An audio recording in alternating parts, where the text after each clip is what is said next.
Hello, everybody, and welcome to the Doge Report. We're gonna have be discussing and watching the censorship hearing that's taking place today. We've got, I guess, Van Miller and Ivan Rakeland down there in Washington, and we'll be getting some reports from them before that goes on.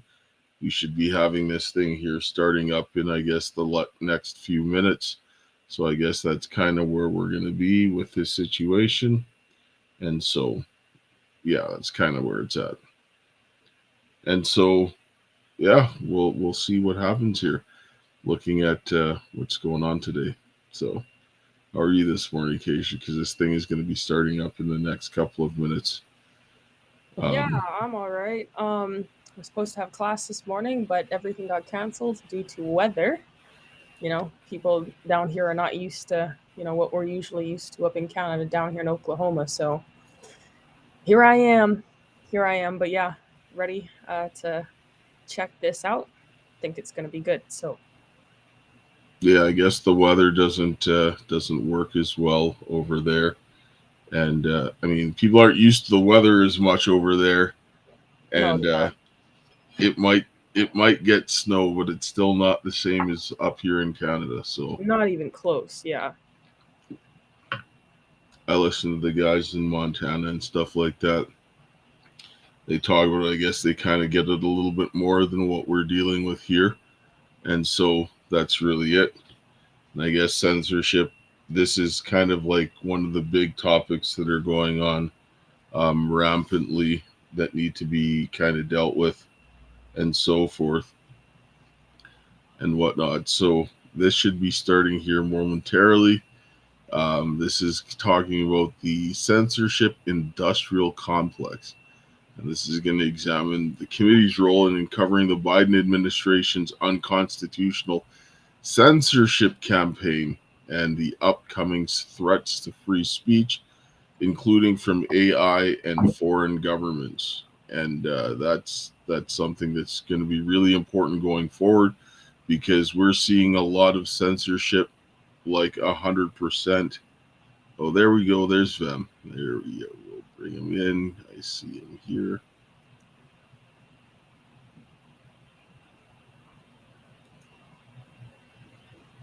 Oh, well, you.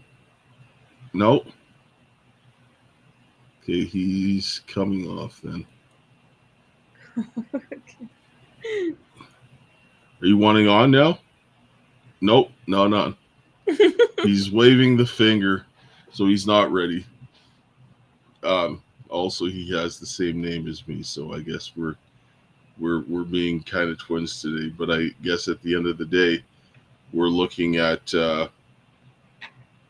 yeah, censorship. This is a huge issue. Censorship and removal of the First Amendment is like gonna strike down the entire Constitution. When you Yeah. look at it, the founding fathers, they knew what they were doing when they were putting this stuff together because when you have if you don't have freedom of speech, then you really don't have anything. And so you need to have free speech in order to protect all of the other aspects of your government. Because how do you grieve or say something that's going wrong, or how do you fix problems if you can't communicate? Right? This is the issue. And so when you have free speech, you're going to need to have this whole idea of having, I mean, having the ability to talk, right? And so, you can identify with having suppressed free speech. So, what's going on for you, for example, at school or in your experience, Keisha, with free speech? I mean, yeah, we've had a lot of suppression. Um, from in multiple ways, be it from media or people hunting us down online, trying to make sure that we get suppressed and don't get our stuff out there. um, in school, I mean, people are pretty, like, the students themselves Oh, are pretty it's actually extroverted up Are for me. people. you ready now? Val? No, no. Is Dale? Could you hear me? Yeah. I'm actually loading footage because we're inside the hall here and I can't really talk. So what Okay. I'm doing is uploading footage from Ivan and I. It's 30% done. This was what we did about 5 minutes ago outside.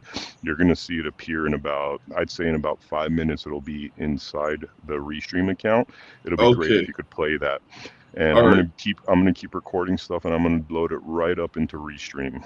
Okay. We're here broadcasting, so we'll be talking, and whenever you're up and have stuff up, we'll put it up, and we'll have that going. So my daughter's here with us because she doesn't have school today. Weather is it, all right. So we'll grab that whenever you're ready, and then we'll get back to you.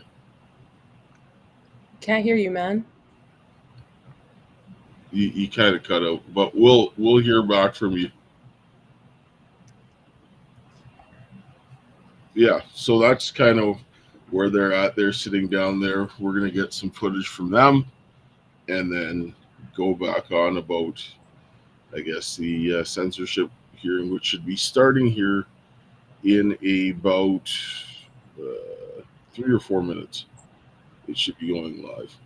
So, yeah, I guess with the whole Biden administration and having Twitter, or sorry, X, that they were getting a lot of the censorship going on there, that's really Yeah, something that needs to get dealt with. if Elon didn't buy X, we probably wouldn't have gotten the reach on things that we did. We probably wouldn't have been able to do the things that we did because before it was just like complete censorship. Of course, we still get censorship, but it's way better now than it was even still. And the overall I don't want to say like vibe, the overall uh aura or whatever of X is completely different now, even though there's still like quite a bit of problems that need to be sorted through. Like the opportunity increased like exponentially in comparison. Yes, and I think we got to look at a lot of things when it comes down to free speech, and free speech allows people to do things even though we don't like it, and Yeah, it's necessary. I mean, as long as people aren't committing crimes, they should be able to say whatever they want. yeah, It is their God given right. I don't have to like it in order for it to be said.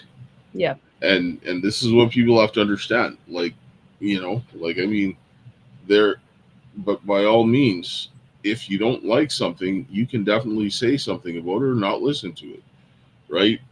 But people have to, the responsibility is on parents for them to teach their children and educate them to weigh what is right and wrong, to critically think for themselves, because you can't prevent anybody from speaking, but you can teach your children how to think for themselves.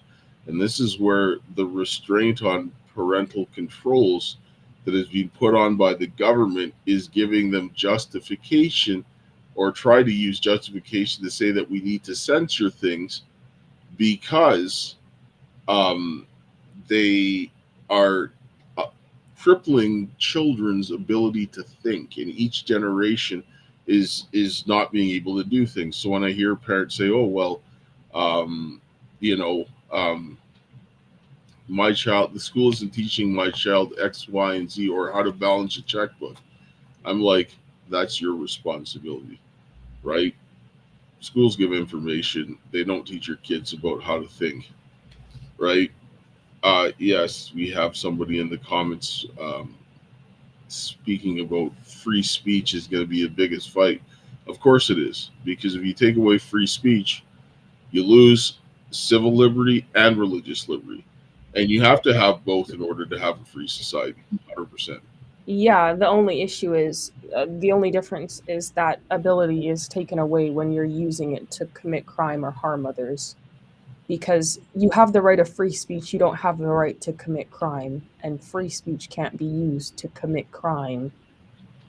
Like, Well, and think and that you can get away with it. And that's like the difference. People think that they can, like free speech means they can be out here like threatening the lives of people and doing all sorts of nonsense. It's like, no, that's not free speech. That's a crime. Like Well, I mean, you can't be, we like we technically can't force them not to make that no, choice, we can't but force they anyone. have the right to deal with the The consequences, consequences of those exactly. actions, Yeah, which exactly. means you're going to go to prison, Yeah, right? you have Like, the right to do whatever you want, but you also have the right to accept the consequences of those actions, be it and positive or negative. that's the biggest issue that we're having here, is that we're not getting consequences for actions, Yeah, and people want to restrict the consequences of their actions in order to get what they want, and this is a very dangerous thing. There needs to be, obviously you need to have restraint, because you can't shoot somebody for stealing like a $2 chocolate yeah, bar from the store. That's just unreasonable, right? So yeah, punishment's got to fit the crime, but there does need to be consequences, both good and bad. We need to start remembering to reward positive behavior, and then you punish for negative behavior, yeah. right? And that's really it. Like when I was a kid, I mean, if you said something stupid, you might get punched in the Punched in the face, face. right? I feel Like, like it I needs mean, to be like that again, because why do we need to, if someone rapes you, why are you calling a lawyer? Like, like, defend yourself. Give people the right back to defend themselves in real time. Someone was raped by like someone in their school, like a teacher or something. The guy killed him. They put the guy in jail for killing him. I think that was like the scenario. Someone correct me if I'm wrong. Some TikTok dude. Anyways, he was abused. It's like, why are we in a society where you can no longer defend yourself?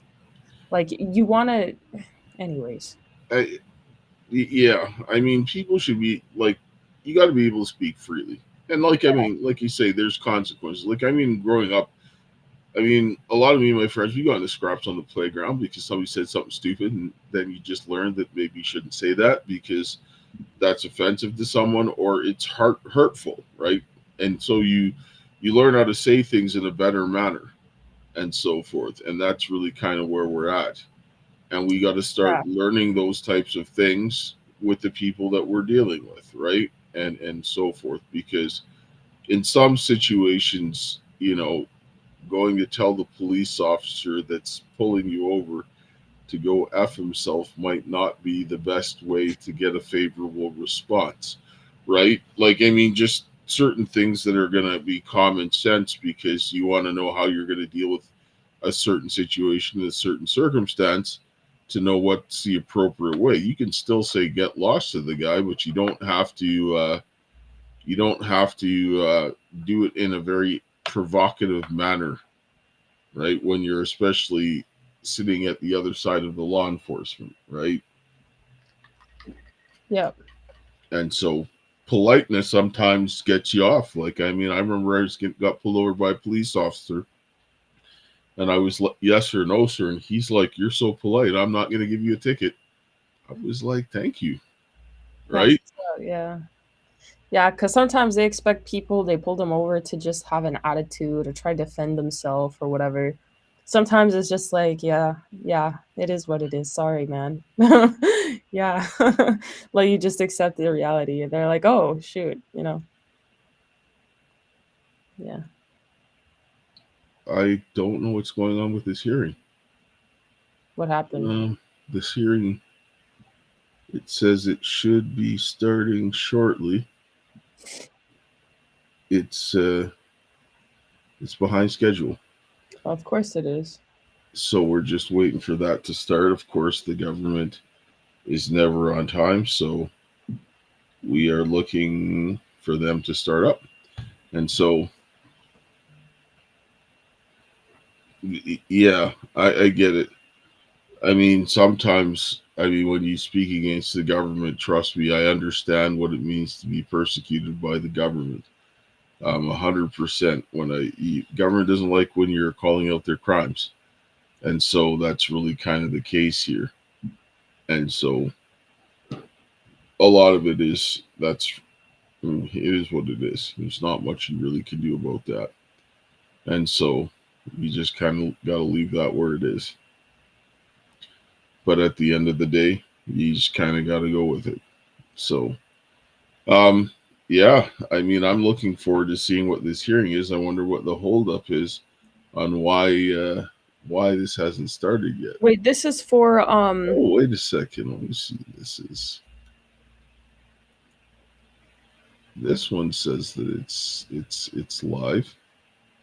Nope, it's not.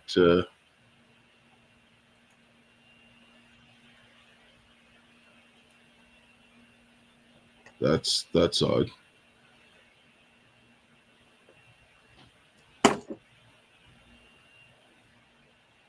Yeah, we're still waiting for that.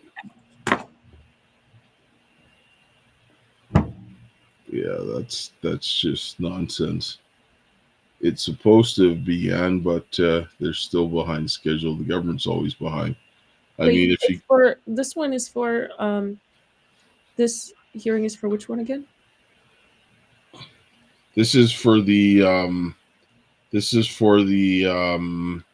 censorship hearing, the censorship industrial complex, talking about the Biden administration, Biden-Harris administration use of censorship to basically shut us down. Oh, I thought there was something else as well. Okay, no. Yeah, honestly, that Biden and Harris administration was just doing such egregious evils. Like the things that they were going around doing to people just so that they wouldn't be able to expose information. The way people in the Biden Harris administration was hunting me down as a Native American in this country, American Indian under the Jay Treaty. And now I'm seeing it come out on threads and Instagram that more Native Americans are being hunted down by those same people from the administration were for the last couple of years. They were at ICE hunting down Native Americans. It's like this is the party of compassion and acceptance. Well, this is where is where this blind tribalism comes in. Oh, there we go. But okay. There we go. The problem. Let's bring it in. It's starting. Okay.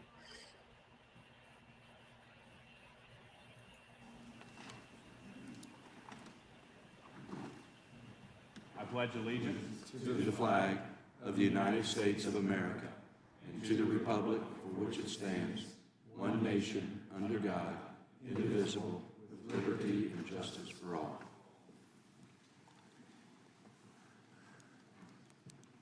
We appreciate everyone being here today for this important hearing. We'll start with opening statements. Chairs recognize what a difference a few years make. 4 years ago, President Trump was banned from all platforms, Twitter, Facebook, YouTube. Today, he has his own platform. He's back on all the others. And of course, he's President of the United States. 4 years ago, Democrat members of Congress sent a letter to telecommunication companies pressuring them to kick Fox and Newsmax off of a cable network. Today, both are still on. Both are doing fine. Fox has more viewers than MSNBC and CNN combined. 4 years ago, the White House was actively pressuring big tech to censor Americans. You don't have to take my word for it. Mark Zuckerberg wrote the committee a letter, told us it was going on. He said, the Biden administration pressured us to censor. We did it. We're sorry. We ain't going to do it anymore. Today, they've changed their policies, got rid of the independent fact checkers, and actually embraced the First Amendment. Imagine that. And maybe the best example of what they were doing happened on the third day of the administration. Example we've highlighted many times in this committee in the last Congress. Third day of the Biden administration, there was an email sent from Clark Humphrey to Twitter. Email said, wanted to flag the below tweet, and we hope you can get moving on the process for having it removed ASAP. Take down this tweet as soon as possible. And who was the tweet by? Who did the tweet? The guy who's going to be named Secretary of Health and Human Services here sometime this week, Robert F. Kennedy, who just happened to be the guy who was going to run against the very people trying to take down the tweet. What did the tweet say? Hank Aaron's tragic death is part of a wave of suspicious death among elderly closely following administration of the vaccine. He received the vaccine on January 5th to inspire other Black Americans to get the vaccine. There is not one thing in that two-sentence tweet that's not true. Absolutely true. But the Biden administration was pressured to take it down. That's when the term, actually it's Mr. Schellenberg's term, the censorship industrial complex, that's what it is right there, front and center, and it's much broader than that. By the way, the guy who authored this tweet, who's going to be voted by the United States Senate to be the next Secretary of Health and Human Services, we had him as a witness in front of this committee 2 years ago. And when RFK Jr. came in to testify, Democrats made a motion to go to executive session. Executive session, kick everyone out so that no one could hear what RFK Jr. was going to testify to in a hearing on censorship. You can't make this stuff up. 2 years ago, we learned that 51 former Intel officials lied to the country when they said the Hunter Biden laptop story had all the classic earmarks of a Russian information operation. Today, all 51 of those people have lost their security clearance. A few years ago, GARM, the misnamed Global Alliance for Responsible Media, was coordinating an effort with major advertisers to limit ads on conservative platforms and websites. Today, GARM is out of business. Climate Action 100 a few years ago coordinated an effort of financial institutions to pressure companies to reduce oil and gas emissions and production. Today, Climate Action 100 out of business. A few years ago, the Stanford Internet Observatory was working. Today, they're out of business. INSAM was doing the same thing a few years ago. Today, they've stopped operation. What a difference a few years can make. And so much of this change started in October of 2022 when Elon Musk purchased Twitter. I think he said something like, I didn't spend $44 billion to buy Twitter, I spent $44 billion to save the First Amendment. And of course, that effort began with the Twitter files. And two of the Twitter files authors are with us today as witnesses. Matt Taibbi wrote the very first Twitter file, and I think 11 or 12 others over the time that all that information was coming out. Mr. Schellenberger was also an author, and as I said earlier, he's the guy who coined the term, the censorship industrial complex. Big government working with big universities, working with other government agencies, the White House working in all this, pressuring big tech to censor Americans' speech. Both Democrats, both award-winning journalists, both Democrats at the time when they testified last Congress, both award-winning journalists, both testified multiple times in front of this committee last Congress. And what was their reward for coming forward and defending the First Amendment? They were attacked. They were referred to in this committee as so-called journalists, even though they won all kinds of awards and are best-selling authors. They were asked to disclose their sources in a hearing by Democrats in front of this committee, and they were named personally in a letter by the FTC chair, Lina Khan, when Ms. Khan asked Elon Musk, who were the journalists you were talking to? And of course, maybe most importantly, we all remember that at the very moment Mr. Taibbi was testifying in front of this committee, the IRS was knocking on his door. Just one big coincidence. Very time he's talking to this committee, testifying in front of this committee, the IRS was knocking on his door. Ms. Subramanya was targeted for covering the trucker blockade in Canada. She also testified last year in front of this committee, and she warned us. She was ahead of her time. She warned us about what was coming in Europe and around the world with the censorship efforts we're seeing in other Western nations. One of the things she said when she testified almost 2 years ago, she said, what is under threat is a core value of Western civilization. Never forget that. Powerful statement, and that's what's at stake here. So I appreciate the work you've all done, what we've been able to uncover, appreciate the work of the president and Mr. Musk and what he's started with the Twitter files, and then what we were able to do with all these other platforms, and the dramatic change we have seen. But I am nervous about what's happening in Europe because it's the Digital Services Act they are using to pressure tech companies to censor globally, which impacts Americans as well. And this is something the committee is going to look into as we move forward. But I want to thank you all for being here today. And with that, I would recognize the ranking member for his opening statement. Thank you very much, Mr. Chairman, and thanks to all of our witnesses today. The wrecking ball of right-wing authoritarianism is swinging right through Congress and coming directly at the freedoms of the press and the people right now.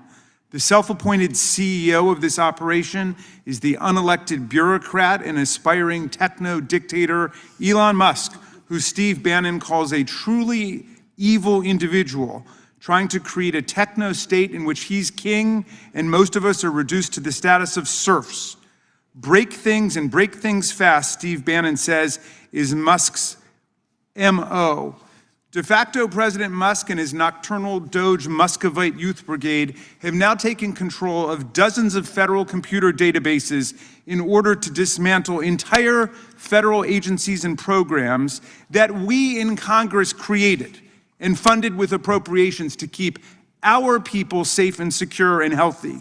Just this week, the Consumer Financial Protection Bureau, the agency that lowered overdraft fees from $38 to $5 and cut credit card late fees from an average of $32 to $8 for American consumers, saving us billions of dollars, an agency that has actually stopped corporate ripoff artists from stealing $21 billion from us, got a stop work order from Elon Musk.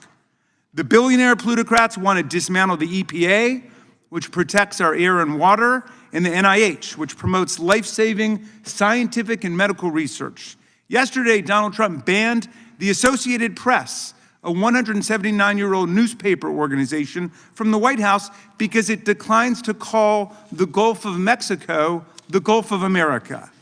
This is straight-up press censorship based on retaliatory viewpoint discrimination. Trump's DOD kicked out 8 news groups that had space in the Pentagon, but which asked skeptical questions of the new secretary, including the New York Times, NBC News, and the Washington Post, all ousted in favor of outlets willing to faithfully advance the party line of the state, like Breitbart and One American News Network.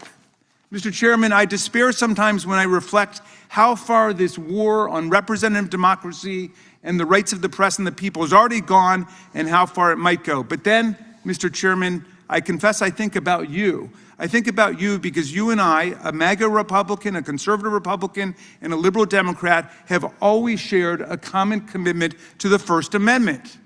This gives me hope. As you've put it, quote, the First Amendment is first for a reason. Without it, we cannot enjoy our other liberties. So I tell myself that if things got really bad here, if we began to look more like Orban's illiberal democracy in Hungary, or Putin's Russia, where journalists end up in prison for their writings, and young people are jailed for expressing anti-war sentiments, and opposition leaders like Alexei Navalny are poisoned and die mysteriously in jail, or Kim Jong-un's North Korea, or Xi's China, authoritarian dictatorships where all must worship the orders of the dear deified leader, I will call upon you as a colleague, Chairman Jordan, whom I have known to work seriously across the aisle sometimes, to come defend political freedom in America.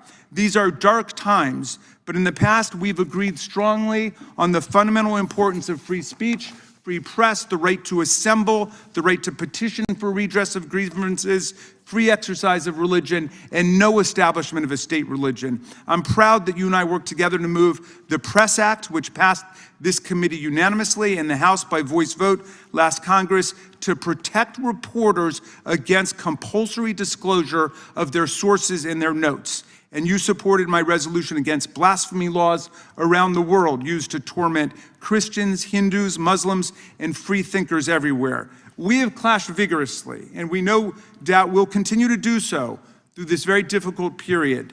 But forgive me if I quote Abraham Lincoln, the great founder of your party, who said, "We are not enemies, but friends. We must not be enemies. Though passion may have strained, it must not break the bonds of affection." I hope we can call on these bonds if Elon Musk or anyone else in the executive branch seeks to destroy our constitutional freedoms and the powers of Congress.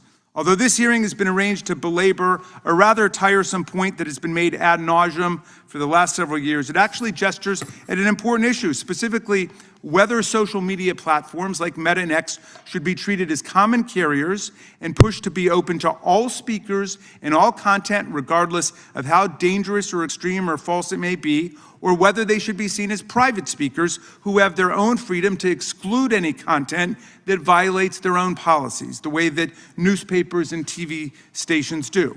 It's a fascinating problem, but it's clear as a matter of law that there are private entities, that these are private entities and speakers who control their own speech, despite the fact that they are protected by Section 230, which immunizes them from liability for other people's defamation and fraud and other criminal and tortious communications posted on their platforms. The status of 230 is something we've discussed that we should seriously examine in a thoughtful way. Since the internet has clearly gotten off the ground and doesn't need this kind of subsidy anymore. But what I insist upon is that we be consistent in our treatment of the tech giants. You pushed them hard, Mr. Chairman, to remove objective fact-checking and to let all of the extreme right-wing forces get back on the internet. You pushed for an absolute and wide-open market in speech.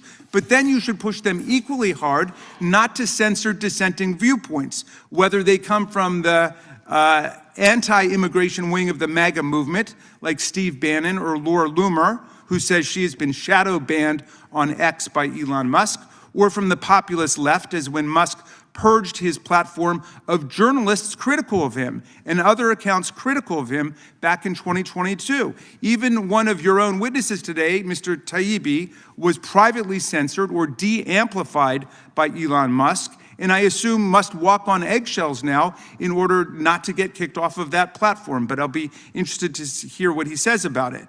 If you use our congressional bully pulpit to stand up for the rights of extreme right-wing speakers on these private platforms, you should stand up for the rights of anti-Musk speakers to be on that platform too. But right now, the issue is this. We face a profound First Amendment crisis in the actions taken by this administration. One of my constituents who's serving in the armed forces, Mr. Chairman, alerted me this past Friday to book bans by the government at their kids' Department of Defense school, where they're closing the library for a week to complete a purge of books that appear to offend the new government orthodoxy against DEI and gender ideology. That's fine if you hate those ideologies, whatever you think they are, but this is naked content and viewpoint censorship of books. I hope you would join me in denouncing the purge of books, the stripping of books from the Department of Defense libraries or any other public libraries in America or for American citizens. When this father saw a school official removing not just books, but posters of Susan B. Anthony and Dr. King, my constituent asked why they left up the poster of Leonardo da Vinci, and he was told that's a real historical figure. More sweepingly, Trump and his FCC are using their powers to investigate, sue, and threaten news groups that dare to criticize the administration. Trump is suing CBS for $20 billion in damages because, check this out, he believes an interview with Kamala Harris produced too favorable an impression of her. So that means that I could sue Fox News because I think their interviews with Trump produce too favorable an impression of him. I mean, this is lunacy. And now, exploiting his asserted unitary executive powers, Trump is unleashing his sycophant FCC chairman Brendan Carr on every news group whose stories he doesn't approve of, actually threatening to pull the government broadcast licenses for ABC, CBS, NBC, PBS, and NPR. Nothing of a hostile nature, of course, has taken place against Fox News, which is now the de facto state-approved media, enjoys immunity from the repression visited on its liberal competitors. What is this, North Korea?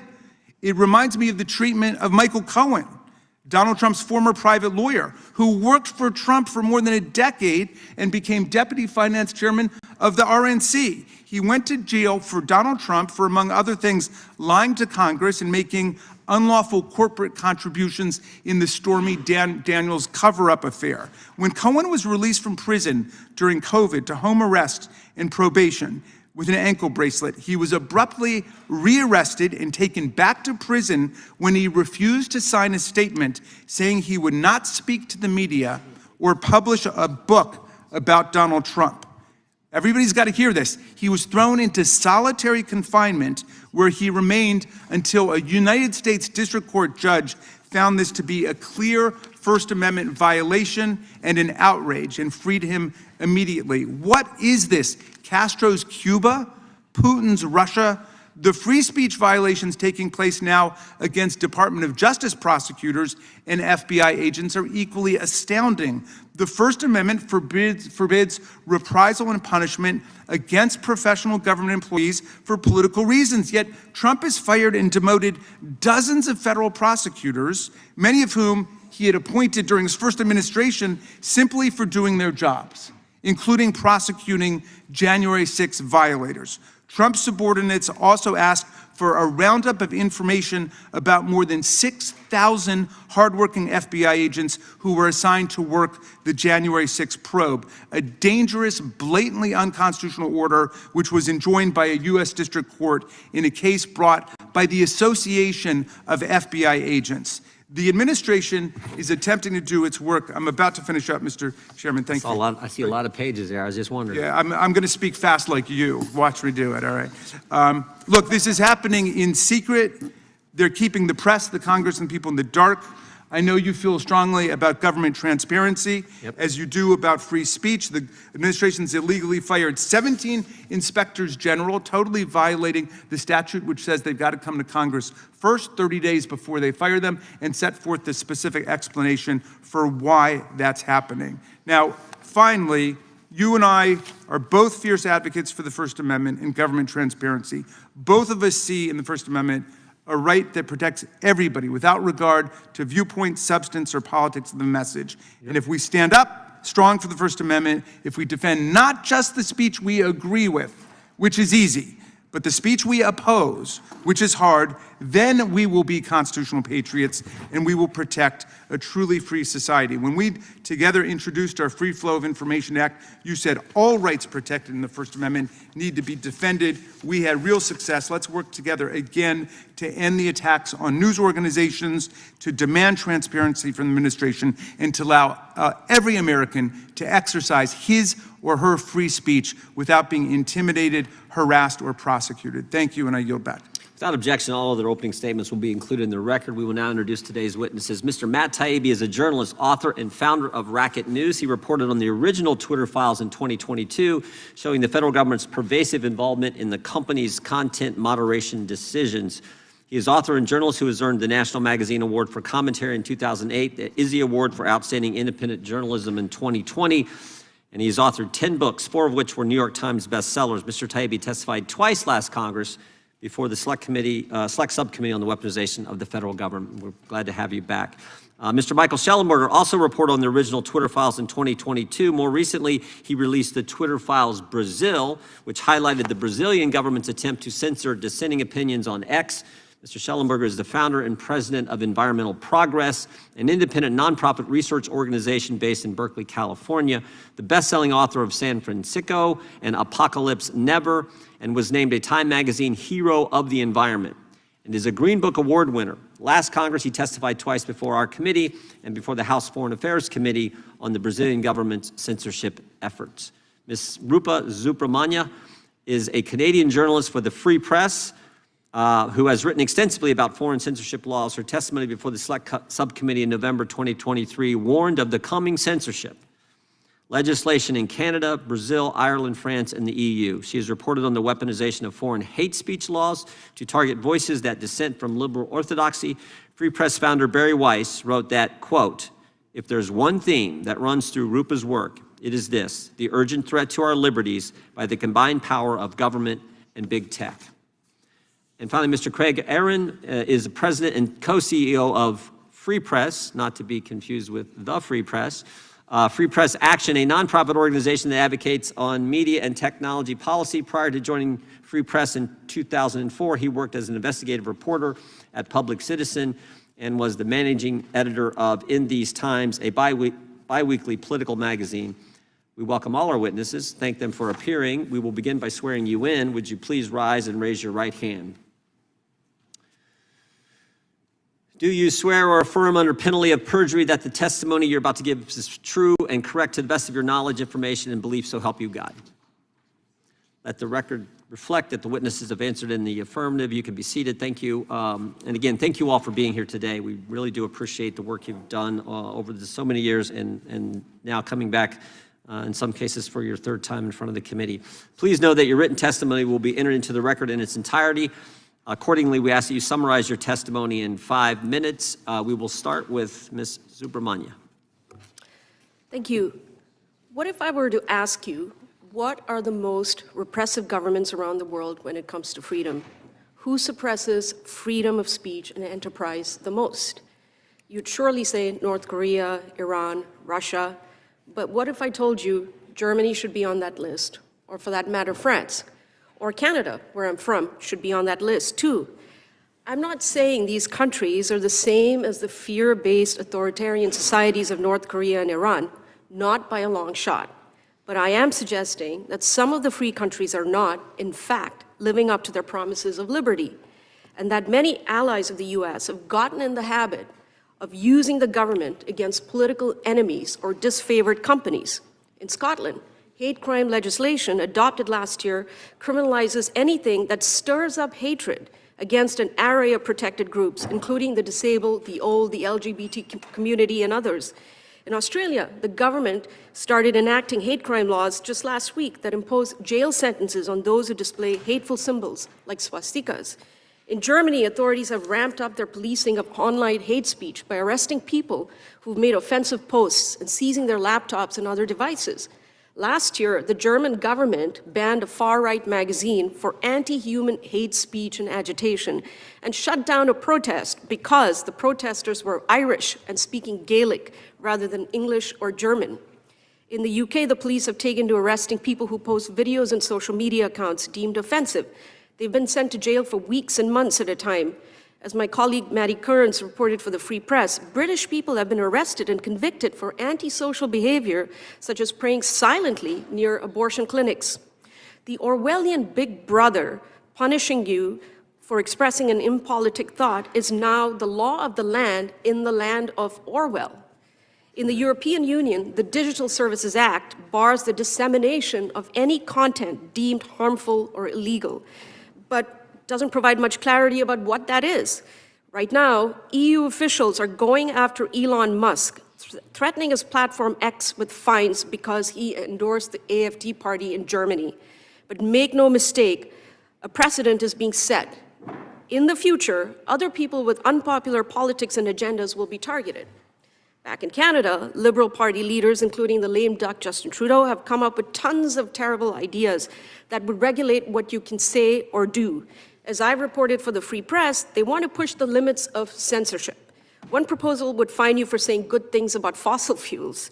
Another proposal, arresting people for hate crimes that have yet to be committed.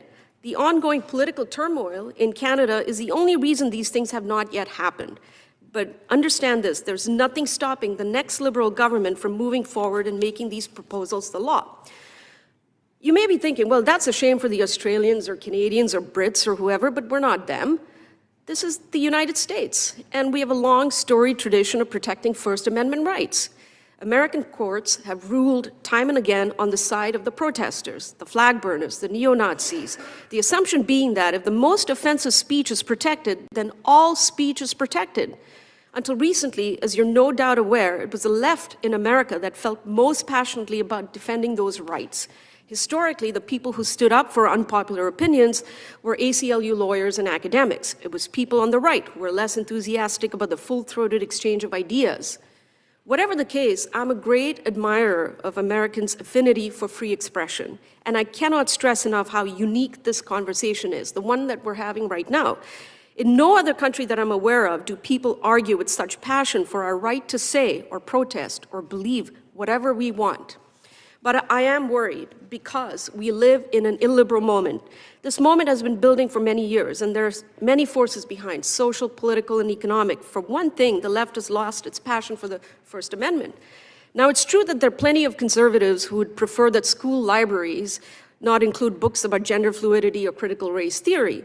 There are others who've gone so far as to ban authors like Toni Morrison or Margaret Atwood. All that is wrong, but I'm less concerned about this trend than I am about the censorship that has happened under Joe Biden. in partnership with Washington and much of corporate America, including banks and social media companies. This partnership affects far more people than a relatively small number of school boards canceling Ibrahim Kendi's How to Be an Anti-Racist. And it's harder to detect. When a school board removes a book from its shelves, there's usually a meeting and a public airing of opinions. But when Meta or the Bank of America decide that one of their users or account holders has voiced the wrong opinion, they can take action that the vast majority of us will never know about. They can suppress an algorithm, remove a book from the digital shelf, suspend a checking account, which raises a very frightening prospect. We do not even know that our freedom is being taken away. In case you think I'm overstating things, consider the relatively recent phenomena of debanking, which I've reported on for the Free Press, where big banks have quietly ended their relationship with customers who have unpopular opinions. Banks have targeted people on both sides of the aisle, from President Trump's most fervent supporters to Muslim Americans, among others. What's concerning isn't so much who has been wrong, but the creeping illiberal tide that has swept America over the last several years. But the number of tech CEOs who attended President Trump's inauguration gives me hope. I'm told this signals the dawn of a new era in America, a return to first principles.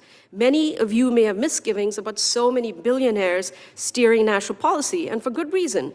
But if the billionaires coming around to President Trump means they're coming back to their Silicon Valley roots and their belief in an unfettered marketplace of ideas, if this means that the shadow bannings and mysterious manipulations on social media will stop, if this means that we can speak more freely now, then, well, that is a great thing.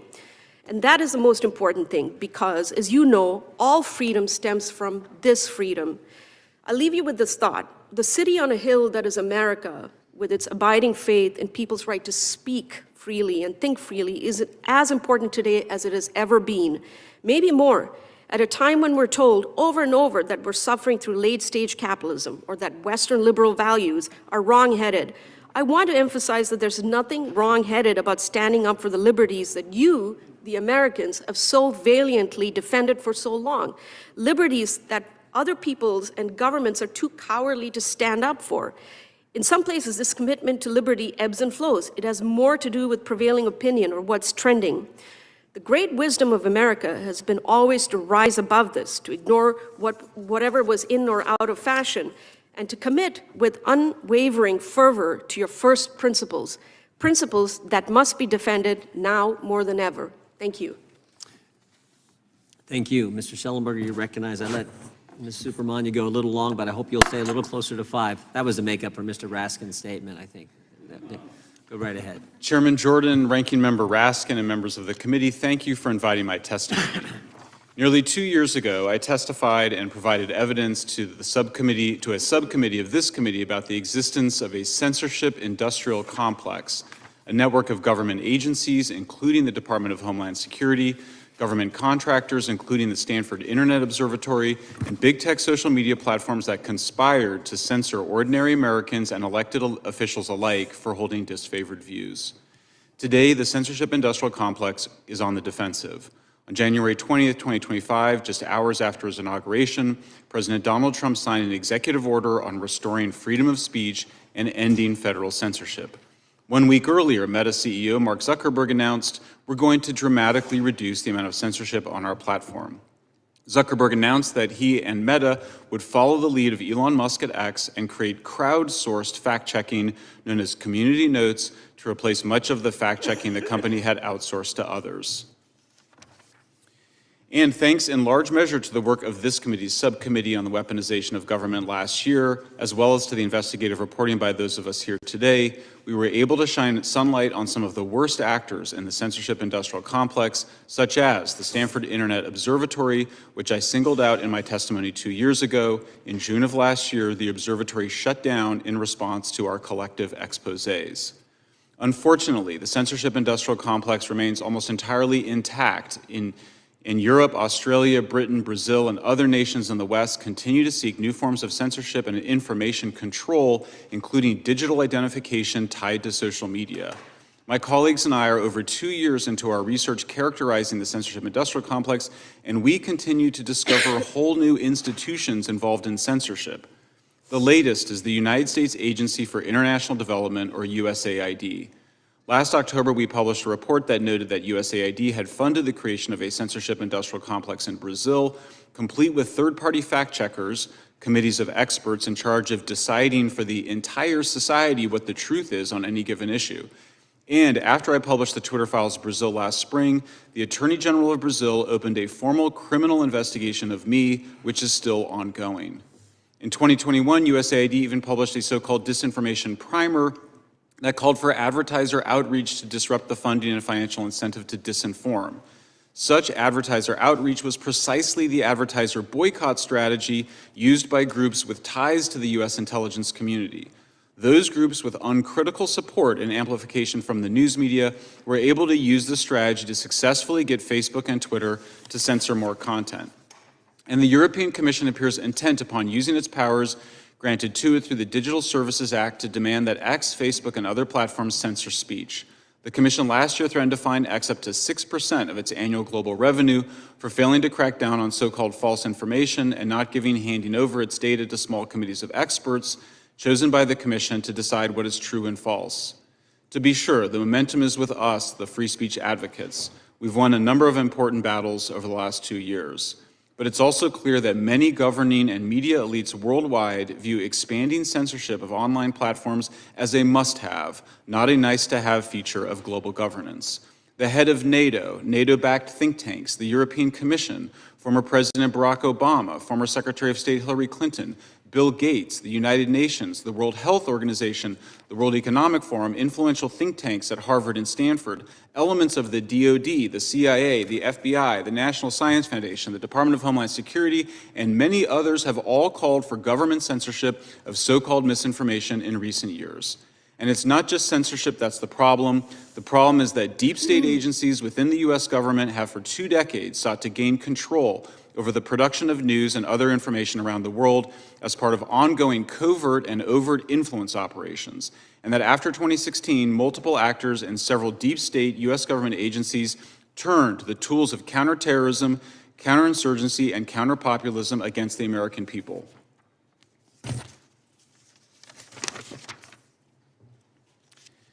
I strongly urge Congress to defund the censorship industrial complex and seek a proper accounting of the various efforts to fund it, including secretly through pass-through organizations and shell organizations like the ones employed by USAID to fund groups like OCCCRP and hide US government funding and control.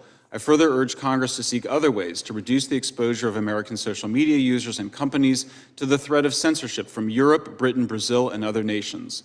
We should respect national sovereignty, but Vice President Vance makes a good point when he asks why Americans should be spending our wealth and putting our lives on the line for Western European NATO members who are actively demanding censorship by American companies of our speech. Thank you very much.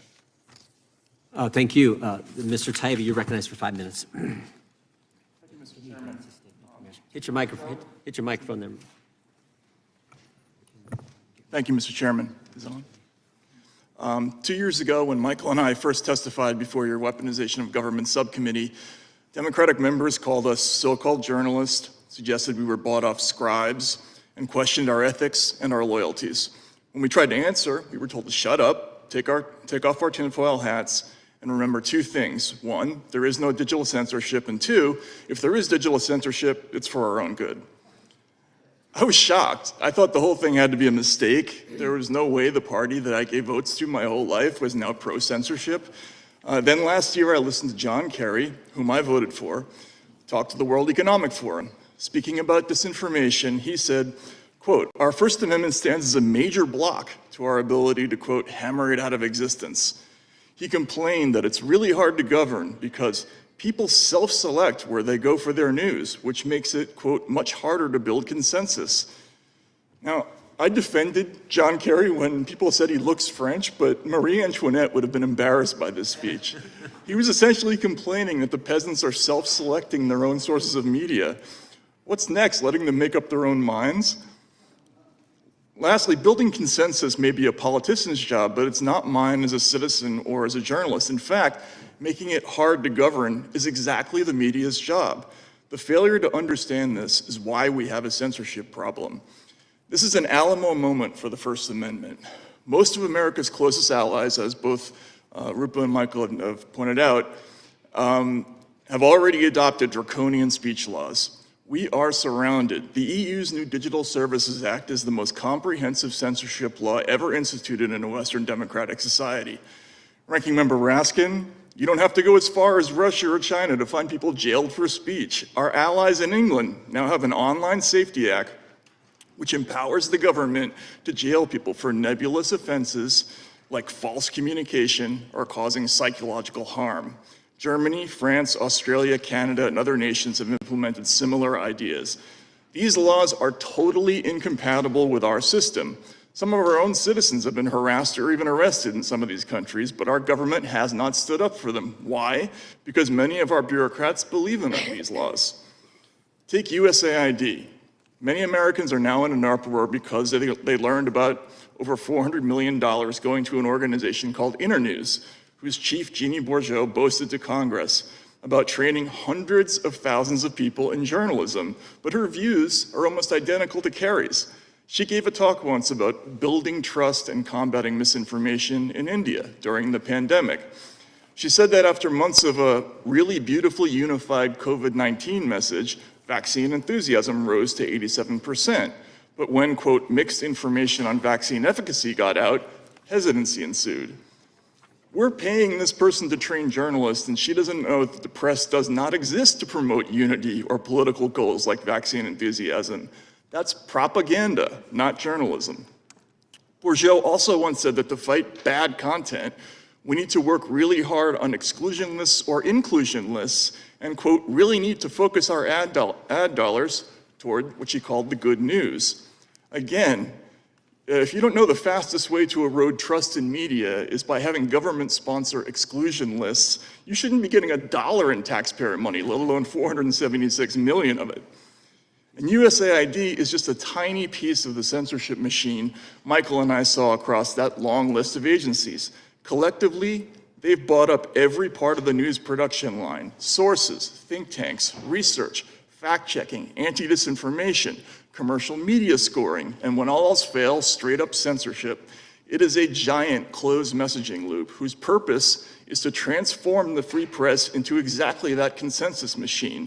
There is no way to remove this rot surgically. The whole mechanism has to go. Is there right-wing misinformation? Hell yes. It exists in every direction. But I grew up a Democrat and don't remember being afraid of it. At the time, we figured we didn't need censorship because we thought we had the better argument. Obviously, many of you lack the same confidence. You took billions of dollars from taxpayers and you blew it on programs whose entire purpose was to tell them they're wrong about things they can see with their own eyes. You sold us out. And until these rather tiresome questions are answered, this problem is not fixed. Thank you. Thank you, Mr. Taibbi. Mr. Aaron, you're recognized for 5 minutes. Good morning, and thank you for inviting me to testify today. To my understanding, this hearing is motivated by concerns over free speech, censorship, government interference with private companies, and the influence of billionaires who control our media system. And I share these concerns. I worry about government censorship, which is what the First Amendment protects us against. I worry about collusion between government officials and powerful tech executives. I worry about algorithmic discrimination used to push partisan agendas or spread hate. I worry about independent journalists and whistleblowers being attacked, harassed, doxxed, or muzzled for asking hard questions or simply reporting facts. And I think we should all be worried right now because we are facing a true free speech emergency.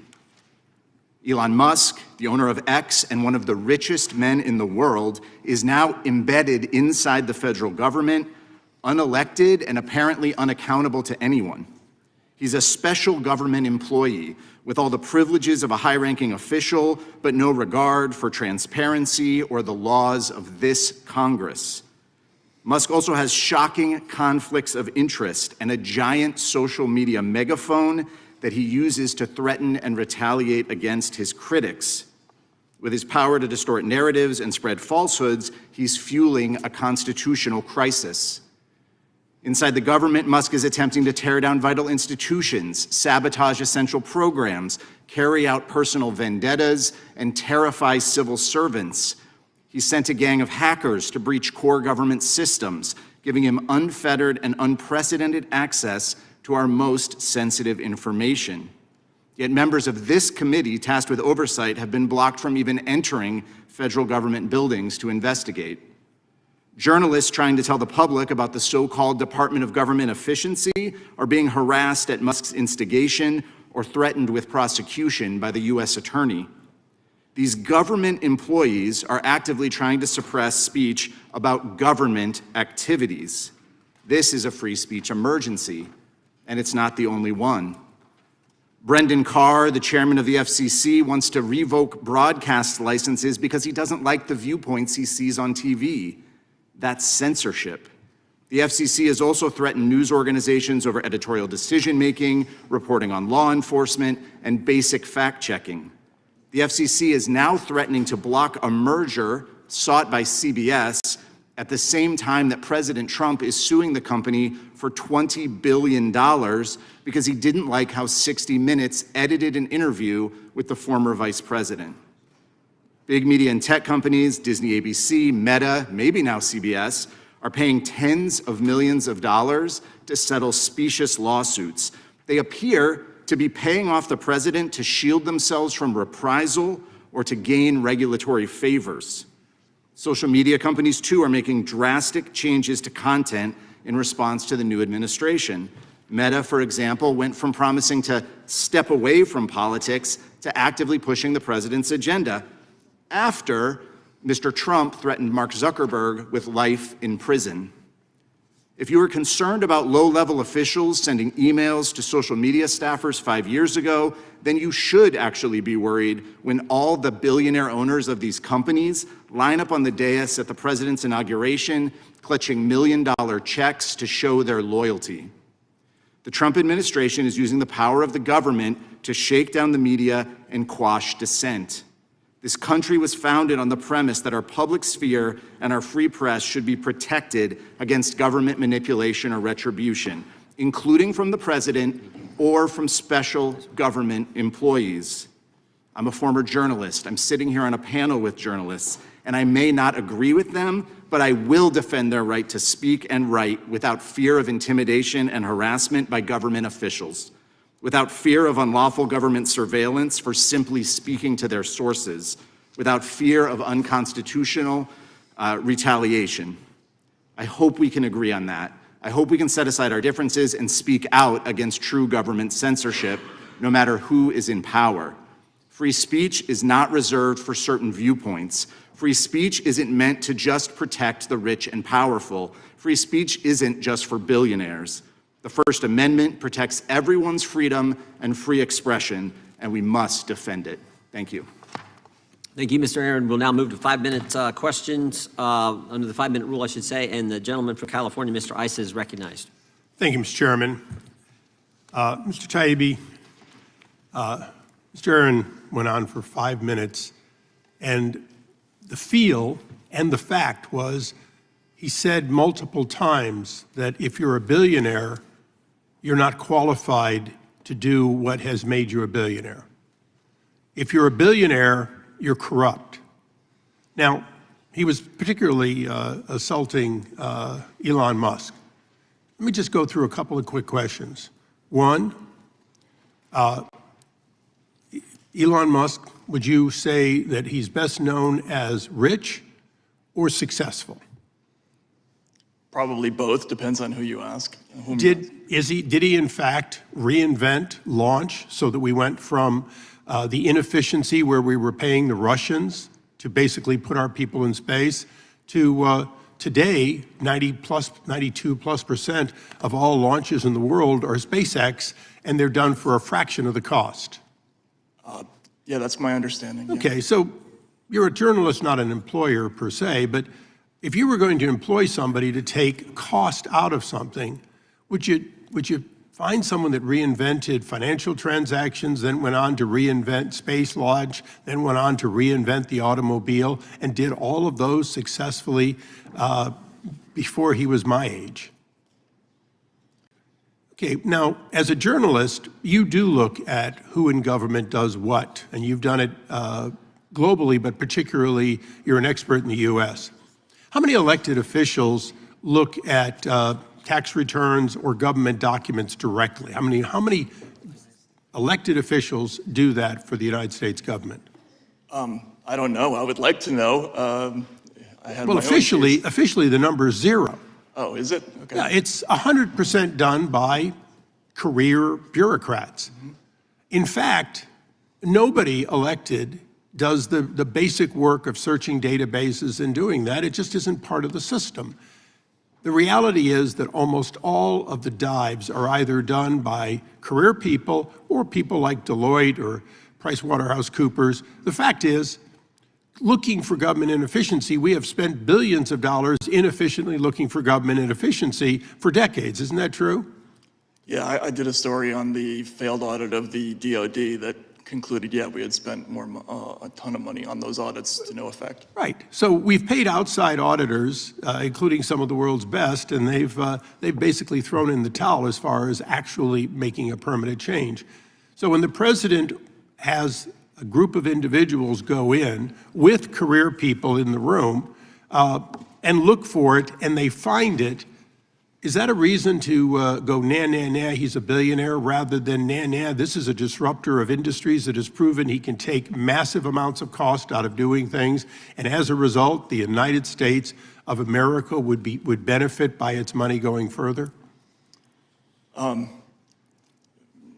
Representative, I said that some of this falls outside my area of expertise. Well, it falls outside Aaron's too, so that's why I'm bringing the point to you. Let me go on to something that is in your expertise.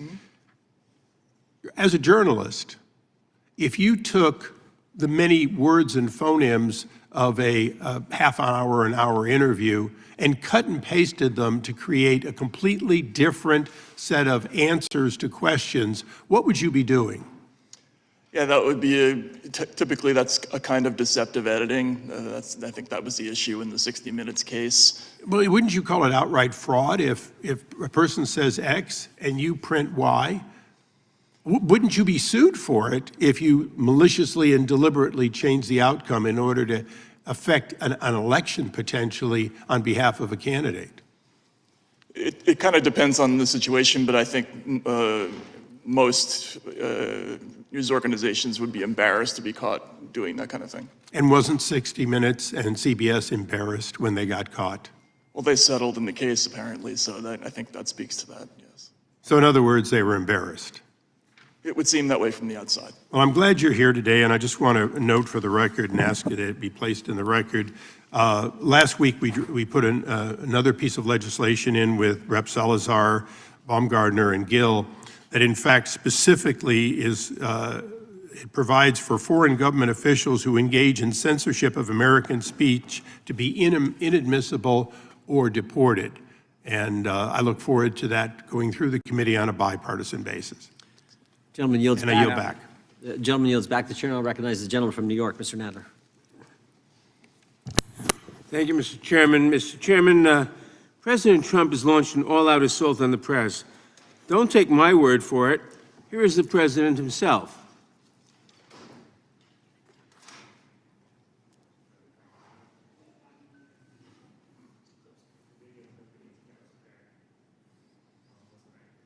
Trump publicly attacking ABC News, going so far as to suggest it should lose its federal broadcast license. They've discussed issuing subpoenas for news organizations, prosecuting journalists and their sources, and cutting funding for public media. I think you have to do it. I'm going to be bringing one against the people in Iowa, their newspaper. We're filing one on 60 Minutes, a big part of CBS News, against Bob Woodward. And we have one, very interestingly, on Pulitzer. We have to straighten out the press. The president says we have to, quote, straighten out the press. That should be chilling to anyone who believes in the First Amendment. The Trump administration is already targeting media outlets that refuse to praise the president. Yesterday, the White House barred the Associated Press from the Oval Office because the news organization simply declined to change its style guide to call the Gulf of Mexico the Gulf of America. Trump himself has made it abundantly clear that he thinks any journalist who dares to criticize him is a, quote, enemy of the people. He has even threatened to revoke the broadcast licenses, we just saw that, of news organizations that criticize his administration. This assault on free speech is being orchestrated by Trump's pick for FCC chair, Brendan Carr, a right-wing co-author of Project 2025. Carr is using his position to punish the news outlets that diverge from the White House's approved narrative. Acting in violation of the Constitution, federal law, and the ICC's own mission, Chairman Carr has decided to use the agency to harass and intimidate news organizations that stray from the White House's talking points. One of Carr's first actions was to revive 3 complaints made to the FCC by a conservative group, the Center for American Rights, against ABC, CBS, and NBC for their critical coverage of President Trump. For the record, there was a complaint that Carr didn't revive. Of course, it was a claim made against Fox News, a news organization that agreed to pay an $800 million settlement to a private company, Dominion Voting System, and admitted to promoting false claims of fraud during the 2020 election related to the company's voting machines. Mr. Aaron, what message is Brendan Carr and the administration sending by investigating ABC, CBS, and NBC, but not Fox News? Thank you, Congressman, for the question. I think this is, a blatant abuse of power from Commissioner Carr. He's saying, we're coming for you. At the same time, the president is literally negotiating a multi-billion-dollar lawsuit settlement, and he has pulled out all the stops. He said, I might not approve your merger. He said, I want to see the transcripts. He's come back again and again and again. I just imagine when a Democratic FCC chair thought about, like, hey, could we do an independent local study? Everyone was up in arms. Here we have the chairman of the FCC saying, I'm going to use the power of my office to squeeze these news organizations either to settle or change or transform their coverage simply because the president and Mr. Carr don't like it. That's textbook government censorship.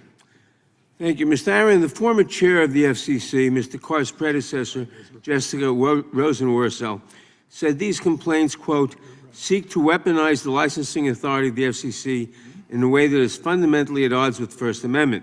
To do so would set a dangerous precedent, close quote. She also warned that the agency, quote, should not be the president's speech police. When Mr. Carr was before the Oversight Committee last Congress, he was asked a very simple question. If the president directed the FCC to revoke ABC or NBC's broadcast license because he felt they were being unfair to him, would you comply? The answer should have been a simple and resounding no, yet Mr. Carr repeatedly refused to answer. Mr. Aaron, what do you see as some of the most dangerous actions this administration is currently taking to attack the freedom of the press and to silence critics of this administration? Well, Mr. Nadler, I appreciate your lifting up the FCC because this is an agency that people don't necessarily know a lot about, but it has an incredible amount of power over the public airwaves, over the wires that bring us our cable television. And so far, in his short time in office, Chairman Carr has used that position to go after journalists, to file these very threatening letters questioning how individual reporters are covering stories of national importance, to really abuse this power in ways that we've never seen before. The FCC usually talks about licenses on very narrow terms. If an owner has committed major crimes, maybe there'll be an investigation in their license. The idea that a news organization could be threatened because they asked a tough question of the president, because they tried to fact check him during a debate, because they edited their own news content before putting it out over the airwaves is preposterous and it's dangerous. And I think it does really warrant the attention of this committee because it's quickly getting out of hand. He's expanding this. He's started to go after cable companies to investigate their internal corporate practices. This is all happening and it only seems to be speeding up. Thank you, Mr. Chairman. I yield back. Gentleman yields back. Mr. Schellenberger, is the press afraid to attack President Trump? No. I mean, you can look at the front page of Politico. Every headline is an attack on President Trump, but that's what the ranking member of the subcommittee just said. Like, they're afraid. I mean, ridiculous argument. I yield to the gentleman. I recognize the gentleman from Arizona. Thank you, Mr. Chairman. 2 days ago, Senator Chuck Schumer created an online portal for federal employees to disclose wrongdoing and abuses of power. And in a way, I'm kind of glad he did this. He did this because I have been here for a while, and there's a plethora of abuses of power I've seen, particularly in the area of censorship. So at the top of my complaint list would probably be Joe Biden and his staff, because they continually pressured large social media platforms to change their content moderation policies, to have a built-in bias system against any speech, which even had a hint of criticism against the Biden administration. And you know, we do know one thing. Censorship can occur through an agent, through a direct link to government contact, even though it's a private entity that's censoring. We know that from the case law that's come out. But here we have Facebook admitted that it started censoring posts about COVID originating from a Chinese lab and content critical of the vaccine after tense conversations with the Biden-Harris administration, in which they were told to do more to combat speech, which has since been verified as true. Facebook officials described one White House advisor as outraged that Facebook didn't remove a meme. It was a joke about COVID-19. That White House advisor was Andy Slavitt. He would go on my list of people that you complain against. President Biden himself said that Facebook was, quote, killing people, close quote, for not taking down this type of content, which caused Facebook to change its policies further. Facebook employees would later say that this decision, quote, stemmed from the continued criticism of our approach from the Biden administration, close quote. Mark Zuckerberg even told Joe Rogan that people from the Biden administration, quote, would call up our team and scream at them and curse to take down things that were true, close quote. The White House employed the same kind of pressure campaign with YouTube, Amazon, and other platforms. We could also include Anthony Fauci in this list since he perpetuated falsehoods about everything from the vaccine, social distancing, masks, and more.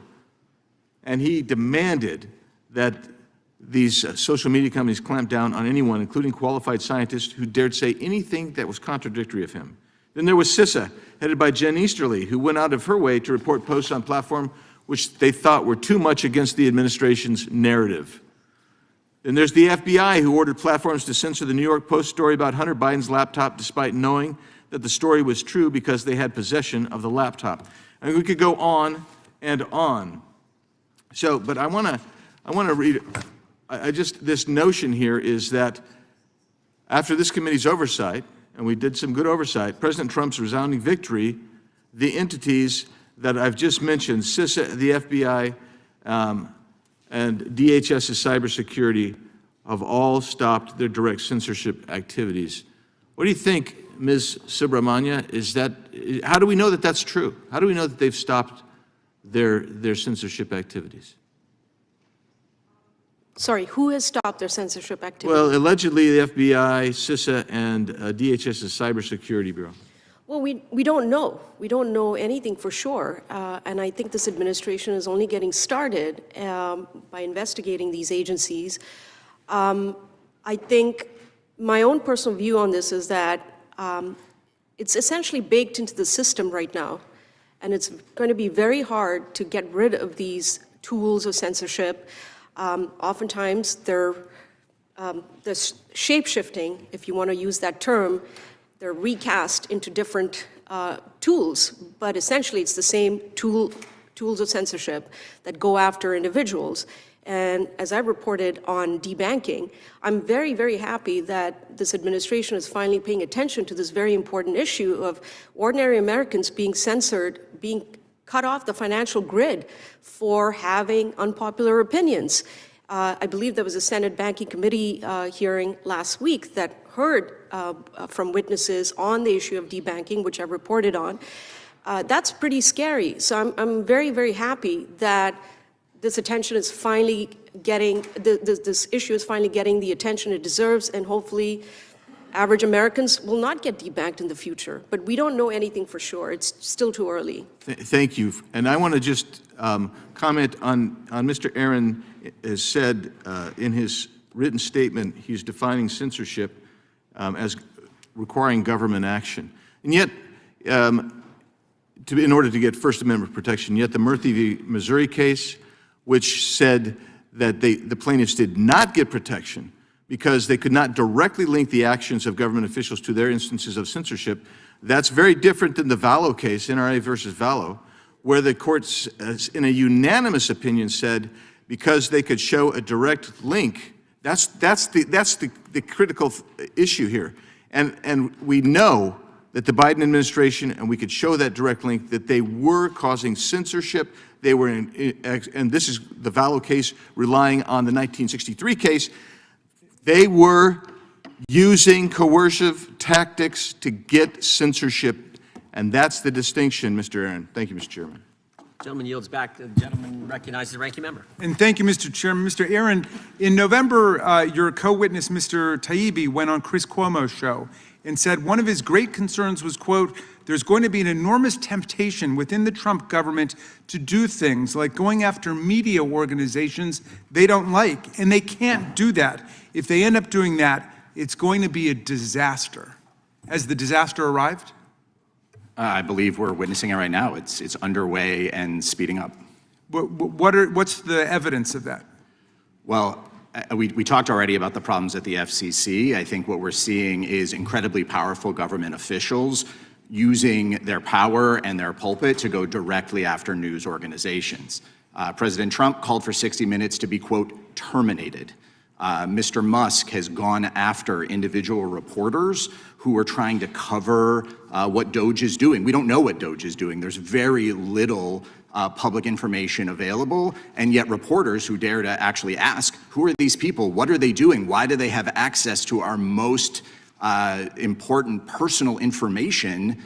When that happens, here comes Mr. Musk, a government employee, but also the head of a social media company, coming after individual reporters. Those are some of the things that I'm incredibly concerned about, and there are many others who are saying they're going to come after journalists, including the nominee to head the FBI. I think all four witnesses have spoken about the dangers of state censorship, but also the dangers of big tech censorship. With Elon Musk now appointed a special government employee, although he's not filled out his ethics forms or gotten a conflict of interest waiver, I hope, Mr. Chairman, we'll get a chance to work on that. But do we believe now that the dangers of state censorship have merged with the dangers of big tech censorship? I'm obviously very concerned because it's one thing for the government to express its viewpoints and say, we wish you would do this or we wish you would do that. It's quite another for this kind of merger and full-on collusion happening. You know, we were worried about the government, this committee was very worried about the government in the previous administration putting pressure on Twitter.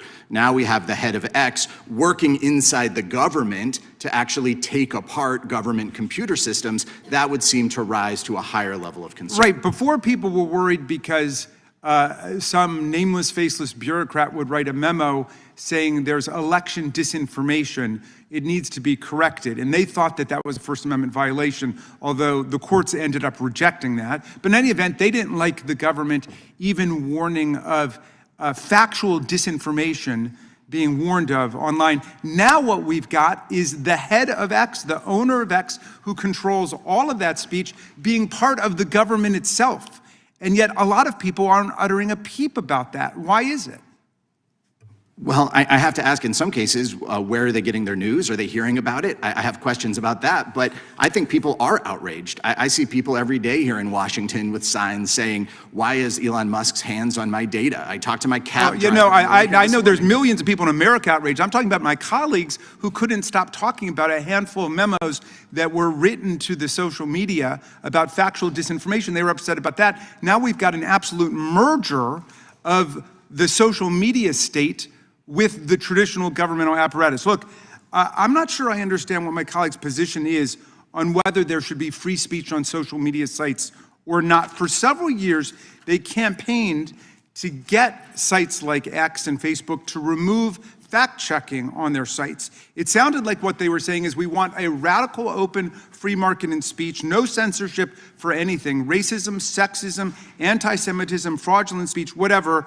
Not because they endorsed that speech, but because what they were saying was, we just want a radically open free market. But then Elon Musk takes over X, he kicks off journalists who are critical of him or Donald Trump. He kicks off Texas Observer journalist Stephen Monticelli, Ken Klippenstein of The Intercept, podcaster Rob Rousseau, progressive political groups he doesn't like.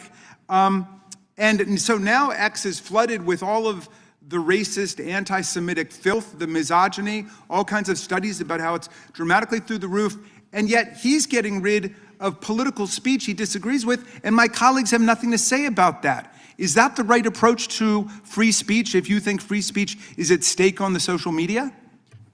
Absolutely not, Congressman. I mean, as we've talked about repeatedly in this hearing, we need free speech for everyone. We need to protect free expression. And so if Elon Musk is doing something, this committee should be as concerned about it. If Elon Musk and Donald Trump are colluding to pressure media companies, they should be just as concerned. I would argue more concerned, given the evidence, than they have been in the many hearings covered here about low-level employees concentrating low-level staffers. Mr. Taibbi tweeted to Elon Musk, he said, Elon, I've repeatedly declined to criticize you and have nothing to do with your beef with Substack. Is there a reason why I'm being put in the middle of things? He said, am I being shadow banned? His answer from Elon Musk was, you are dead to me. Please get off Twitter and just stay on Substack. I yield back to you, Mr. Chairman. Gentleman yields back. The gentleman from California is recognized. Thank you, Mr. Chairman. The Democrats complain that Mr. Musk is an unelected bureaucrat.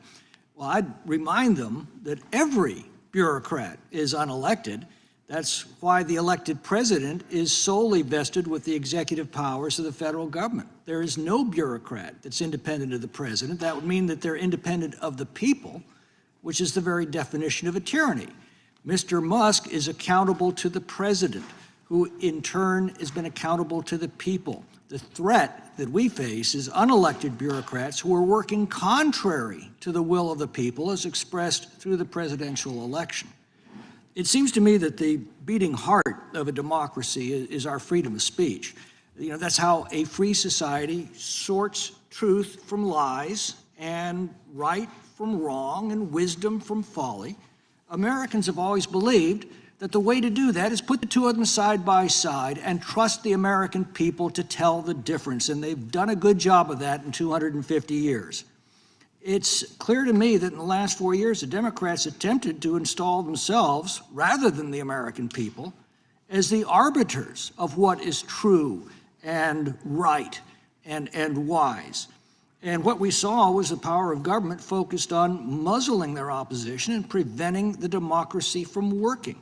I'm particularly concerned about the coordinated suppression of the story of the Hunter Biden laptop because of post-election polling in which respondents said that if they'd seen that information during the election, it would have changed their vote, and in numbers that would have changed the outcome of the presidential election.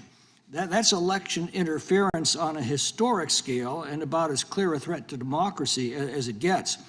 But I remember a story of a retiring law professor who said that for many years he'd begin his course on the First Amendment by telling the joke of an American and a Soviet talking about freedom of speech in their countries. The American said, well, we have the right to say whatever we want about our government officials. And the Soviet replied, well, so do we, except the officials don't let us lie about them. He said that always got a big laugh in his classrooms until the last few years. And that's what I find very shocking about what has occurred in our society. I agree with the Democrats that we need to be just as vigilant in defending speech we disagree with. That's absolutely true. It was something that they were unwilling to do themselves during the last 4 years that they held power. Now, Mr. Taibbi, you've talked about this before. I've often said we must never allow the left to become our teachers. But you saw this transition firsthand, and you've spoken out about the importance of freedom of speech on all sides. Would you care to elaborate? Sorry, I'm a little, thank you for the question, Mr. Congressman. This sudden adopting of the free speech religion is a little jarring. Where obviously you're very concerned about things that Elon Musk may be doing or Donald Trump may be doing. But where was that concern when White House officials were pressuring Twitter to remove New York Times reporter Alex Berenson, who was ultimately taken down for saying an absolutely true statement, which was that the vaccine does not prevent infection or transmission? That case is still going through the courts. Where was that concern when the New York Post was locked out of its own account for 2 weeks for an absolutely true story about Hunter Biden's laptop? It seems to me two of the most consequential issues that affect the lives of every American are the debates over climate change and the debate over COVID and how to respond to it. And yet the government worked overtime to suppress contrary opinions.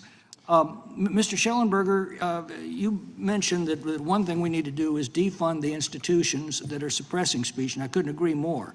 Let me ask you, what else should we be doing right now? What legislation should we be pursuing to enshrine the First Amendment freedoms that the left waged war against these years?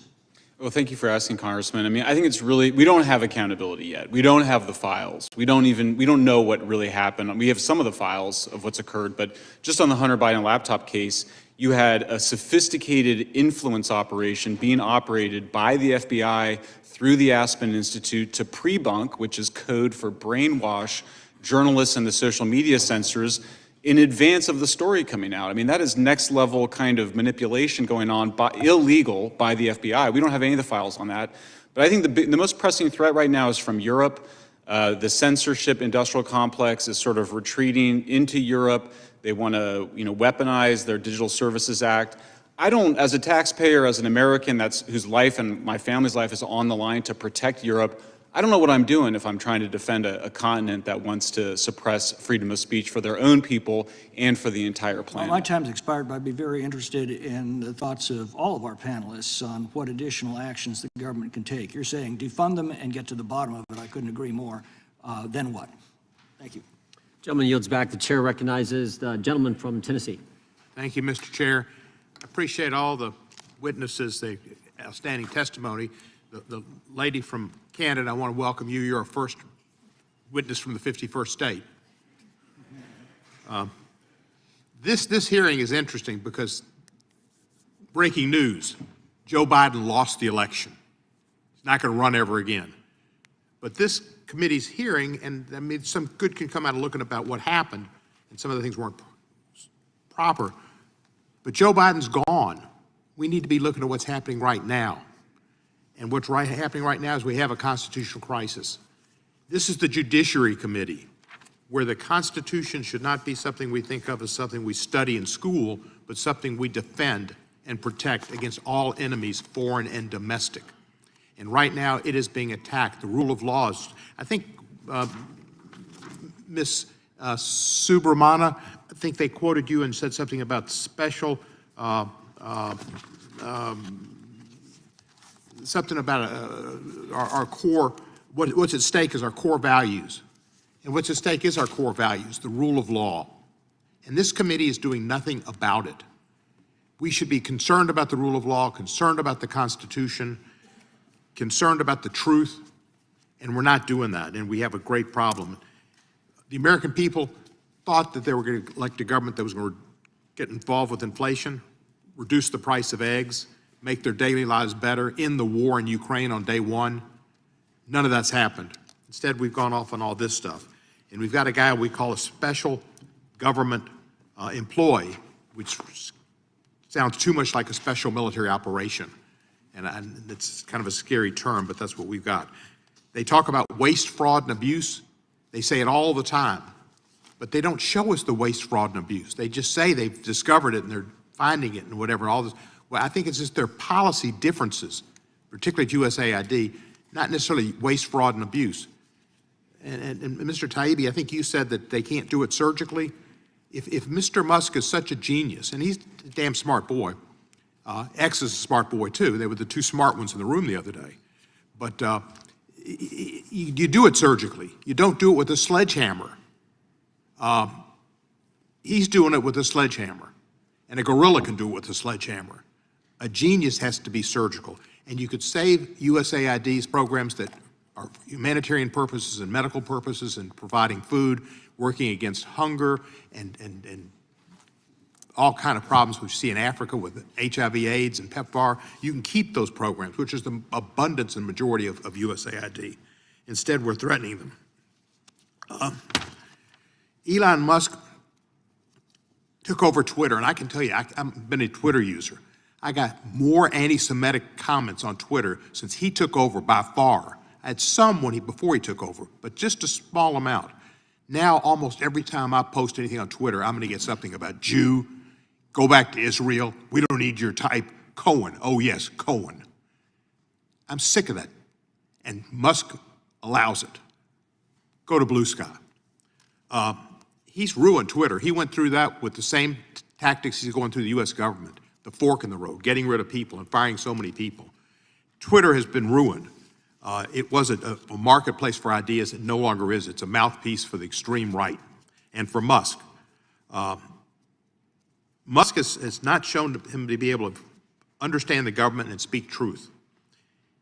When we had a continuing resolution of last December, Musk said the bill allocated $3 billion to build a new football stadium in Washington. It didn't allocate any money for a football stadium. And he said it emphatically, $3 billion. He said it was going to be a 40% salary increase for Congress people. No, it said there'd be a cost of living adjustment of 3%.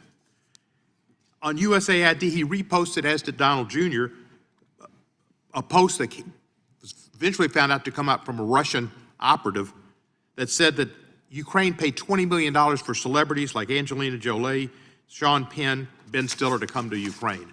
False. They didn't pay anything for them. And they've said that we spent, Musk said $50 million, Trump $100 million on condoms in Gaza for Hamas. And that's not true. There was $7 million, is all USAID spends all over, and that's for helping on HIV AIDS. And the Gaza they spent some money on was Gaza in Mozambique. I mean, they can get at a map and see the Gulf of America, but they can't find out what's going on in Africa. And that's going to be the largest growing continent in the world. I'm just concerned about the truth. I'm concerned about Musk. I'm concerned about Doge. I'm concerned about this employee who they wanted to bring back, and I think they did, who said, just for the record, I was racist before it was cool. You could not pay me to marry outside of my ethnicity. We want to normalize Indian hate. And that's not Tonto. That's an entire country. And I would not mind at all if Gaza and Israel were both wiped off the face of the earth. That's a real nice character. And that's who they took up as their champion. Thank you, sir. And I yield back the balance of my time. Gentleman yields back. Gentleman from Wisconsin is recognized. Thank you, Mr. Chairman. At the end of your testimony, Mr. Taibbi, it says, no wonder your approval ratings are lower than psoriasis. By the way, I've had a few bouts of it. It's nasty stuff. And you said you sold us out. Explain what you were saying at the end of your testimony. Many of the programs, thank you for the question, Mr. Congressman. Many of the programs that Michael and I reported on in the Twitter files, these are taxpayer-funded programs that are being spent to remove the speech of the taxpayers themselves or to encourage platforms to take down content of the taxpayers. And I think most people would disagree with that allocation of resources. I'm hearing a lot about Elon Musk. Does that mean that I should be in favor of the Department of Homeland Security partnering with Stanford University to do a mass flagging program ahead of the 2020 election where the speech of ordinary citizens was taken down? These are two completely separate issues, but it's the institutional problem. We've created all these institutions. The Global Engagement Center is one, the Counter Misinformation Program, the FBI's Foreign Influence Task Force, the Cybersecurity and Infrastructure Security Agency. These are all big institutions that are part of the government that are directed towards this exact activity. And it has to be shut down in order for us to get back to an absolutely free press environment. On March 9th, 2023, I believe you were in this building testifying, and the IRS knocked on your door. Give us a retrospective, if you could do it kind of briefly. I've got other questions here. Give me a retrospective as you look back on that incident 2 years ago. Yeah, I came back from testifying before this committee on the train. My wife told me that the IRS had left a note on my door. They had knocked while I was testifying. This, again, is why I'm finding it funny that people are suddenly concerned about the harassment of journalists. I don't remember any of you saying anything when this happened at the time. You think it's a coincidence? We subsequently learned, thanks to Mr. Chairman Jordan, who reached out to the Treasury, that case was opened on me on December 24th, 2022, when probably the most consequential Twitter files report that I dropped was published. It was a Saturday and it was Christmas Eve. I don't think the IRS is usually working that day. Ms. Subramania, in regards to Section 230 of the Communications Decency Act, might it be useful if the liability shield that is currently in place be conditioned on companies to make sure that they adhere to a free speech standard? Do you think there maybe should be changes made to Section 230 to make sure that free speech is protected? I'm not familiar with this legislation. What is the liability shield? Mr. Schellenberger, would you like to take that question? Sure, and I've testified in front of the Senate and written a white paper on this issue. I think that Section 230 should be reformed if you're going to offer this sweeping liability protection. Then I think that adult users of social media platforms should be able to choose and filter their own legal content. And I've said that publicly quite a bit before. I haven't found a lot of interest in either party for that proposal, but I do think that's the best way. Certainly, you can still have a feed that the social media platforms choose to feed you, but I do think there should be that option for people to choose their own content. You say in your testimony PSYOP tactics being used by the U.S. and UK military against the American people. That is really scary stuff reading that. Could you elaborate? Because I think the American people need to hear, they need to hear about this. Yeah, we now know what happened, which is that basically after the war on terror, the United States used counterterrorism, counterinsurgency, counterpopulism tactics first in the Middle East as part of the Arab Spring uprisings, then in Eastern Europe as part of the color revolutions, using social media to foment revolutions against places that we wanted regime change, and then using censorship in places to repress conflicting opinion in places that we were trying to stabilize. Those tactics were then turned against the American people after the populist revolutions of 2016. First, you saw Russiagate, the idea, this wild conspiracy theory that President Trump was somehow controlled through a sex blackmail operation by the Russians. But then we also saw a very elaborate effort to do exactly what they had done abroad, creating small committees of experts to decide what the truth was and demand censorship on the basis of it. But I also mentioned there's also these proactive influence operations, the most dramatic of which is the Hunter Biden laptop, severely illegal, but we also saw the mobilization of the intelligence community. And now in the latest article that we published today, we have documented that the Agency for International Development has overseen basically a takeover over the last decade and a half of independent investigative journalism in Europe and around the world through OCCRP and supposedly independent journalism organizations with an eye to basically controlling the information and controlling the major news media that do investigative journalism. Thank you, Mr. Chairman. And Mr. Chairman, thank you so much for the work that you have done over the last couple Congresses on this issue. We appreciate it. Gentleman yields back. I think, gentleman, the gentlelady from California is recognized. Thank you, Mr. Chairman. Donald Trump is a litigious individual. He's quick to sue news organizations that try and hold him to account, but he's also the commander-in-chief who appears to be using every weapon in the federal government's arsenal to go after those same news organizations. He is currently suing, in his private capacity, CBS for $20 billion, but at the same time, his FCC chairman, Brendan Carr, is investigating CBS while Mr. Trump, President Trump, is calling on him to go even further and to revoke CBS's license because he didn't like the coverage that they gave. He's doing all this while Paramount, CBS's parent company, is in merger talks with billionaire Trump super donor David Ellison.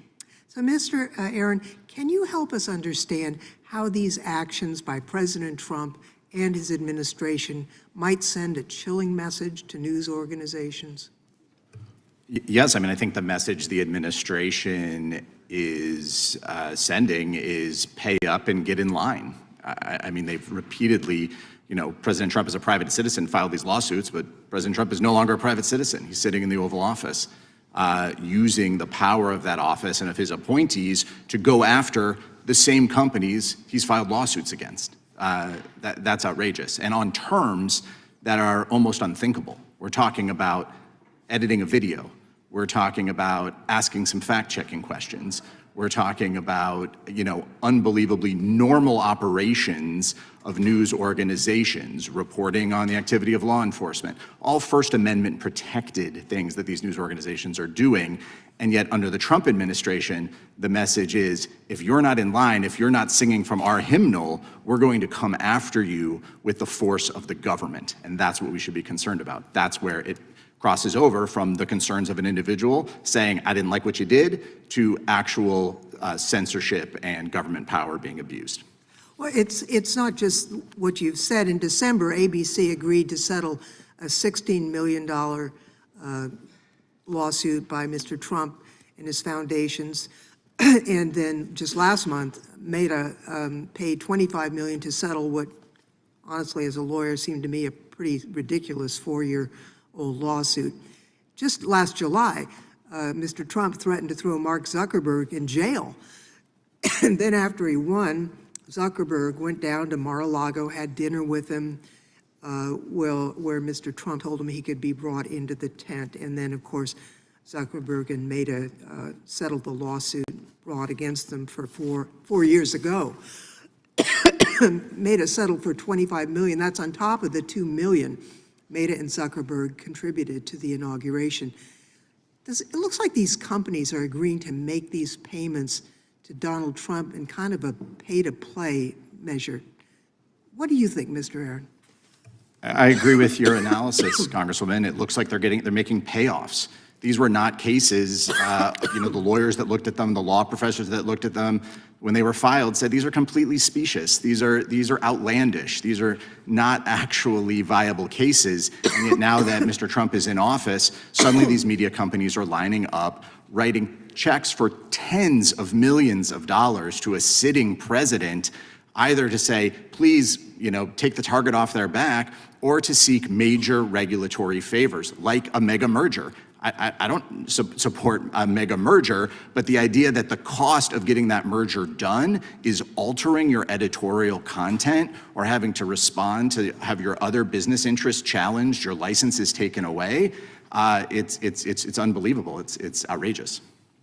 Well, I agree with you, Mr. Aaron. I'm not sure whether the president is shaking down these corporations or whether they're offering him bribes because they realize that if they pay the right price, they'll get their way. But it's clear to me that there is these outrageous settlement payments to the president and his foundations are really, I think, incompatible with a free press. Can you explain, Mr. Aaron, what happens to a free and fair press, to journalism, when media organizations and the president are engaged in this type of pay-to-play? Is this something that other media organizations are going to pay attention to? What's the impact on the eco-structure?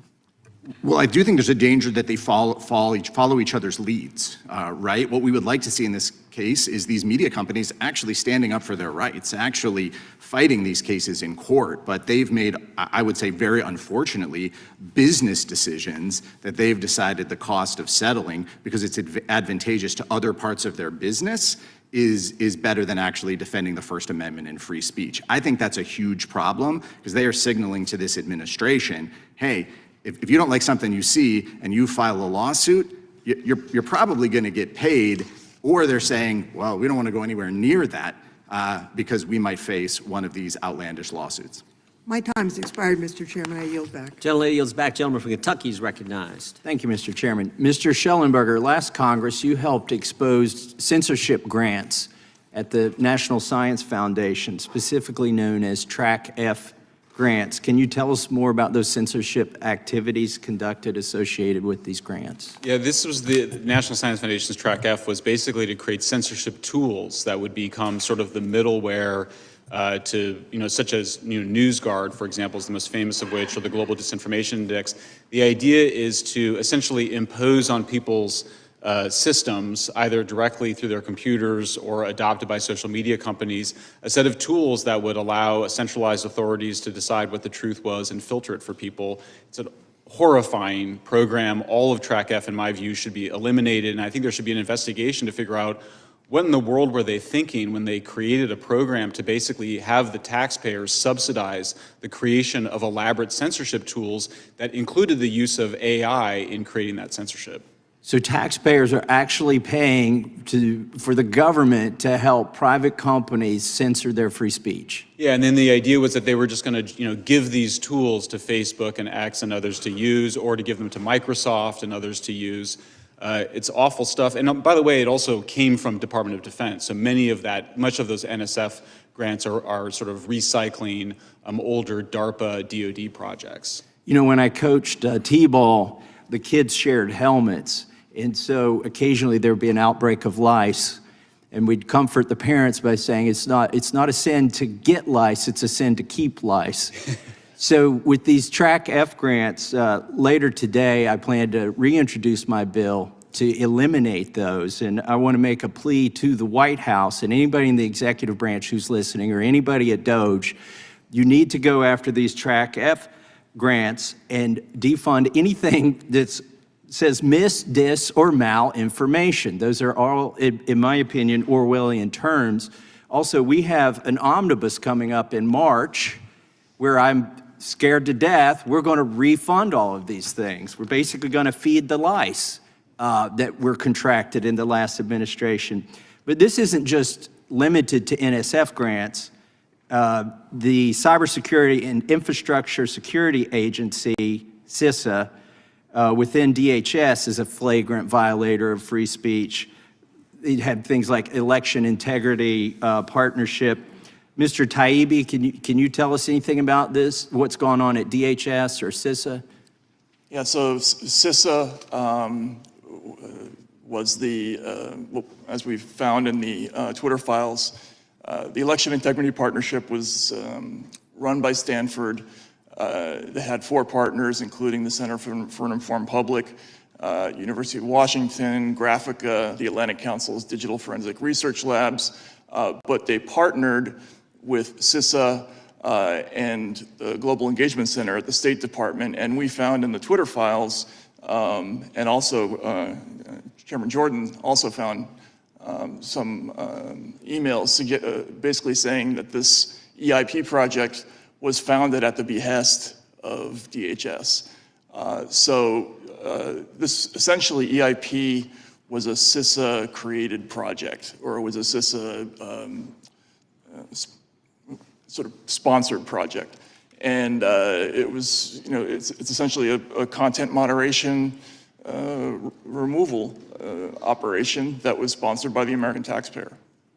Another example of American taxpayers unwittingly,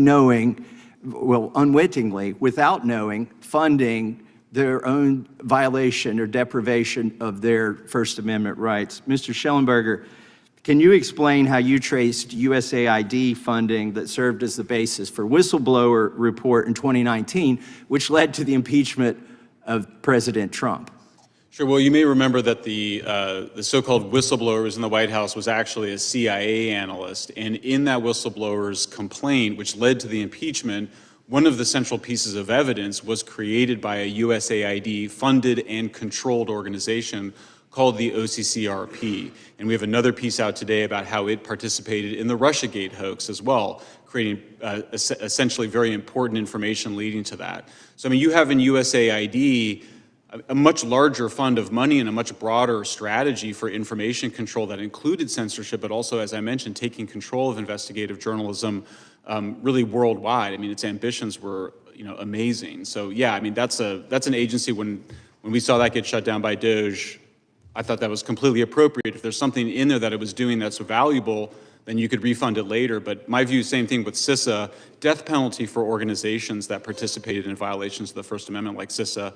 Cybersecurity is an extremely important function. It shouldn't be contaminated and undermined by censorship activities. Well, I think it's always been known that our government has funded the change in administrations, if we can say it politely, of other governments. But isn't it borderline treason when the taxpayer when organizations entrusted with protecting our country are now undermining our own government?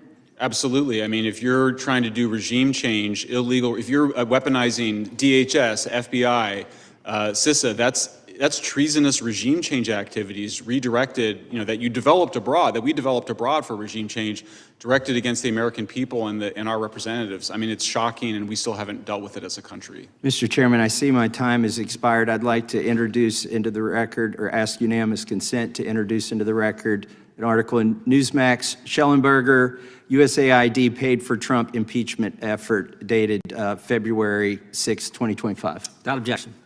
Gentleman yields back. The gentleman from Georgia is recognized. Thank you, Mr. Chairman, Mr. Ranking Member. Today's hearing entitled Censorship Industrial Complex. It's puzzling to me that when we're talking about censorship and denial of First Amendment rights, we're talking, the witnesses here from the majority seem to be stuck on Hunter Biden's laptop, mentioning it repeatedly, but nothing uttered about what has been transpiring since January 20th, when this president was inaugurated. You know, free speech necessarily means freedom of the press. And co-president Trump has been talking for years about the press being the enemy of the people. Mr. Aaron, what impact has the president repeatedly calling the press the enemy of the people had on our free speech? Well, I think it's very chilling. I think it's a big problem when the most powerful person in the country, who is tasked with upholding the Constitution and the First Amendment, repeatedly goes out of his way to threaten journalists for asking hard questions, to sue news organizations because he simply doesn't like their conclusions. I think this is a real overreach in his power, and it creates danger for journalists out there actually trying to report on this administration, as I assume is intended to do. And he's been doing more than simply attacking journalists. He's also been threatening confidential sources of journalists. How does that chill free speech? Well, I do worry about any administration, and I've worked with folks on this side of the dais over problems of the government trying to go after whistleblowers, trying to force reporters to hand over their sources. There were new regulations put into place during the Biden administration that I hope offer some greater levels of protection. I don't know if those are going to survive the new administration. I know members of this committee have supported the Press Act, have supported important protections for journalists. We need those because at a moment like this, we are reliant on whistleblowers to know what's happening. And we're also reliant on inspectors general, who are essential for an ethical and transparent government. Yet during his first week in office, co-president Trump illegally fired 17 inspectors generals over 18 different federal agencies, and just yesterday he fired the 18th inspector general. A day after that inspector general from USAID released a report detailing the wasteful impacts of Trump's chaotic and illegal funding freeze and stop work order. The message was clear that if you speak out, you will be fired. Co-presidents Musk and Trump clearly want to shroud their administration's actions from public scrutiny while they illegally freeze federal funds, purge federal workers, and rummage through sensitive private data that they can use to retaliate against any critics who dare to speak up. I'm concerned about the firing of the watchdogs who dare to speak up. Just this past week, this Inspector General fired for revealing more than $489 million in food assistance that was at risk of spoilage or potential diversion after the Trump administration implemented its aid freeze and stop work order. The very next day, he was fired, as I said.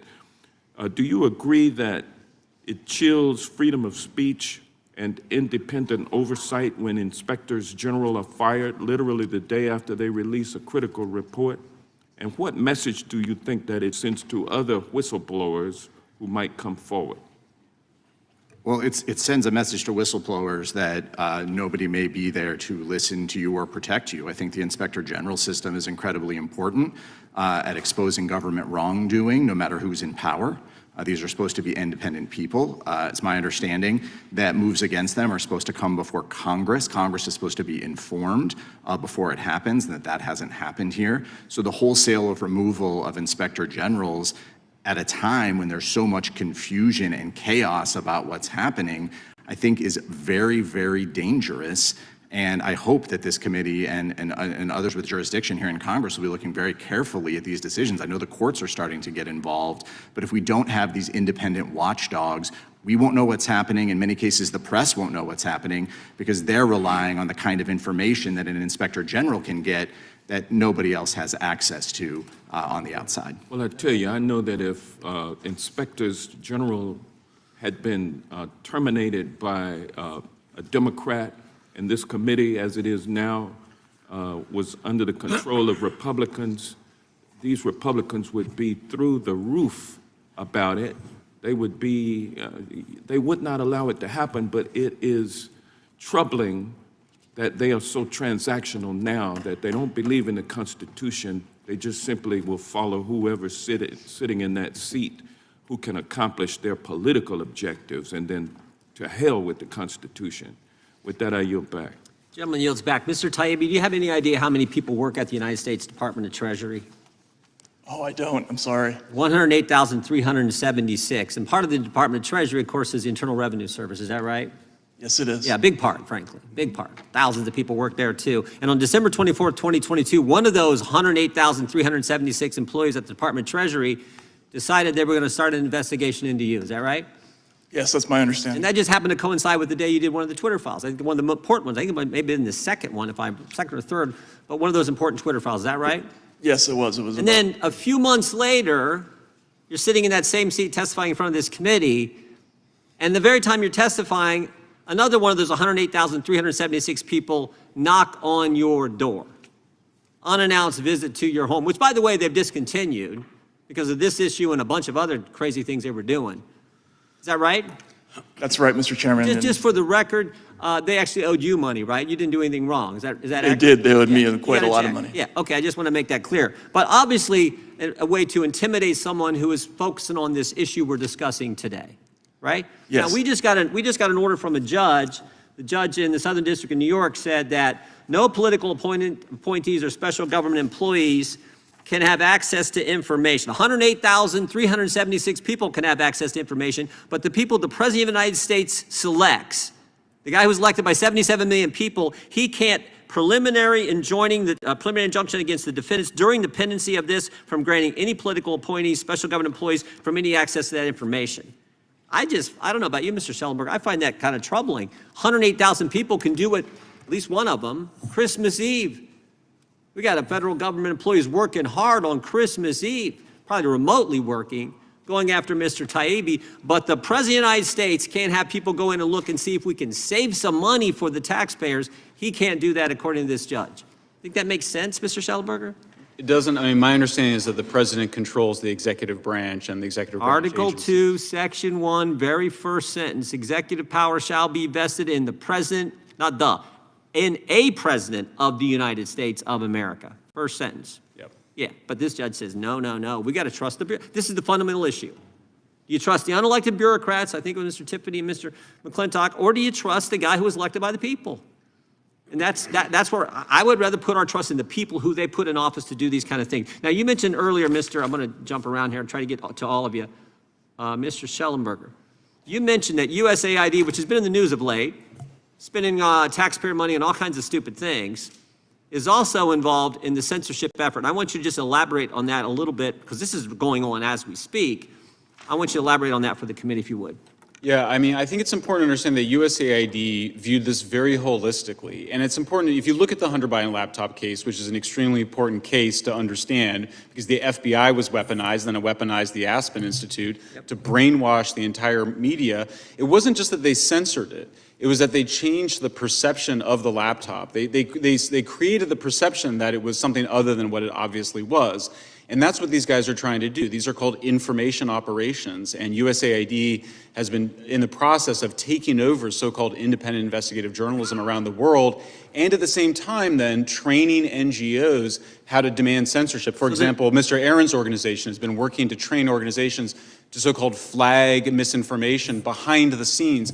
By the way, it's one thing to criticize somebody publicly, which we should all be engaged in. Yeah. But this thing where you're skulking around, you do that all the and time. secretly, yeah, that's what open democracy is. This thing of going out and like secretly flagging information behind the scenes and demanding censorship, that's completely an abomination. That is not what I just our want to be clear. democracy is about. You're saying USAID, your investigation is now engaged in this pre-bunking kind of concept and process that they did with the laptop story in the fall of 2020. And it's the exact same approach as well, where often what they're doing, for example, with USAID, OCCRP, is that they're leaking intelligence from the intelligence agencies in a very, and not like WikiLeaks where they just dumped it, I think, probably too much without the proper redactions, but they're strategically leaking it and then manipulating places like The Guardian and the New York Times to publish certain stories and control the whole investigative news process. And we saw this from Yoel Roth's testimony.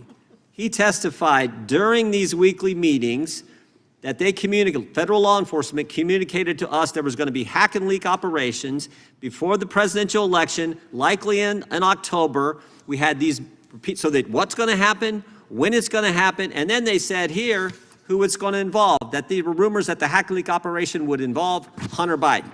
So they set them all up. And then Shazam, they set them all up because they had the laptop and they knew what was coming. And when it happens, everyone buys into what the 51 former intel officials say. That's right. Mr. Subramanian, I want to give you the last word. RFK, I just want you to know, I appreciate the historical perspective you brought when you testified last Congress, but one of the statements that stuck with this last Congress was actually a statement made by RFK Jr. when he said, when you look at history, it is never the good guys who are for censorship. And that's what we're trying to keep in mind and stop it from both sides, from all sides. We want the First Amendment. I'll give you the last 30 seconds here to respond. Absolutely. I mean, as you mentioned earlier, and when I was here the last time, I think it was a throwaway comment to a representative. It was not even part of my testimony. I don't think so. And I said, the values of Western civilization are worth fighting for, going back to the Enlightenment and the Reformation. That is what gave us free speech. That's what distinguishes us from the rest of the world. And the First Amendment in America distinguishes America from the rest of the world. I come from India originally. I live in Canada. I'm from Canada. But I've lived in India, I've lived in the Middle East, I've lived in places where just speaking your mind can send you to prison. You cannot criticize anything that goes against the government or certain religions for that matter. And when I came to the West, it was, refreshing to finally be able to express myself. And unfortunately, what I left behind has come to me in Canada, has followed me to Canada. And I'm seeing that happening in the United States. And it's very worrying because it's happened so quickly, and I don't know where this is going to lead us to. Yeah, if we can't settle our disputes with debate, the alternative is frightening, and we never want to get there. So I appreciate all of you. I appreciate from both sides. I mean, we want to embrace the First Amendment. Unfortunately, I have to run, Mr. Raskin and I have to run to the House Administration Committee to talk about the budget for this committee. And if you need, I should have said this at the outset, if any of you need a break, or we'll take it, but just let us know, just communicate with one of our staffers and we'll give you a break. If not, we're going to keep going. And I think it is the gentleman from California is recognized for 5 minutes. For the last 3 years, Donald Trump campaigned on lowering your costs. Do they feel lower? Does anything about this hearing get us to lower costs?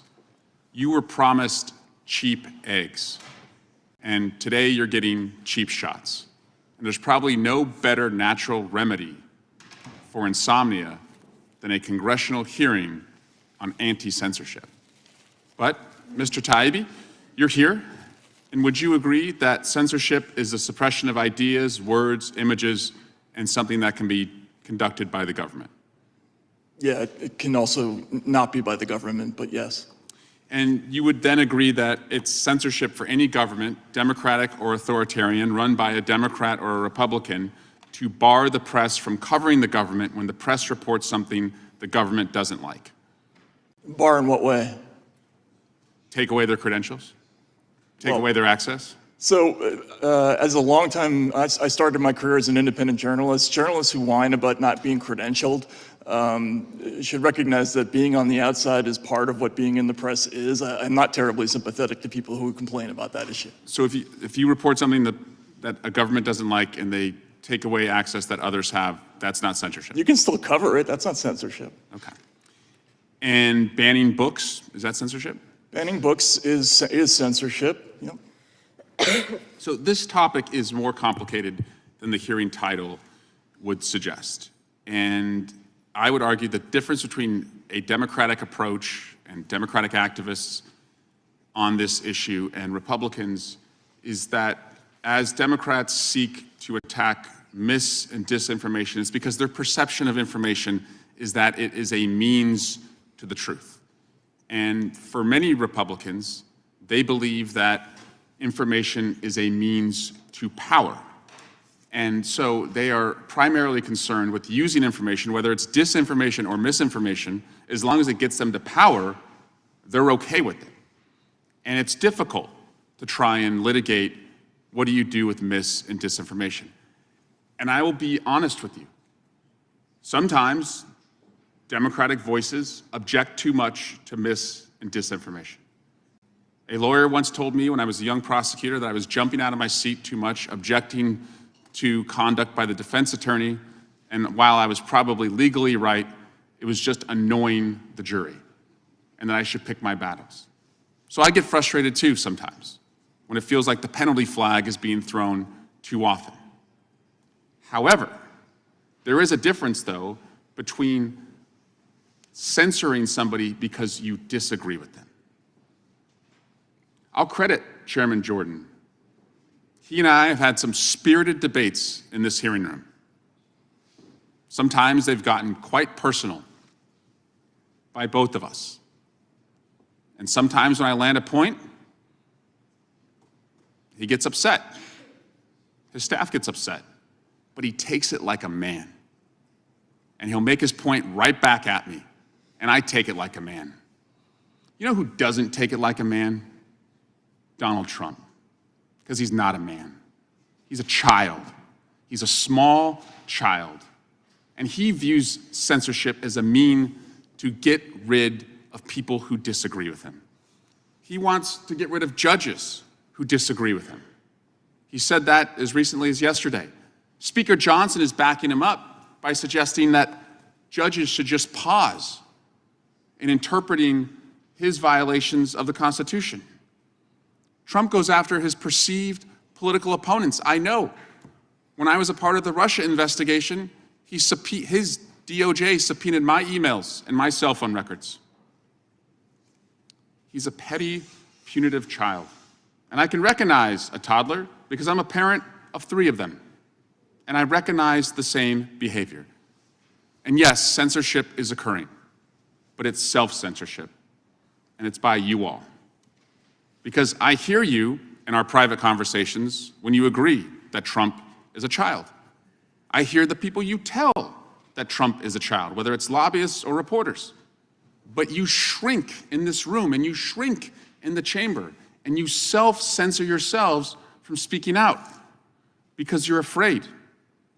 And he's laughing at you that you take him so seriously because he's unserious. He's laughing that you think he is so powerful because he's weak. He's laughing that you think he is so big because he's quite small.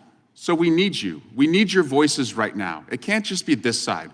We're all in to speak up, and we need you to speak up too. Otherwise, we are all out of freedom. And I yield back. Gentleman's time has expired. Gentleman yields back. I'm going to recognize myself for the next 5 minutes. Mr. Taibbi, the Twitter files showed how the State Department's Global Engagement Center, and I know you've done some reporting on this, initially created to counter the foreign disinformation campaigns, ended up censoring American speech directly and by proxy. You know, it was established in 2016, $61 million, 120 employees. And what we found now through further reporting is that at the exit of the Biden administration, they kind of shifted things around to make sure that it was still viable and still could operate. Can you just explain kind of in general what your reporting discovered and what you've seen since then? Sure. Thank you, Mr. Congressman. The Global Engagement Center, which was an organization that was unknown to us when we started the Twitter files, and it started off as a counterterrorist organization. A source that I spoke to that had worked there described the transformation of their mission as CT to CP, counterterrorism to counterpopulism. We found Global Engagement Center reports on a variety of topics within the Twitter files. They also worked with the Stanford Internet Observatory and the Election Integrity Partnership. And at the end of this year, they were set to expire and be defunded. But essentially, what happened was they took the same amount of employees, they renamed themselves R/FEME, and they scattered the employees physically throughout the building in different places to make it impossible or make it more difficult to eradicate the agency. Now, I'm not sure how that has all panned out. My understanding is that ultimately this will be defunded, but those personnel and that money still exists, and they still have exactly the same mission that was delineated for them in 2018 by legislation. And it was the way that they utilized what was called bad speech and good speech, right? Can you describe how they kind of manipulated things that was presented to the American public? And a lot of this was initiated during COVID, right? Yeah, so the Global Engagement Center, they had a really important, I think, innovation in the whole evolution of the digital censorship movement. They put out these reports. Some of them were sort of old school intelligence reports where they actually used sources to identify accounts that were reasonably linked to foreign governments or foreign intelligence or might be bots. But then they had this concept they called the information ecosystem, and that just drew in accounts whose messages were too much in sync with those other accounts. And as a result, we had people who were completely innocent and in many cases were prominent politicians, like there were prominent Democratic politicians in Italy, for instance, and in France, who were deemed to be part of the Russian ecosystem or the Iranian ecosystem or the Chinese ecosystem. This is just old school guilt by association, and it was part of their method. We found this repeatedly in their reports. Yeah, the last question I had was, so as the Biden administration leaves and they morph this group into another kind of different size organization, I mean, the fact of the matter is, I mean, this is a perfect target for what Doge is looking at right now, because there's no way to really reform these organizations, especially because it's part of the State Department. So it would be something that Secretary Rubio would absolutely have to go in and either rework start to finish or just eliminate it. Is that correct? I would think so. And again, the process of scattering the organization throughout the building, and this is a prime example of how it's so difficult to eradicate these institutions once they've taken hold. Yeah, Mr. Schellenberger, I'll just ask you kind of the final question, and that was just, you talked earlier about these types of organizations that are embedded, and then how do you eliminate them? How do you change them? I mean, you really have, I mean, my view is that you have to shut them down and reconstitute them with different rules, different leadership, personnel as policy. So, I mean, you can't have somebody heading up CISA that thinks it's their job to go around and to censor their fellow Americans. You've got to have somebody there that's really committed to cybersecurity, which is in their name twice. That's how supposedly committed they are to it. So any organization that has that level of mission drift, I think you got to shut it down and reconstitute it later, and I hope Congress considers doing that. Thank you very much. My time has expired. Mr. Chair, I have a unanimous consent request. Yeah, Ms. Crockett. We have heard over and over today that the government was coercing social media companies to take down specific content, mainly targeting conservatives. You and I both know this is not true because not one of the dozens of witnesses. Point of order. What is Ms. the Crockett, what is the what is what's the the UC request, Ms. Crockett? UC request? For the record, I would like to introduce excerpts from transcripts of interviews with witnesses from the social media companies who this committee interviewed last Congress. They all testified that there was no direct You coercion. just need to put the document in. Point of order, doesn't she just need to put the document in to the record? No, I need to. I don't believe that she needs to include any I'm asking- explanation. Ms. Crockett, go ahead and finish your UC request. It's May 16th, 2023, transcribed interview with a Meta security policy employee who confirmed that Meta's hack and leak policy Again, was point not of order, mandated. isn't it just the document that goes in? Without objection, without objection. The second one is. Without it will be, we don't need any further description of the document. We have multiple Without transcripts. without objection. So all of We my have- transcripts are in. Without objection. Okay. I'll go to the gentleman from California who's recognized for 5 minutes. Thank you, Mr. Chair. The Trump administration issued a series of executive orders that are brazenly illegal and unconstitutional, and that's why federal judges appointed by Ronald Reagan, George Bush, and Donald Trump himself have halted a number of these orders. And none of these orders are designed to lower inflation or lower your costs. Donald Trump campaigned on lowering prices. He lied to you. Congressional Republicans have also done nothing to lower prices. And this hearing is a prime example. This Republican-controlled Judiciary Committee could hold a hearing on price gouging. The Republicans could hold a hearing on antitrust and how monopolies are using their monopolistic power to raise your prices. But no, we're holding a hearing on Twitter and Facebook, about Twitter and Facebook. Are you kidding me? I'm going to show you a video now of what is at the top of Americans' minds, which is inflation and grocery prices, and specifically the high cost of eggs. Tonight, shell shock with the price of eggs continuing to soar. The average price for a dozen now more than $5. Eateries coast to coast also feeling the pinch and passing their cost increase to customers. Waffle House diners now paying 50 cents more per egg, a surcharge the company says will be short-lived. We cannot predict how long this shortage will last. What about you personally? Me personally, I'll just stop eating eggs here. And since that NBC News report came out, egg prices have increased again. Fox News just recently reported the wholesale price of eggs is now an average of $8. And Donald Trump's indiscriminate tariffs that he's already leveled and threatened to level are making things worse. I'm going to show you a video now of what Donald Trump's tariffs are doing to shoppers at Costco.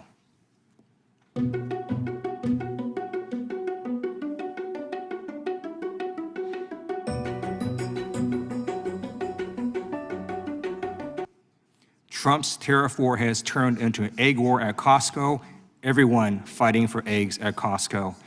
I recently went grocery shopping, and the price of eggs were between $7.99 and over $12. And not only were the prices that high, but there were no eggs. There are no eggs on their shelves. And that is leading the American people to realize that Donald Trump lied to them, and congressional Republicans are not focused on the issue that the American people care about. And that's why consumer sentiment has now dropped. And that is a very important factor for the economy. I'm going to show you a video about a recent consumer sentiment report. This Michigan number, all of them are pretty terrible. The University of Michigan sentiment falls to 67.8 from 71.1. The current conditions index 68.7 from 74, and expectations 67.3 from 69.3. So people are not at this point seeing a lot of strength in the economy, but they are seeing inflation. This is really, really interesting. The Michigan one-year inflation number jumps to 4.3%. Wow. That is a 1 percentage point gain in one-year inflation expectations over the January number. 5 to 10-year inflation goes up just a tick to 3.3 from 3.2. But these numbers, we'll have to go under the hood and see exactly where people were upset. But these numbers are not particularly good news for the Fed or for the administration. And just today, it was announced that inflation increased again. And it's not just on eggs, it's also on meats and poultry and fish, on gasoline, fuel oil, used cars and trucks, prescription drugs, car insurance, and rent. and congressional Republicans are doing nothing to address this issue. So look, do I think it's obnoxious that Twitter bans the term cisgender? You can be punished and suspended for using that term. Sure, it's obnoxious, but that's not what the American people care about. They care about the number one issue, which is inflation. Same thing last year, same thing this year, and Donald Trump and congressional Republicans are doing nothing to address that issue. In fact, Trump's terrorists are making things worse. So I urge our congressional Republicans to get serious and stop doing dumb hearings. I yield back. Gentleman yields back. The gentleman from Texas is now recognized. Thank you, Mr. Chairman. It is so wild to me that when we talk about an issue that so much indicts the Biden administration for the laws they were breaking, that the only thing Democrats can do is call it a dumb hearing, talk about bird flu, and say, here's one that one of my colleagues said, Joe Biden is gone and we need to be looking at what's happening right now. They spent the last 4 years talking about Donald Trump after he left office. And now that the American people got what they wanted, which is another 4 years of Donald Trump, they don't want to talk about Joe Biden. You know, I don't want to talk about Joe Biden either, but I do want to acknowledge the lawfare, the censorship, which is the whole point of this hearing. And, you know, I'll mention, I'm glad that inflation was brought up because I do believe that we're going to finally head in a good direction. But my colleague from California just spent 2 minutes talking about eggs and the cost of eggs. The cost of eggs were up a month ago, which is why the Biden administration appropriated or spent $300 million on bird flu. I'm not even going to blame Joe Biden for the cost of eggs or Donald Trump. We got a bird flu going on. And yeah, it's terrible. But let me tell you something else that's terrible.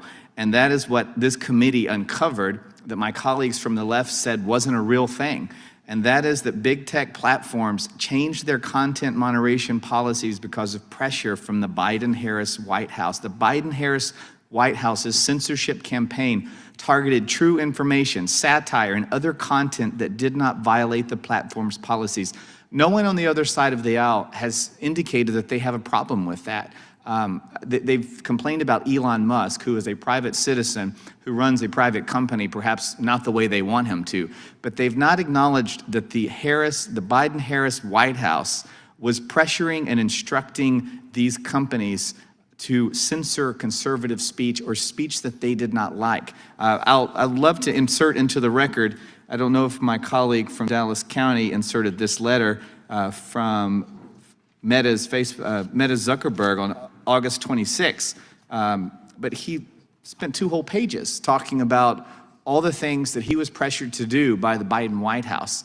And this was after Trump said, I'm going to lock up anyone who interferes in this election. My colleague from California mentioned that as if that was some terrible threat to make. I'm going to defend the integrity of the election. Well, after Trump said that, this letter came out as if Mr. Zuckerberg was admitting, which he did, that they'd been breaking the law because the White House had asked them to. Mr. Schellenberger, I'll ask you to comment, if you will. I haven't heard any outcry or condemnation from the left about all this censorship from the Biden White House. I want all the censorship to stop. But what am I missing here? You're not missing anything. I mean, look, the whole censorship industrial complex was created by Democrats. I mean, it's really quite disturbing and depressing when you think about it. I was raised on the radical left, and what we had in common with the liberal left was that we supported the Brandenburg ruling. We supported Skokie. We Democrats were supposed to believe in supporting allowing Nazis to march through neighborhoods of Holocaust survivors. That's what the Supreme Court has upheld. That's how radical America's commitment to free speech is. So when I hear members of Congress complaining that people said something racist online and they weren't censored, I'm offended as an American by that. I mean, free speech is we do a lot of things badly in the United States. The one thing we do well and have done well for 250 years is protecting free speech. So when you see an entire political party get behind weaponizing government to put their main political rival in prison, create an elaborate censorship industrial complex, run lawfare, run information operations against their fellow Americans, it's very disturbing. And so I think that the fact that we're still talking about what happened, we should be talking about what happened. It was a woke reign of terror for the last 12 years where people were scared to say their mind in public, in private, and we had these elaborate governmental apparatuses in place to aggressively censor behind the scenes using law enforcement organizations to do it. So I think that the fact that we're all still a little upset about that and that we're very concerned about what the Europeans are doing, I think should be a little bit more understandable for those of us that were raised in the true liberal spirit of the left. I appreciate that. I yield back. Mr. Chairman, I have a Gentleman unanimous yields consent. back. Mr. Chairman, a unanimous Yes, consent gentleman's request. recognized. I ask unanimous consent to enter into the record the Supreme Court's opinion in Murphy versus Missouri, especially footnote 4, which states that the factual findings about alleged government censorship on social media, quote, Point of appear order. to be Doesn't the clearly document erroneous. just go in? Without objection, without objection. The gentlewoman from Washington is now recognized for 5 minutes. Thank you, Mr. Chairman. There are many issues in this committee's jurisdiction that are top of mind for the American people, like the constitutional crisis that we face when the Vice President suggests that we don't need to listen to the judicial branch, or when the administration takes repeated actions to undermine the Article I powers of Congress. Or how about if we use this hearing to take on the giant profiteering corporations that use monopolistic practices to raise prices and drive out competition?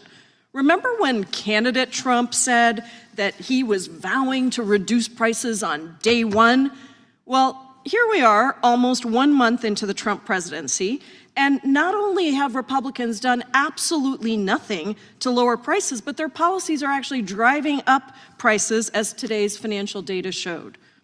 But instead of dealing with that, we're here wasting time on repeatedly debunked accusations of censorship, even as the real censorship is happening right before our eyes. Donald Trump's assault on free speech rights through a series of executive orders that dictate terms of allowable expression and identities, demand political loyalty from all civil servants, and punish anyone who dissents.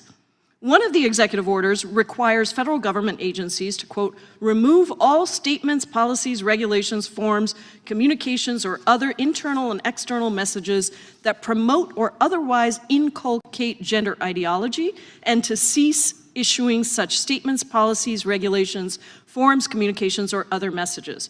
This executive order has now been used by the Centers for Disease Control and Prevention to send out guidance prohibiting the use of terms like gender, transgender, pregnant person, transsexual, and non-binary. Mr. Aaron, how does this lead to direct or indirect censorship of employees in their role as private citizens?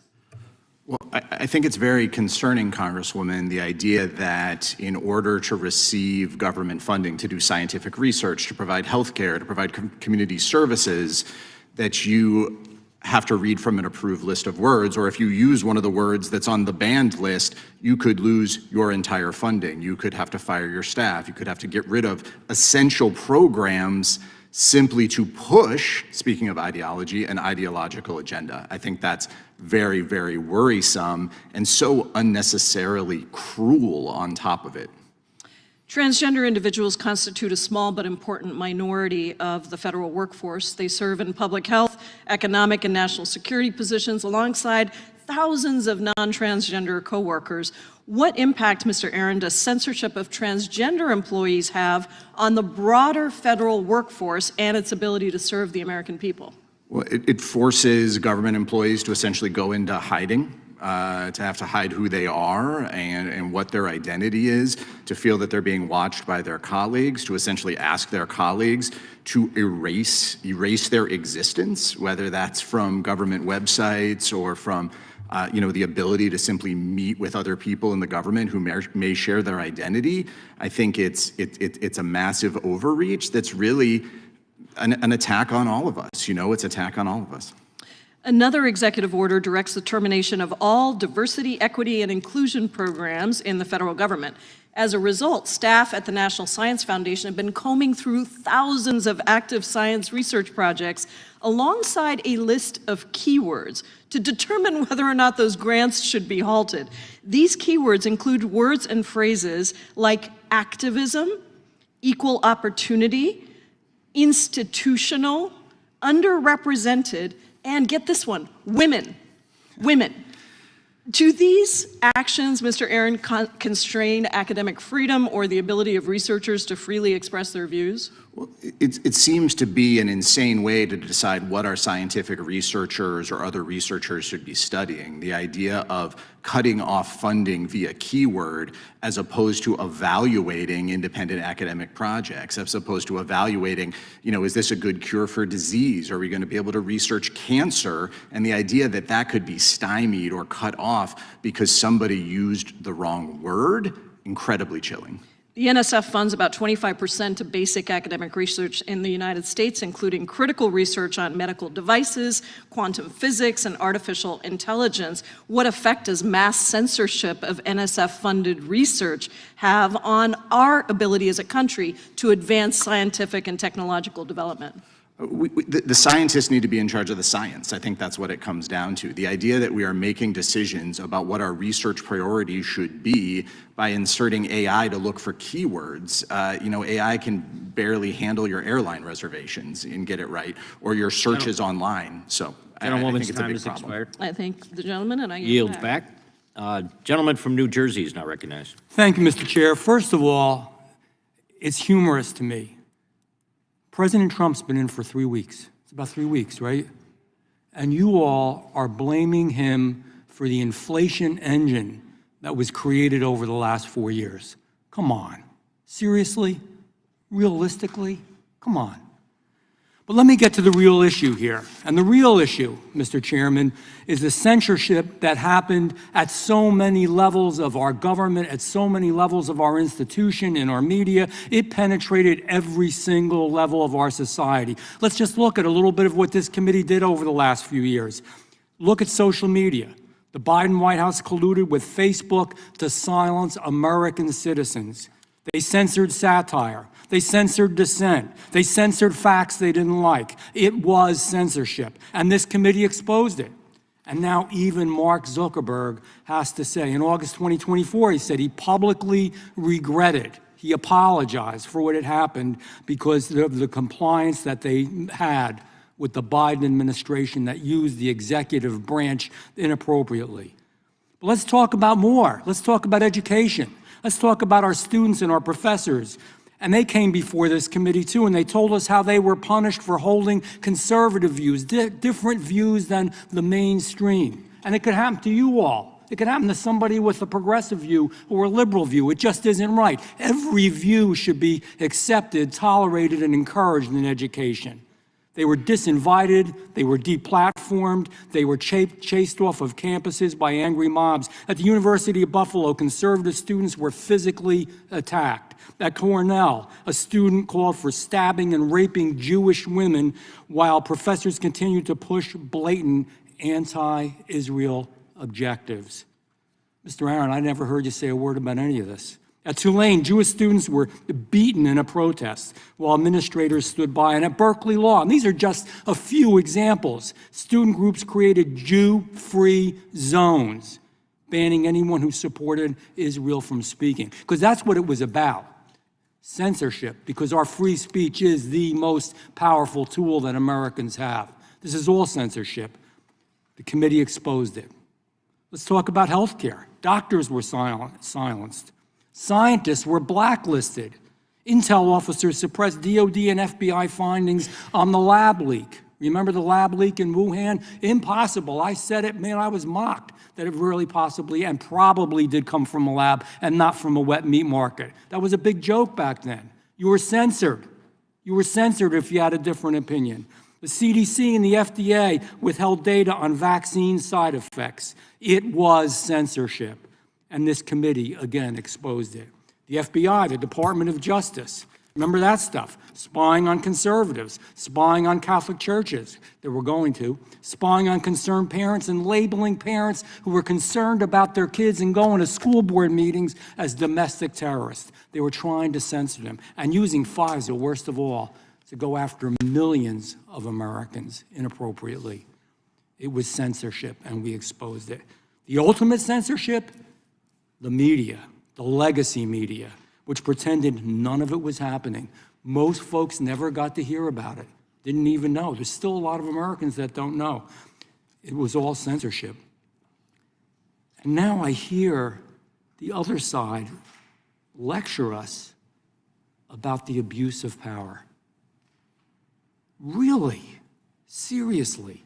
After what happened after the last 4 years? You gotta be kidding me. It's unbelievable. You know, I was talking to a reporter outside before. They said, you know, what's the one thing you regret? They were doing a little bio on me, and you're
People care about bread and butter issues.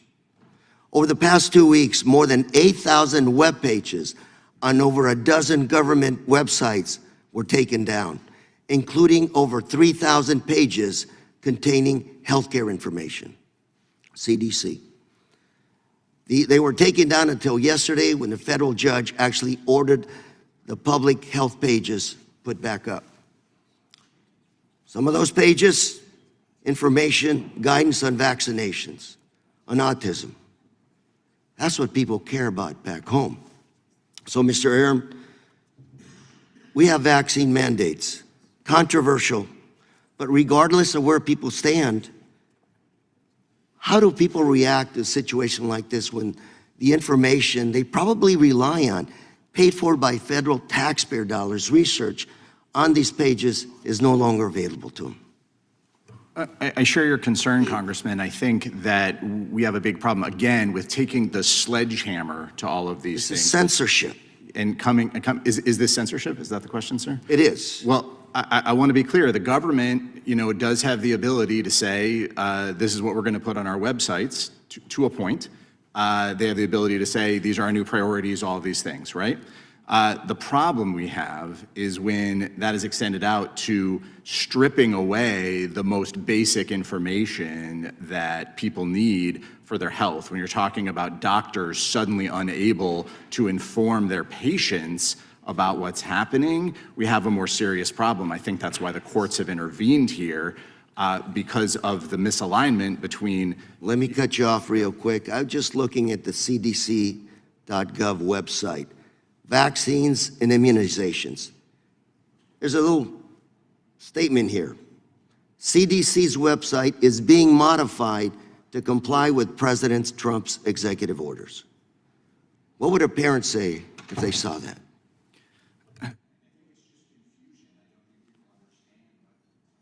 I think it's just confusion. I don't think people understand Why is the government taking away this basic life-saving information? Why are they taking away information about, diseases The that Autism people are Spectrum suffering from? Disorder website, CDC's website, is being modified to comply with President Trump's executive order. This disclaimer is everywhere. What's a doctor supposed to do when he reads this?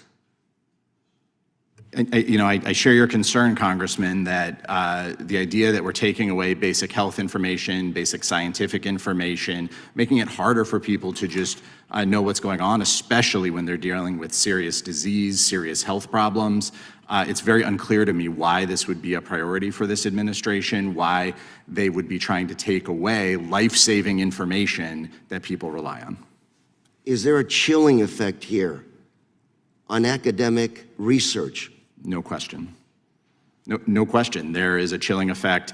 Anytime someone has to say, before I can do my job, am I using the wrong words? Anybody who's going to say, if I make the wrong choice in what I say as an independent scientist, does that mean my funding's going to disappear? 17 inspector generals fired. How does that affect academic research, people working in these agencies? Where is the accountability going to come from? I think that's the question. When you get rid of the inspector generals, where is the independent voice when there is a problem, when people's research is being interfered with, when government processes are broken or ignored? Mr. Aaron, for people watching this back home on TV, what's an inspector general? Well, as I understand it, Congressman, the inspector general, right, is an independent office within a government agency tasked with making sure that that agency is following the law, ethics laws, other laws, and the procedures of that agency. So they have investigatory power within an agency to be able to investigate and publicize To address fraud, waste, and abuse? To address fraud, waste, and abuse? Absolutely. And so 17 of them were fired. The only reason to get rid of all the inspector generals en masse is if you don't want them conducting investigations. Thank you very much, Mr. Aaron. Run out of time, Mr. Chairman. Thank you very much. Gentleman yields back. If it's okay with our witnesses, we'll finish the top row here, and then we'll give you a quick 5-minute break, and then we'll be back at it. So the gentleman from Virginia is recognized. Thank you, Mr. Chairman. I want to echo your comments from your introduction. What a difference several years makes. And while the censorship industrial complex is on the run, it is not gone. And to that, I just say, thank God for Donald Trump. Thank God for Elon Musk. Thank God for Doge, because we're uncovering that just where the tax dollars are going to fund the censorship industrial complex. Mr. Schellenberger, the UN finances initiatives related to misinformation management or supports government funding and third-party development of censorship tools and technologies, correct? Yes. And you're aware that U.S. taxpayer dollars have been used by the UN to develop and implement an AI-assisted fact-checking tool to label speech as misinformation, disinformation, and malinformation, toxic or hate speech, correct? Yes, sir, very disturbing. In fact, in 2021, the U.S. gave the UN Development Program $190 million in taxpayer dollars. And iVerify, what they've developed, has been tested in 5 countries: Kenya, Honduras, Liberia, Sierra Leone, and Zambia. And it's intended to expand to more countries. Does that concern you? Extremely. The UN has also partnered with other players in the censorship industrial complex, including CrowdTangle, a Facebook Meta-connected fact-checking tool. Meaden got $250,000 from the National Science Foundation for identifying and countering misinformation on closed messaging platforms. An international fact-checking network, IFCN, a grant and fellowship-making organization to help fact-checkers, solution providers, and other eligible organizations launch new and innovative fact-checking programs and initiatives. Do you see iVerify as part of a larger global trend towards centralized control over information? Yeah, and we didn't have a chance to get to it, but USAID has been pushing digital IDs that would tie people's bank accounts to their social media profiles. I mean, it's out of Black Mirror. I mean, the idea would be that they'd be able to police and potentially debank you for something that you said online. It's extremely disturbing, and I was just kind of shaking my head because after 2 years of this, we just keep discovering more censorship initiatives hidden away in different agencies, the UN, USAID. I mean, it's madness. It's terrifying. You agree. Programs like iVerify and iVerify, the one you just mentioned as well, could be weaponized by authoritarian governments to silence dissent and you've seen By our examples of government. this as well, Yeah. of course, by our government as well. And Ms. Subramania, you've seen this as well. Absolutely. I've seen the weaponization of government to go after innocent people in my own country, in Canada. The truckers' protest of 2022 was a great example of that, where people who protested, they were debanked. So if you were a grandmother somewhere donating $50 to the protest, you were frozen out of the financial system. And it has a chilling effect to the point that people are now afraid of having their voices heard. They're afraid to express themselves because the consequences of expressing yourself freely in a country like Canada, a G7 country, people are afraid to speak out. And I've only seen this in authoritarian countries that I've lived in. And that is something that should concern us all. And it's happening here. And it's up to us to lead. And Absolutely. do you think that the Biden-Harris administration's hostility toward free speech contributed to the increased attacks on free speech we were seeing abroad, including pressure by foreign governments against American companies to censor lawful speech? Absolutely. I'm glad you asked that question, Representative Klein. When Elon Musk's free speech rights were being attacked, and they're still being attacked by the EU under the Digital Services Act, there was silence from the Biden administration. You know what that did? That sent a strong message to the rest of the world that the administration could not be relied on to retaliate against governments that suppress the free speech rights of Americans. That's a powerful message, and that's not good. Absolutely. We have to continue to lead. I'm glad President Trump's leading. I'm glad Elon Musk is leading. I've got a bill in to end I-Verify. It's called the End UN Censorship Act. I hope we pass it in this committee and can pass it on the floor. With that, Mr. Chairman, I yield back. Gentleman yields back. We'll take a 5-minute break. And we have refreshments back there if you need them. And then we'll try to get back at it as quick as we can. Committee stands in recess. Sorry about that.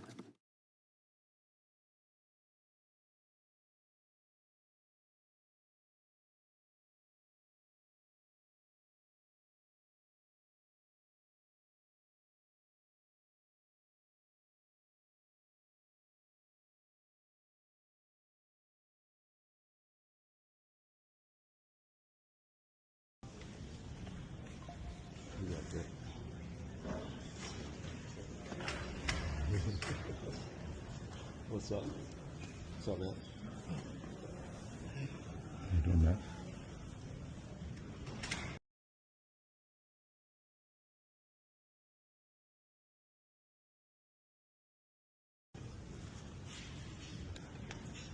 Hey, Michael. I got it.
Oh, I thought they were back. Can we grab the witness?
Okay. Committee will come to order. The gentlelady from Pennsylvania is recognized. Oh, we got to wait for your witness. I just saw him here, I thought.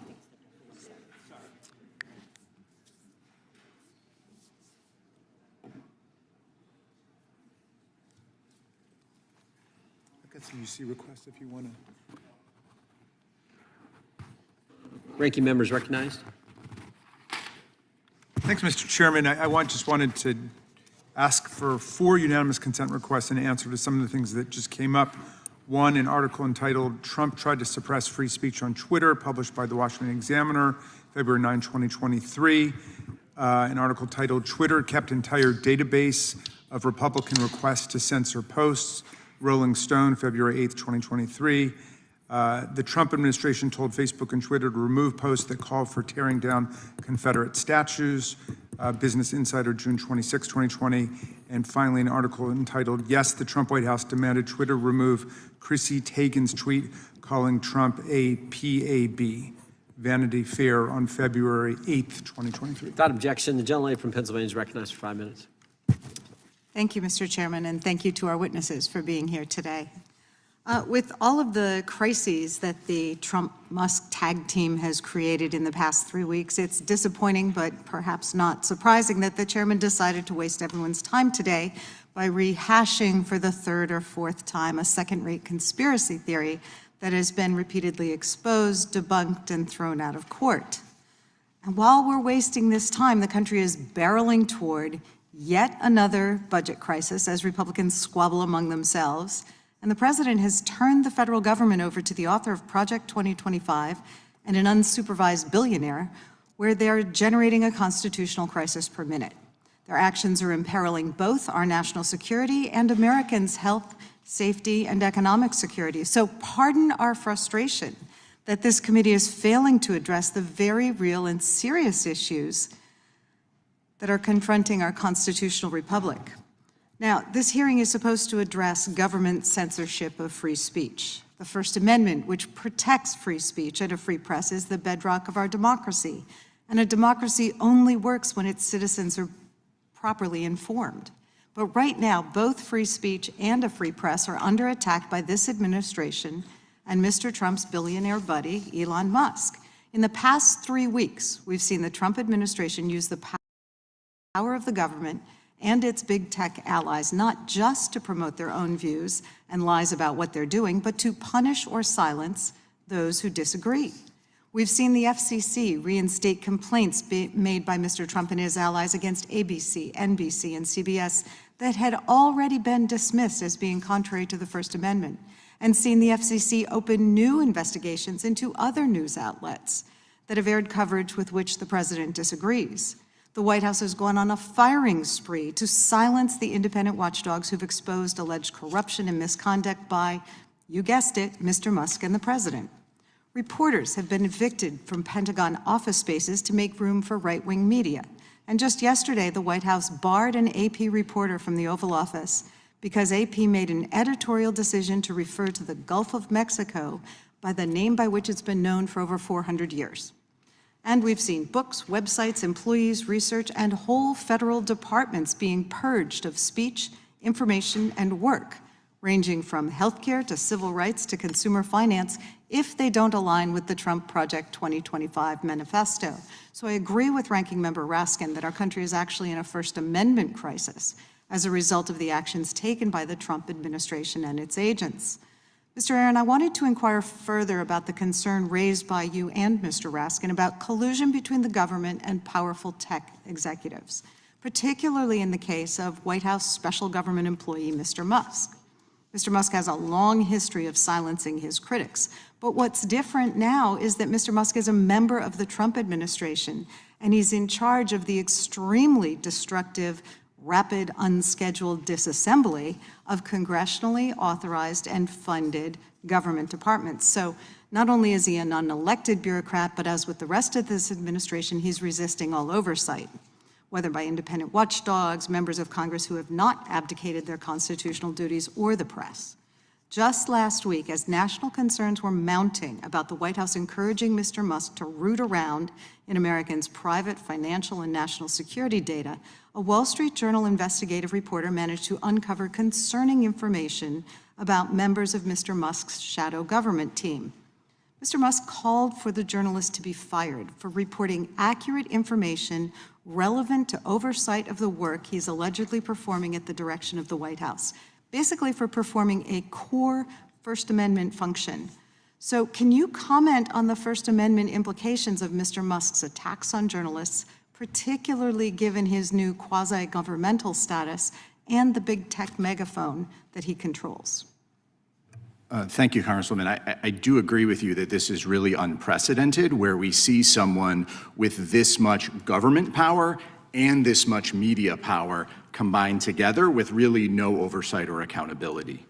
So we're seeing, slashing funds that Congress has approved. We don't know what they are, but those trying to report on it, those trying to say who's going in with their laptops into the Treasury Department, into the Bureau of Fiscal Services, into all these places, downloading private information, inserting AI. Reporters are trying to get at that story.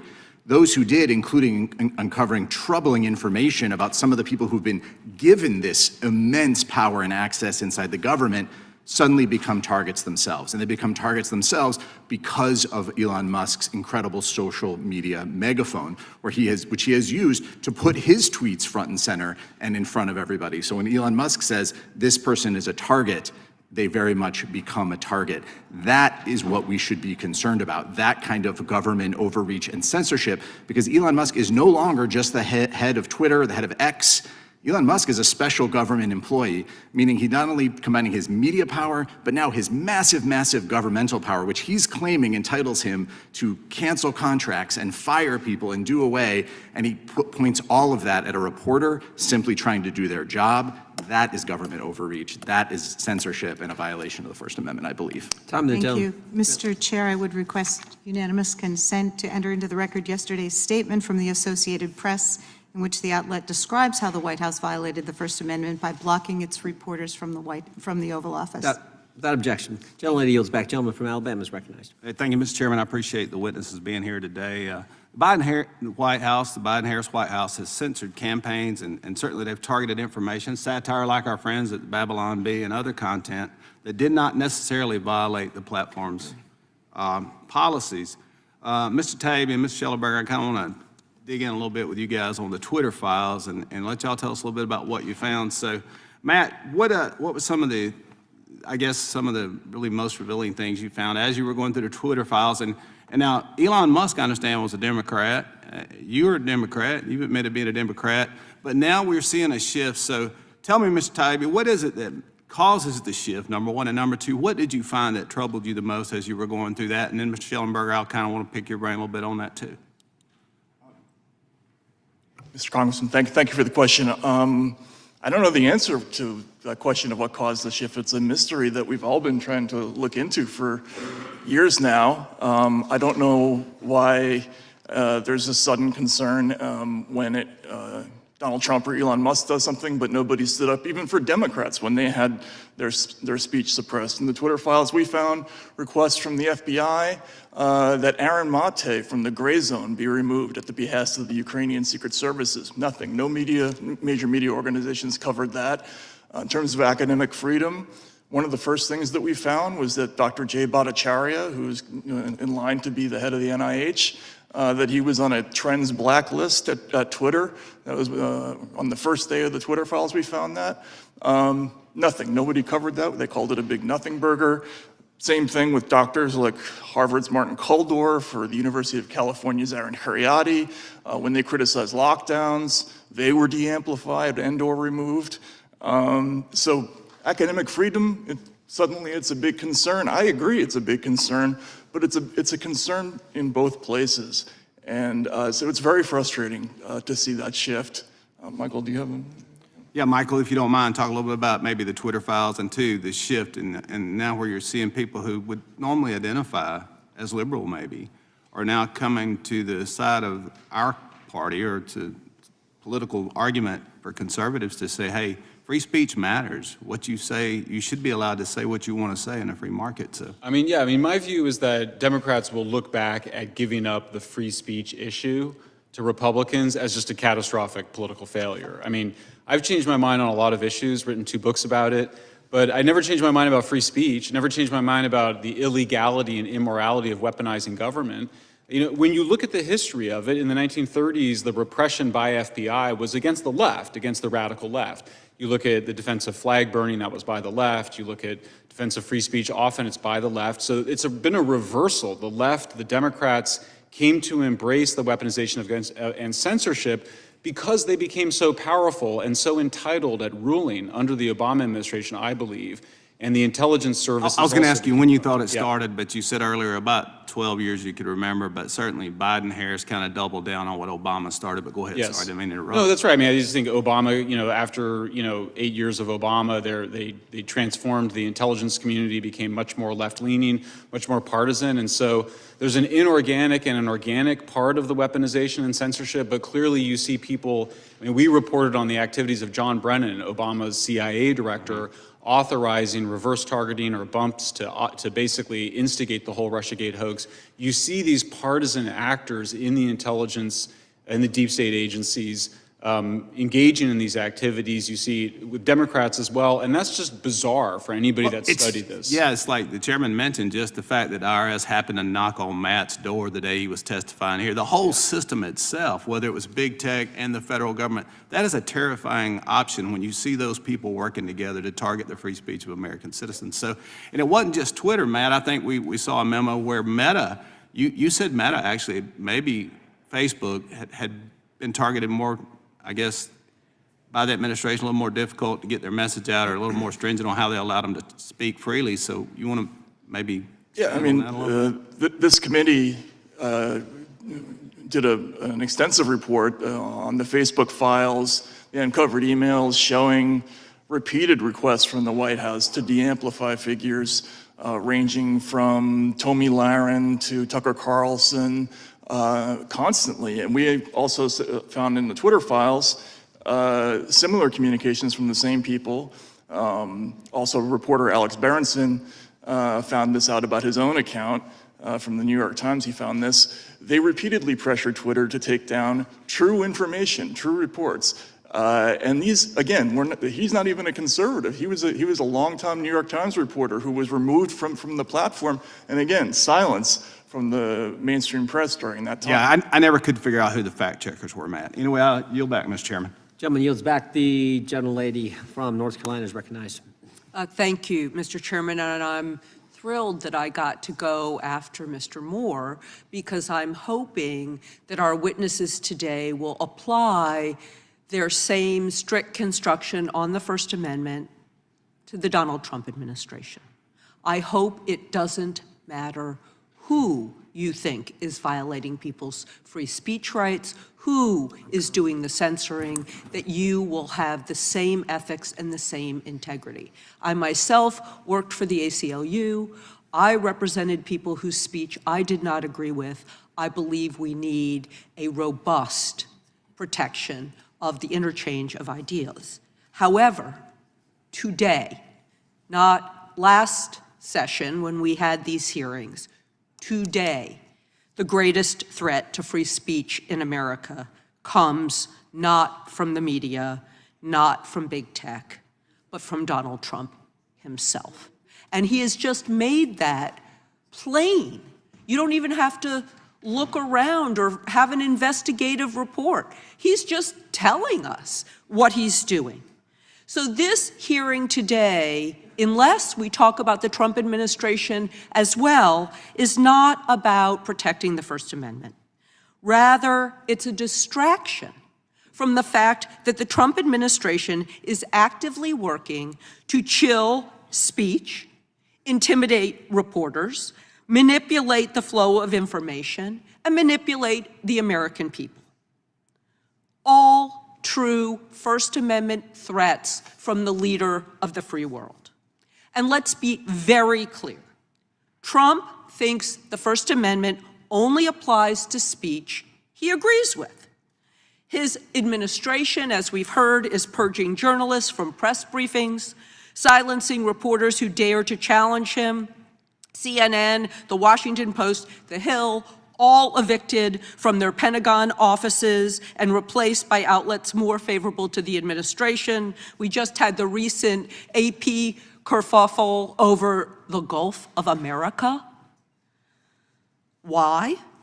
Because this administration does not want accountability. It only wants propaganda. Trump's own media company, Truth Social, same name as what they call the Russian news source, Pravda. Pravda means truth. Did he rip it off from Vladimir Putin or the Soviets who invented that in the first place? And it's not just the press. He's going after whistleblowers, firing inspectors general, purging career government employees who refuse to bow to his demand. He's sending a message. Speak out, or simply do what you were hired for, and you will be punished. And he's done this before. He's done it in court cases. He's done it as a private citizen. But now he has the weight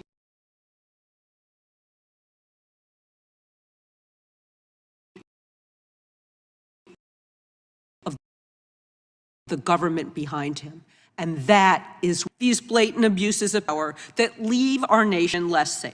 But instead, they either sit silently or they enable it. So let's talk about big tech. My Republican colleagues spent years attacking social media companies, claiming they were biased against conservatives, also starting their own, all because the Biden administration flagged certain posts, including one telling Americans to drink bleach during the height of the pandemic. But now, big tech, because it's in their financial interest, is cozying up to Trump. They're rolling back content moderation, allowing disinformation and even hate speech to spread unchecked. Reports show that Trump and his allies are pressuring tech companies, making sure their voices are amplified while dissenting voices are drowned out. If you didn't like it during the Biden administration, you have to condemn it during the Trump administration. Facebook, also known as Meta, has gutted their content moderation and safety teams, rolled back hate speech standards, and when Trump was asked if the decision by Meta was a direct response to Trump's threats to Mr. Zuckerberg in the past, he said, probably. Yeah, probably. So when we talk about the First Amendment, it has to apply across the board. I'm frankly glad we're having this hearing today so that we have the opportunity to raise these concerns so early in this very dangerous administration. Thank you, Mr. Chairman, and I yield back. Gentlelady yields. I now recognize Mr. Kiley for 5 minutes. Thank you, Mr. Chair. Today's hearing is an opportunity to acknowledge the jarring reality that for some years we did not have a functional First Amendment in this country. The vast powers of the federal government were mobilized to do the very thing that the First Amendment forbids, that is, abridge the freedom of speech of American citizens.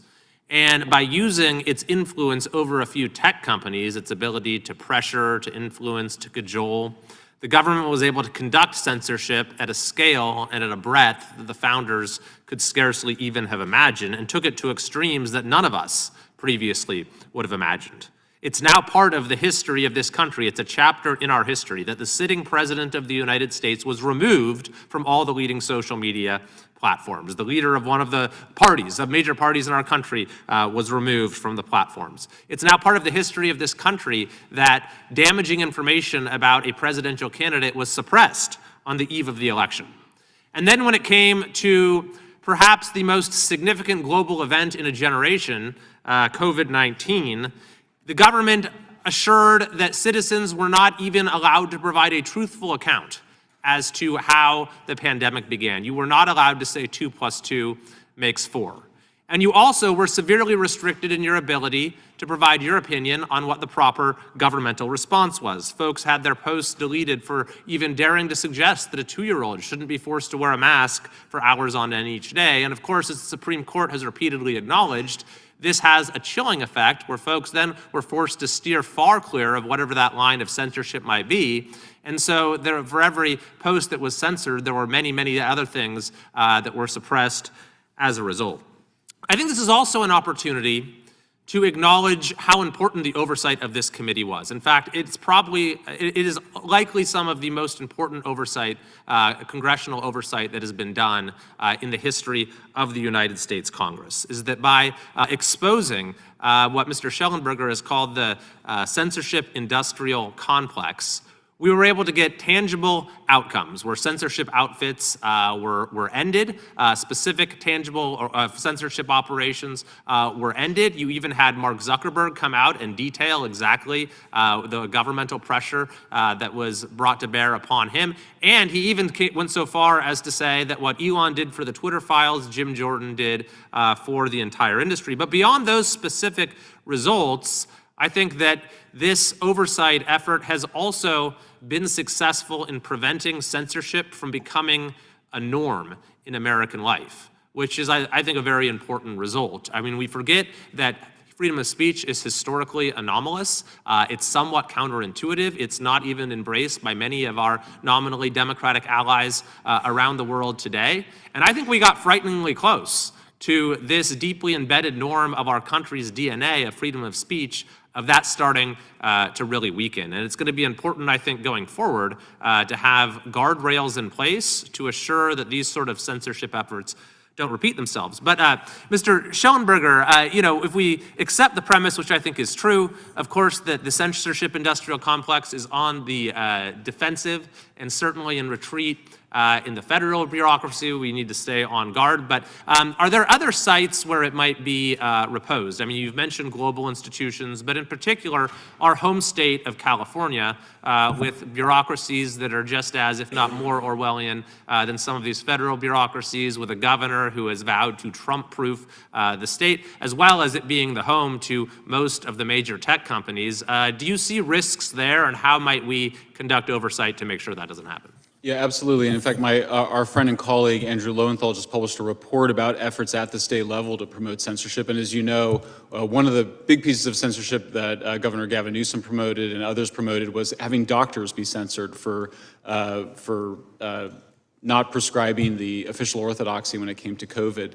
The other thing that we see is a lot of media literacy programs. They're called media literacy. They're basically just teaching kids to accept whatever the mainstream news media tell them without questioning it. It's the opposite of what John Dewey created with his critical thinking program in the University of Chicago, this incredibly important promotion of the idea of how to think critically, not relying on expert sources, always being skeptical. So I do think there's a lot of work that we need to do, and certainly our home state is a place to start. Thanks very much. Thanks to all the witnesses for your testimony and your assistance in this entire effort of this committee, and I yield back. The gentleman yields. Mr. Ballant, you're recognized. Yep, Ms. Ballant, sorry, you're recognized for 5 minutes. Thank you, Mr. Chair. Let's talk about the real censorship that's happening right now. We don't need some complicated, hypothetical, deep state plot, because we are 3.5 weeks into the Trump administration, and it is actively suppressing free speech. And it's textbook authoritarianism. This whole conversation has become so twisted and so confused, so I want to bring us back to some basics. Mr. Aaron, is it accurate to describe censorship as the suppression of certain words that are considered politically unacceptable? I think if the government is doing that, that smacks of censorship. Yes. Is it true that the government may intentionally try to chill speech by threatening legal action or other consequences to intimidate a speaker into silence? That's certainly true. So censorship can take several forms. It can be the government banning speech. It can be the government creating an environment of fear that suppresses speech. And I want to look at some of the examples that we are seeing right now with Trump attacking free speech. Last week, Trump's guy in charge of the agency that's supposed to ensure fair access to the media and internet, the FCC, his name's Brendan Carr, he opened an investigation of a radio station that reported on an ICE raid. Mr. Aaron, is the government chilling or limiting speech when it threatens to investigate journalists for literally reporting the news? I think it's a huge problem. The First Amendment protects the rights of reporters to cover what the government is doing. That's what the radio station in California was doing, is it was reporting on something of very important community interest. So the idea the FCC would respond with an investigation with threats is very incredibly chilling to reporters' ability to do their jobs. Yeah, it's outrageous. These are the normal operations of any news organization. So let's see what it looks like when the Trump administration intimidates and censors Americans. Let's look at something more direct, more immediate. Trump's anti-DEI orders have resulted in a ban on using certain words in federally funded research. And my colleague, Ms. Jayapal, touched on this earlier. I want to pick up this thread. There's a list circulating at the National Science Foundation banning the use of words like disability, socioeconomic, and even women. I mean, it's completely absurd that they're searching for when the word women is being used in federally funded research. Mr. Aaron, is the government limiting speech when it bans the use of specific words like women? If the government is saying that you will be ineligible for funding based on your free expression, we have a big problem. We do have a big problem. And Trump has made it clear that one of his biggest targets for censorship is, in fact, American women. On day one, Trump removed any mention of reproductive health resources from government websites. And this purge included information on privacy protections under HIPAA, the law that keeps our health information private. The Trump administration also completely shut down reproductiverights.gov. At the CDC, officials removed contraceptive guidelines and web pages related to HIV testing. In fact, more than 8,000 government websites have been taken down in the last 2 weeks. And this kind of censorship puts American women at risk. Mr. Aaron, is the government limiting speech when it purges websites of previously public information? I certainly think it is a terrible practice that endangers public health. The government has its own views and they can make their own websites, but the idea that they would strip away basic public health information that people need to make sure their kids are okay, understand what medicines are, all of the research priorities, that seems far out of bounds. It's shocking. It's shocking. And I want to bring it back closer to home, my home state of Vermont. At the University of Vermont, professors are now fearing that there will be federal retribution based on what they're teaching in class. Scientists can't conduct critical research because the world's largest funder of medical research has banned, again, let me say it again, the use of the word women in research. What we're seeing on the ground is not a liberal social media industry. You want us to believe that the tech billionaires in the front row of Trump's inauguration are fighting for working people, fighting for a liberal agenda? Give me a break. I yield back.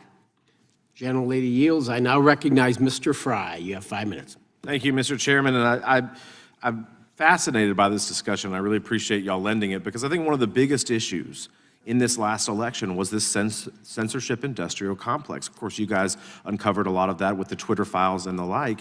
And the American people were rightly frustrated that the First Amendment was absolutely bastardized by this last administration. And it happened at the presidential level, and it happened if you were a doctor or if you were an individual concerned about the health and well-being of your family. It happened relentlessly, and we have seen it. And I would think that there might be some recognition on the other side that, you know what, maybe we overextended ourselves. Maybe we should not have gone this far to corrupt the First Amendment the way that we did. But I'm not really hearing that today. Congressman Fitzgerald briefly touched on the State Department's Global Engagement Center, and I'd like to continue that discussion on how the Biden-Harris administration used the GEC to demonetize domestic media outlets and conservative voices. Mr. Taibbi, the Washington Examiner journalist Gabe Kaminsky reported that after Republicans ended funding for the GEC, the Biden-Harris administration made a last-ditch effort to keep it afloat by realigning GEC staff under a new entity, the Counter Foreign Information Manipulation and Interference Hub. Would you say that this hub was just simply a rebranding of the GEC? Yes, Congressman, absolutely. It's a rebranding. Its mission statement is identical to the mission statement of the GEC as described in 2018 legislation. Is the rebranding of the GEC an attempt to continue censoring information then, particularly conservative voices that the former administration and its allies deemed to be bad information? That would be my impression. I think it's important to talk about what Gabe Kaminsky found when he did his series in the Washington Examiner, that the GEC was funding organizations like the Global Disinformation Index and the Institute for Strategic Dialogue, so American money, taxpayer money is sent overseas to foreign entities, which in turn are scoring domestic media outlets and sending that information to digital advertisers like Xandr and other companies. So we have upranking of the Washington Post, Politico, NPR, downranking of the Federalist, Washington Examiner, and other organizations. So we're picking winners and losers, and I say this not as a political conservative, but that's the facts of the situation, is that that's what that money was going for. Thank you for that. And what role do you think Congress should take to stop those practices from occurring in the future? I think that, the idea of preventing the spending of money on media scoring operations and picking winners and losers, it's not the government's job to try to help one media company succeed over another. That's one of the reasons why we have such terrible media, frankly, is because companies that do a terrible job reporting, they should be accountable to the market, and when they have artificial ability to survive thanks to these subterranean maneuvers, that's one of the reasons why we have such a bad press. Yep, I'd agree with you on that.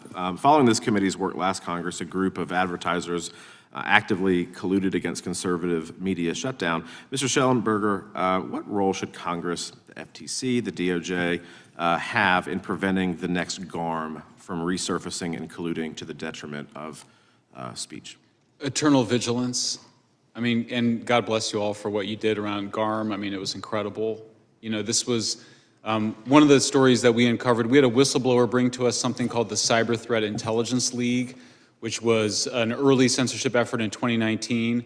And they were basically taking all of these military tactics developed abroad for counterinsurgency, repurposing them into a new manual, a new handbook for how to do it at home. And it included this advertiser pressure, which has been a key component of it. So you can see multiple things are going on. They're creating these supposed non-governmental organizations to then flag information to be censored, and they're putting pressure on the advertisers. They're trying to change the terms of service at the social media companies. I mean, one of the things that Matt just talked about is this group Internews, which we just discovered like 5 minutes ago, which has been spending hundreds of millions of dollars, and the head of it has been out there, World Economic Forum, advocating, pressuring advertisers. That's our taxpayer money going to an organization that's out there demanding pressure on advertisers to demand more censorship of social media platforms. And so by default, at least under the old regime, the American taxpayer is funding the demise of the First Amendment if we don't do anything about it.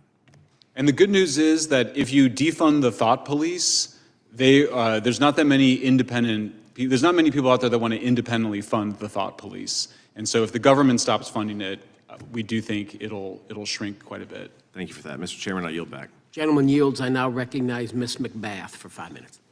Thank you, Mr. Chairman, and thank each of you for being here today and giving us your witness testimony. I have read your testimonies.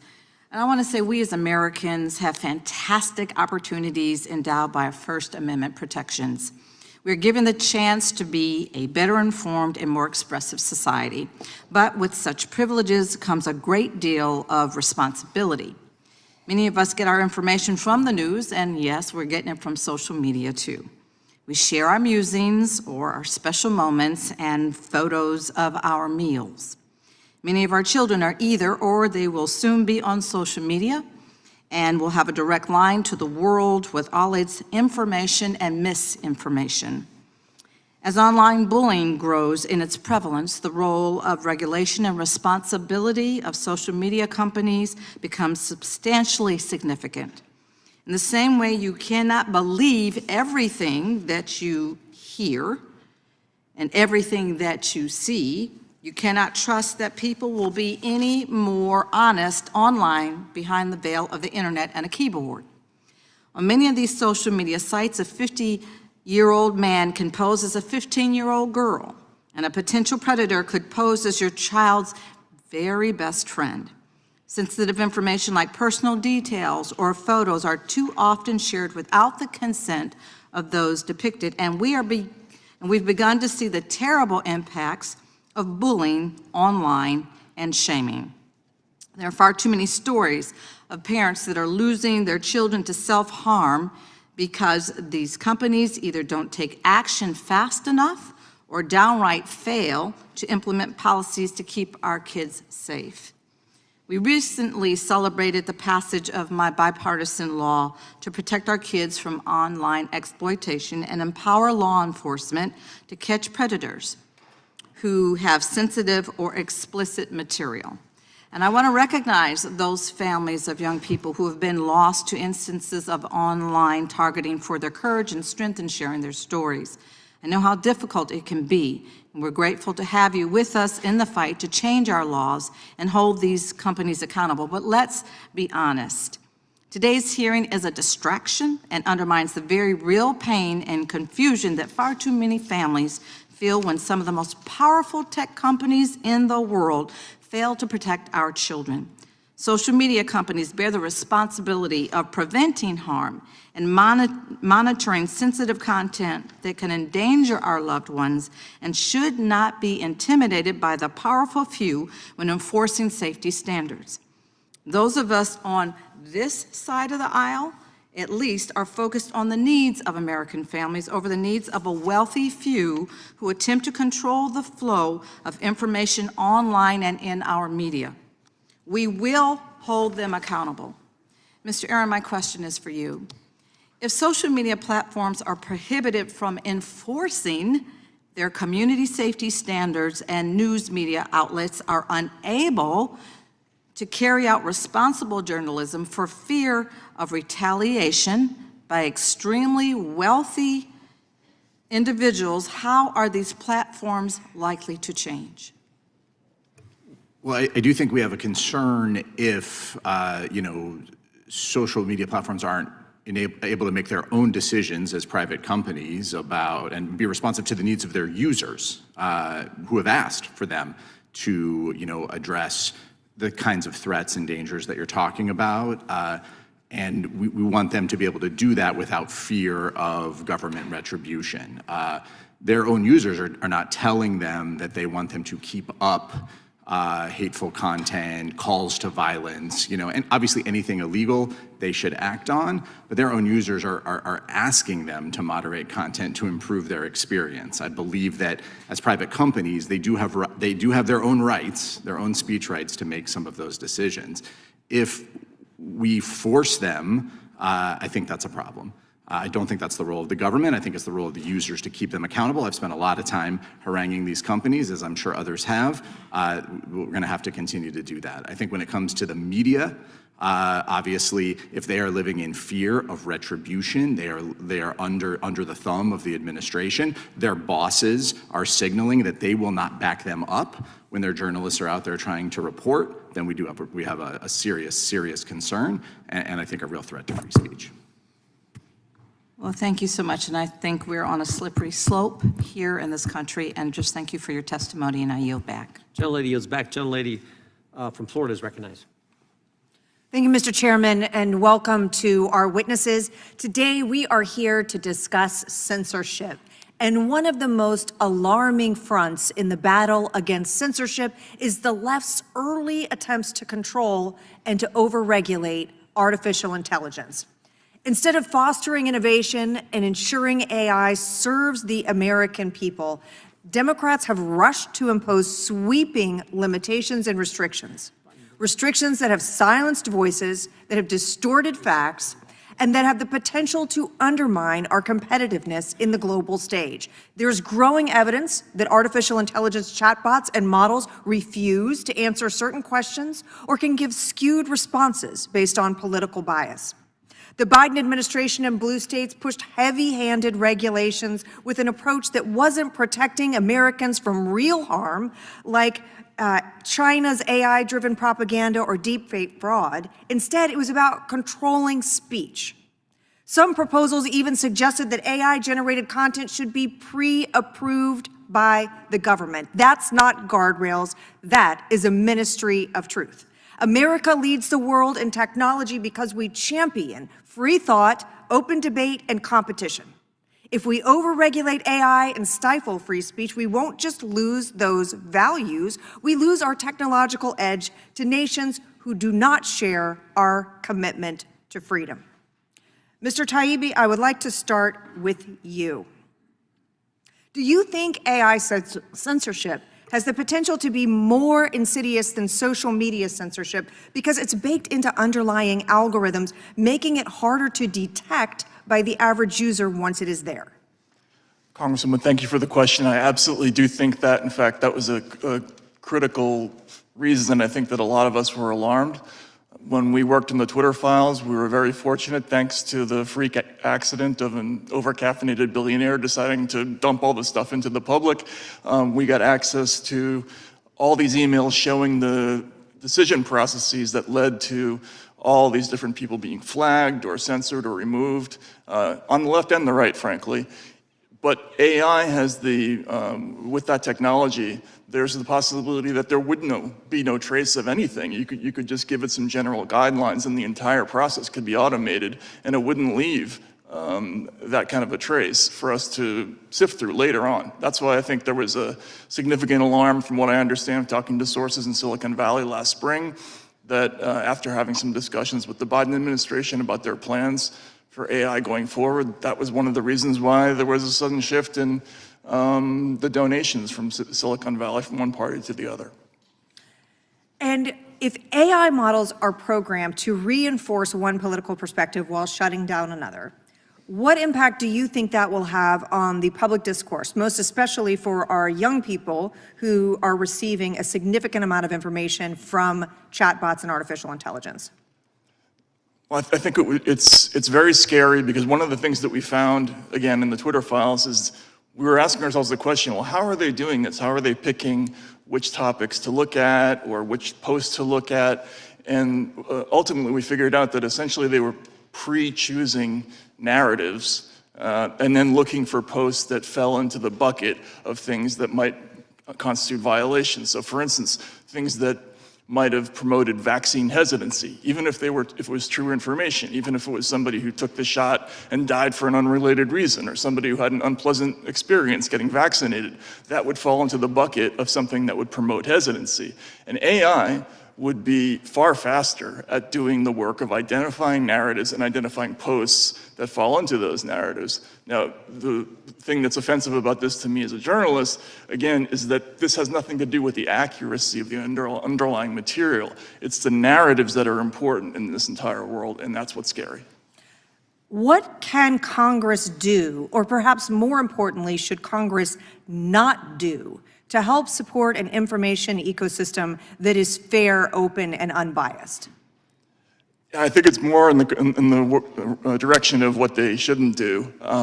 Shouldn't get involved. I mean, I think the nightmare scenario is what we're already seeing play out in Europe with the Digital Services Act, where you have this gigantic sort of retinue of what they call trusted flaggers going through information and constantly deciding which narratives are acceptable, which ones aren't. That's what we can't have. We cannot allow that to exist either formally or informally, which is what we saw already happening. Thank you, Mr. Chairman. I yield back. Gentlelady yields back. Gentleman from Illinois is recognized. Thank you, Mr. Chairman, ranking member, to the witnesses here today. As my colleagues have said, the free press has played a fundamentally important role throughout American history. Investigative journalists have exposed corruption, exploitation, discrimination, and yes, government lies. So for all those reasons, I'm a little surprised that my colleagues from across the aisle, my Republican colleagues, would have chosen to revisit this topic. After all, it draws attention to the fact that Shadow President Musk, who's currently serving as a quote-unquote special government employee, is also using a social media platform that he owns and controls to circulate deceitful propaganda on behalf of the regime that he serves.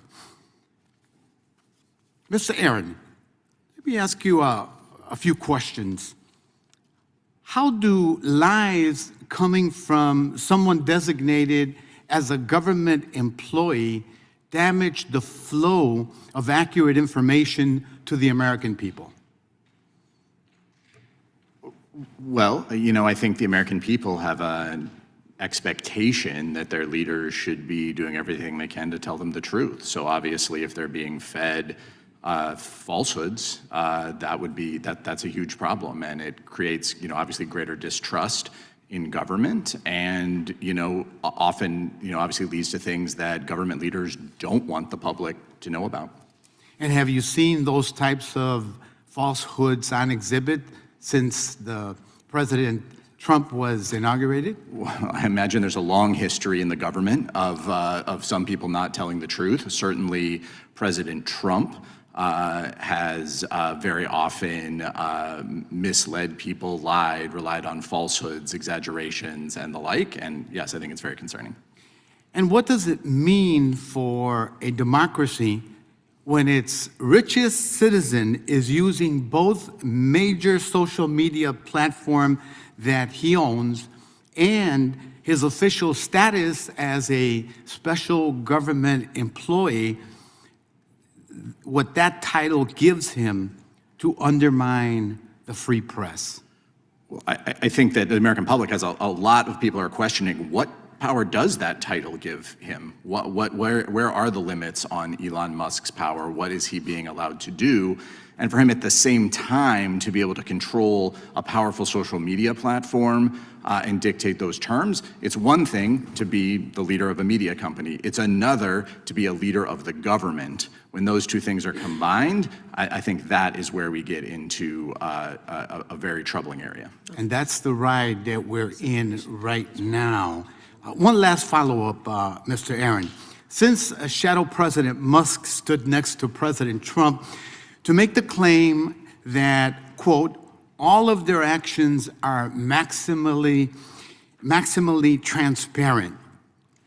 When leaders use the tactics you just described, are they generally trying to be more transparent or less transparent? Well, in my experience, Congressman, when they're so loudly proclaiming how transparent they're being while not sharing information, that usually means people are covering things up and don't want the public to know what they're doing.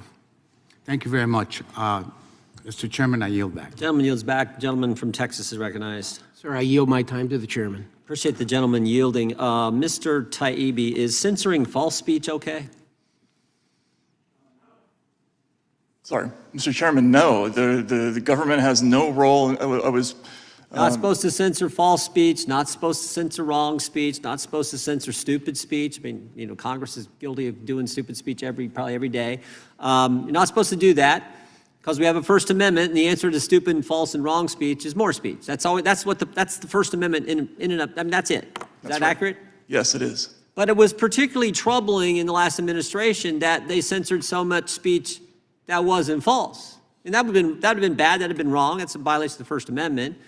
But they censored so much, and you've referenced it multiple times, whether it was Dr. Bhattacharya or Mr. Berenson, a journalist for the New York Times, things they said about COVID that actually turned out to be true, and that was censored. Right, that was censored, but the most dangerous misinformation of all is almost always comes from the government under the previous administration, and possibly even this one, who knows, but the Biden administration was consistently wrong in its COVID messaging. I think they were wrong about everything. Yeah. They told us that it didn't come from the lab. Sure looks like it did. And number of government agencies that they, I think, got all the smartest bureaucrats in the world say it came from the lab. I think including the FBI, for goodness sake, something we've had a lot of problem with. They said it wasn't our tax dollars used at the lab. Yes, it was. They said it wasn't gain-of-function research done at the lab. Yes, it was. They said the vaccinated couldn't get it. Yes, they could. They said the vaccinated couldn't transmit it. Yes, they could. They said masks work. No, they didn't.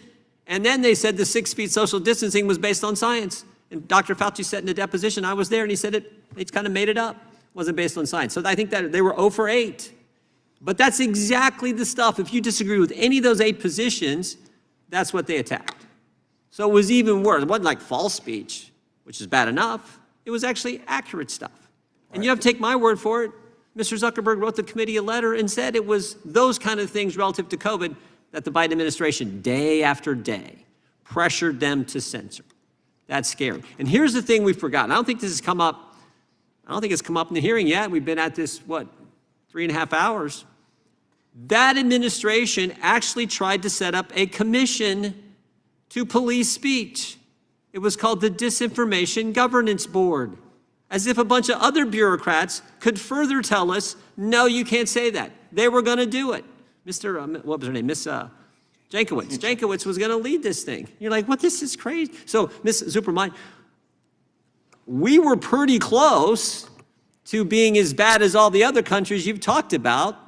And frankly, your country, Canada, we were right there, but for the work of folks like you and others highlighting this. I'll let you finish up and talk about just how dangerously close the United States, with the Constitution, with the Bill of Rights, with the First Amendment, with free speech, how close we were to having a disinformation governance board, for goodness sake. Absolutely. Here was an unelected bureaucrat who was going to tell you what the truth was, and she was going to be the arbiter of the truth. And I think the United States came pretty close to the kind of situation that you see in Canada. I just want to say a quick thing about billionaires. You know, billionaires have come up in the conversation here quite a bit. But I don't recall anyone objecting to George Soros. I don't recall anyone objecting to Bill Gates. All these people were meeting politicians on the other side of the aisle and setting the agenda behind closed doors. What's different now, in my opinion, is the fact that we have transparency. It's only been a few weeks, but the fact of the matter is that Musk posts everything online. President Trump has been extremely transparent about what he's campaigned on, and he's carrying out that agenda. So I welcome the transparency. It's still early days. This administration should be criticized if they're crossing the line and where First Amendment rights are under threat. But, the transparency which we see right now is very welcome. And, so I just find that the hypocrisy of picking on one billionaire and leaving out the rest is a little jarring. Yeah, and he's maybe, when you talk about transparency, he's certainly willing to answer the press's question, probably more than any president certainly more than the last one. Certainly more than the last one. I yield back to the gentleman from Texas, and thank you for yielding. Mr. Chairman, I yield back. Gentleman yields back. The gentlelady from California is recognized. Mr. Chair, and thank you, Ranking Member, and I appreciate the witnesses for being here today. I just want to break some things down for us lay people. So, Mr. Taibbi, first, would you agree that Congress is part of the government? Yes. Okay, thank you. Well, and not the Mr. executive. Aaron, thank you. And Mr. Aaron, would you agree that the president, the executive branch, is part of the government? Yes or no? I would agree. Okay. Yes, the president is the government. Okay, so now I'd like to talk about what is a public figure. It is a person who has achieved fame, prominence, or notoriety through achievement, luck, action, or in some cases, through no purposeful action of their own. So members of Congress, many journalists, and some of you here are public figures. And yes, the President of these United States, by virtue of the position, is a public figure. And as a public figure, under well-established law, there is a higher threshold for defamation. You have to prove actual, purposeful malice, because as a public figure, you are open to criticism. We all are. So what is censorship? It is when the government dictates what you can and cannot say. Essentially tells you to shut up. It's the equivalent of a very loud shh. And so what happens when you don't shh? When you express yourself, when you share an opinion that doesn't square with someone's idea of truth or that they feel hurts them. Well, hello, defamation. It's lawsuit time. And so if you defame someone, they can sue you. And if you win, you can seek things like monetary damages, money, an injunction, precluding you from doing what you did again in the future, or a retraction. You better say sorry. My bad. But the ultimate result is to shut someone up and to make others rethink speaking up. Now, I don't think you all want to be told to shut up, or do you? Do you want to be made to shut up? I don't think so, because that's censorship, dictating, defining what someone can or cannot say. So since 2016, this president, now the government, has sued the Washington Post for defamation, seeking $3.78 billion in damages over something about porn and banking. He sued ABC News for defamation, and they agreed to pay him millions of dollars and say sorry. He sued a local Wisconsin TV station for defamation over a campaign ad, talk about thin skin. Sued CBS News for deceptive, false, or misleading acts in commerce, seeking $10 billion over an interview. And then Meta got sued for the opposite, for actually taking down Trump's account after January 6th. When January 6th did happen, people killed a member of the Capitol Police. There were cop killers in that bunch who got pardoned. But I digress. And Meta agreed to pay $25 million, having some of the money go to the presidential library. Trump's friend got hired. They said no more fact-checking. So in my hood, that's what somebody would call a shakedown. And then sued CNN for defamation. For one, allegedly comparing Trump to Hitler, and two, describing Trump's false claims that he won the 2020 election. So lots of defamation lawsuits from Trump, a lot of chilling effect, intimidation, silencing, and fear. And if the government can come after CNN and Meta, then surely the government can come after any American that says something the government, this president, doesn't like. So I was struck by the CNN defamation lawsuit because Trump sued them for the use of the phrase "the big lie" in connection with his 2020 election loss challenge. But Fox News, arguably the largest media outlet in the country, called Arizona in the 2020 election for Biden. And Trump didn't sue Fox. Same story, very different treatment from the president. And then there's Hitler. So a CNN correspondent allegedly compared Trump to Hitler, and then J.D. Vance, a public figure who wrote a book that became a movie, who was on the circuit promoting the book, texted a former Yale roommate actually calling Trump America's Hitler. And this America's Hitler text was shared in news outlets around the country. But only CNN gets sued, and J.D. Vance gets picked as Trump's vice president. Such duplicity and a profound abuse of the laws of defamation, because it's not really about defamation, it's about censorship by this president, supported by this Republican government. And I could not find a single president in the history of this country who sued someone or an organization for defamation, nor could I find a single president who tried to lower the bar for defamation lawsuits against the media. Note, true statements and expressions of opinion are inherently not defamatory. And I yield back. Gentlelady yields back. Gentlelady from Wyoming is recognized. This committee has worked tirelessly over the past 2 years to expose the censorship industrial complex and how censorship has permeated so many of our once trusted institutions. We have confirmed, for example, that the Biden administration pressured and coerced Facebook, Meta, and other social media companies to remove true and accurate content, including the fact that the Hunter Biden laptop, in all of its horrific glory, did in fact belong to him and was an honest depiction of not only his life, but of his corruption. We exposed the World Federation of Advertisers, or WFA, and its evil spawn, the Global Alliance for Responsible Media, or GARM, as being in reality a $1 trillion antitrust operation designed to prevent conservative media from generating revenue through advertising sales.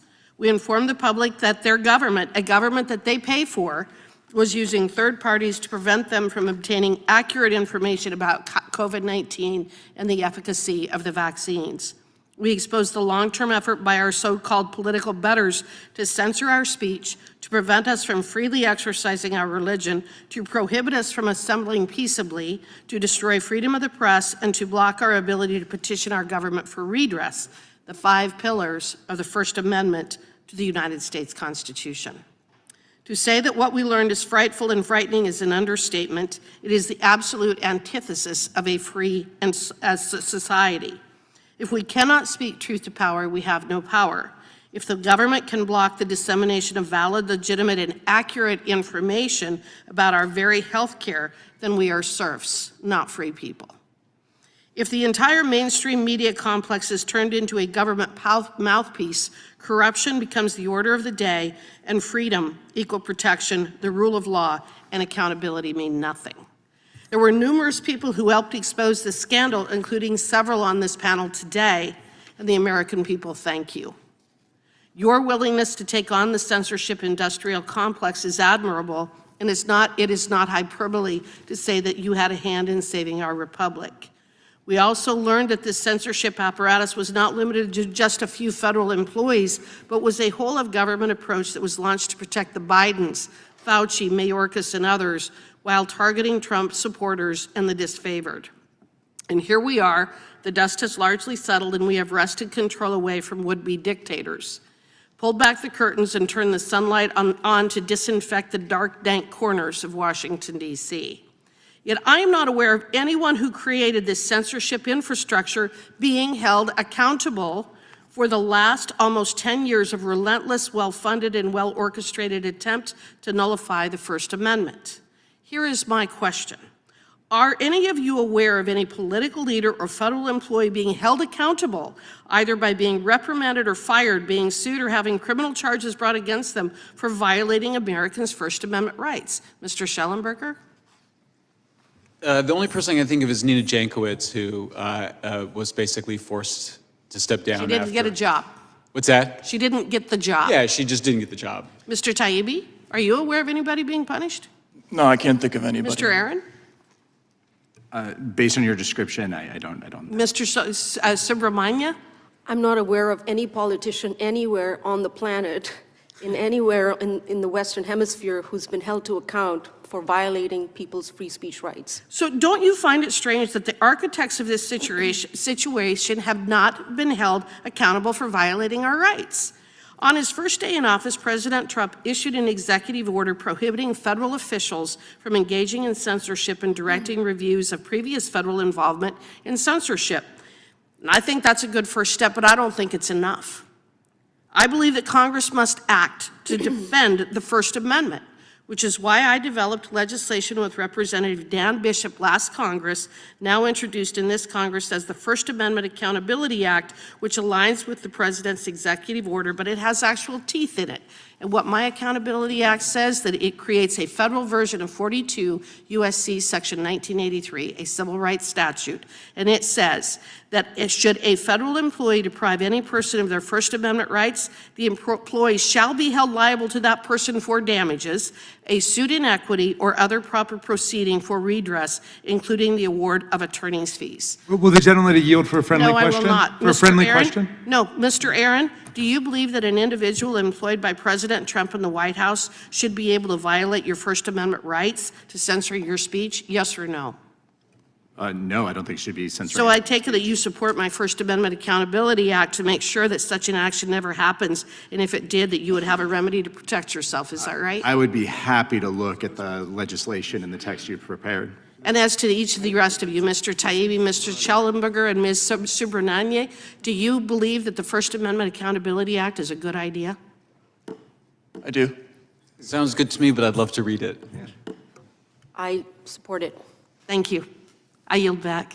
Just as importantly, the chair and the ranking member support the legislation. It's a good bill. And with that, we yield to the gentleman. First full committee hearing, the gentleman from Florida is recognized. Thank you, Mr. Chairman. You know, when I got to Congress, I wanted to be on the Judiciary Committee, but I was placed in purgatory with Comer. And I was worried about all the stuff that I was going to be missing in Judiciary. Chairman Jordan started today the hearing. He said, what a difference 4 years makes. Well, apparently not, because today is Groundhog Day. So I just want to thank the chairman. He knew I had FOMO, missing out on all these hearings.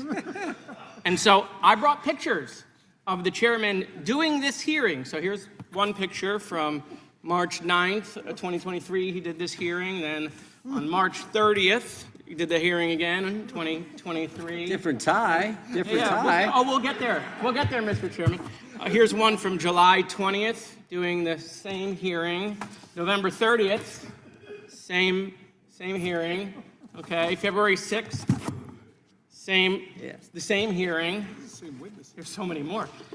April 11th, identical hearing. And finally, May 1st, the same hearing. So by the way, anyone keeping score, the chairman wore a red tie, 4 of those hearings, a yellow tie 3 times. But today, at the 8th hearing, we are even now. Today is yellow tie day, so 4 yellow ties, 4 red ties. I tried to match you, Mr. Chairman, but mine's a little more gold. I will work on the hue, but it is the golden age. Golden age. But at least I now know what to get the chairman. The gentleman yield? For Christmas. Well, I'll yield in a second. Okay. But Mr. Chairman, don't let Comer out-Comer you. I mean, James is out there comering around with new falsehoods, and we're doing a hearing that we've done 8 times. If you need some ideas, we got some. I mean, I feel bad for the ranking member. I mean, ranking member Raskin came all the way over here from oversight. We had a vote. In fact, several of us came over here from oversight. So if you need some ideas from us, we'll gladly assist. But look, we're doing free speech, okay? So since we're doing free speech and censorship, I want to talk about a former friend of this committee and winner of the Nazi of the Month Club, Kanye West. And while there are no eggs on the shelf, there is definitely egg on your face. Last week, there were an endless amounts of Nazi tweets by Kanye West. I'm going to read some of them. I love Hitler. I'm a Nazi. Jews were better as slaves. Hitler was so fresh. I can say Hitler as much as I want. It went on for days. If that wasn't enough, He ran a commercial during the Super Bowl, directing people to his website. And the only thing the website was selling was a shirt with a swastika. So the marketplace of ideas. They say, oh, Jared, but it's the marketplace of ideas. Well, as we mainstream Nazis, what happens when Nazism becomes the marketplace? The chairman said he's worried about Europe. Maybe we should go to Europe. While we're there, maybe we should go to Auschwitz to see what happens when you mainstream Nazis. Mr. Schellenberger would say, but Jared, free speech is absolute. Don't be a censor.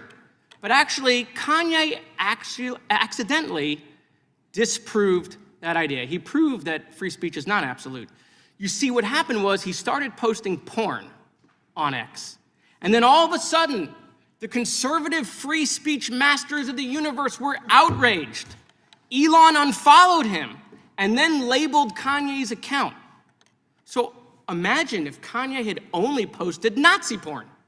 Well, Mr. Schellenberger and other conservatives would be saying, well, the Nazi part is okay, as long as they keep their clothes on. So remember, if you're a Nazi, just keep your SS uniform on. Don't take it off, because that's when we're going to get to censorship. And so, look, this is a hearing about free speech. My colleague from Texas said nobody blamed Biden for the cost of eggs, and he has every right to say it because it's free speech. But that is total bullshit, okay? All of my colleagues were blaming Biden from eggs. Former President Trump blamed him on October 26th before the election, blaming him for the price of eggs. So let's get some grip. Now, Mr. Chairman, I will yield to you. Well, I was just going to ask a question. If we ask our witness, but I'll ask you since it's your time. If you're going to have 8 hearings on something, I can't think of something much better than protecting the fundamental liberty that makes this, as Ms. Subramanian said last Congress, that is the hallmark of Western civilization, the ability to debate and protect the most fundamental right we have. Because all the other rights in the First Amendment don't mean squat if you can't talk. And that's what we're defending. So we should have maybe had 9 or 10 hearings, because the First Amendment and free speech is so darn important. And I would just maybe ask Mr. Schellenberger, Mr. Titan, you think we could have more hearings on something this important? Well, first of all, Congressman, thank you for your advocacy for UAP disclosure. I'm glad that we agree on that one, and I'm right there with you on that all the way. I'm with the Supreme Court on this issue of Nazism, aren't you? I mean, do you disagree with the Brandenburg decision? So the answer... And the Skokie ruling? Reclaiming my time, I know we're over, Mr. Chairman, so I'll land the plane for you. What you're describing is a time when 2 or 3 or a dozen Nazis could march in a neighborhood. Things have changed dramatically when a Nazi with 30 or 40 or 50 million followers can build a whole platform behind being a Nazi. You don't have to listen to me, look at the data with what's going on in anti-Semitism in Europe and in this country. That's not happening because 20 Nazis marched in a community. It's happening because we're allowing it to proliferate in an online platform. And so I would say, Mr. Chairman, you're right. Freedom of speech is super important. But you guys won the election. I've never seen a team win the game and then go out and be like, the rest. You guys won. It's over. But do you think... We lost. Biden's back in the basement where you say he lives. We're good. But Congressman, do you really think that the founders meant for a new media technology like radio or telegraphs to change the First Amendment? I mean, did they write the First Amendment and say, well, but if a future technology comes along, like the telegraph or the television, the radio, then we're going to go ahead and get rid of the First Amendment? Well, no, we're not getting rid of it. But why change The it? gentleman has expired. We got others. Looking forward to more talks later. Yes. The gentleman from Texas is recognized for 5 minutes. Thank you. In 2020, what you were viewing on Facebook, Instagram, and Twitter wasn't an organic news feed.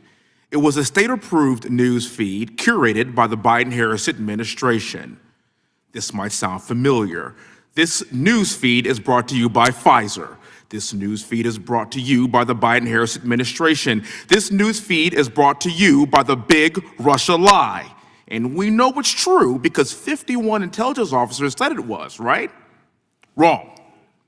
Republicans, conservatives, and America First patriots endured years of gaslighting, censoring, demonetization, suspension, debanking, collusion to deplatform, and every restriction of free speech imaginable, all under the Biden-Harris administration. In the past 7 years, we have witnessed the greatest assault on the First Amendment in American history. But remember, the Democrats are the party of preserving democracy, right? We expected this type of censorship from the Biden-Harris administration, but what we didn't know was how coordinated their efforts were with big tech companies like Meta, Amazon, and Twitter. What I want to talk about today are the groups responsible for this censorship. Now, Twitter has been saved thanks to Elon Musk, but Meta remains in the hands of the very people who worked with the Biden administration to silence our voices. I know that Meta recently changed their policies concerning censorship and free speech, but who's to say that those changes will be permanent? Let's talk about Meta's political content figure, which magically disappeared upon the new Trump administration. Will this political content filter magically reappear if the Democrats take back the White House at some point in the very distant future? Will voices like mine and many of my colleagues in this room be suppressed ahead of the midterms? These are all questions that inquiring minds really want to know. Now, you might have noticed that recently Mark Zuckerberg has been on a press tour to repair his pro-censorship image.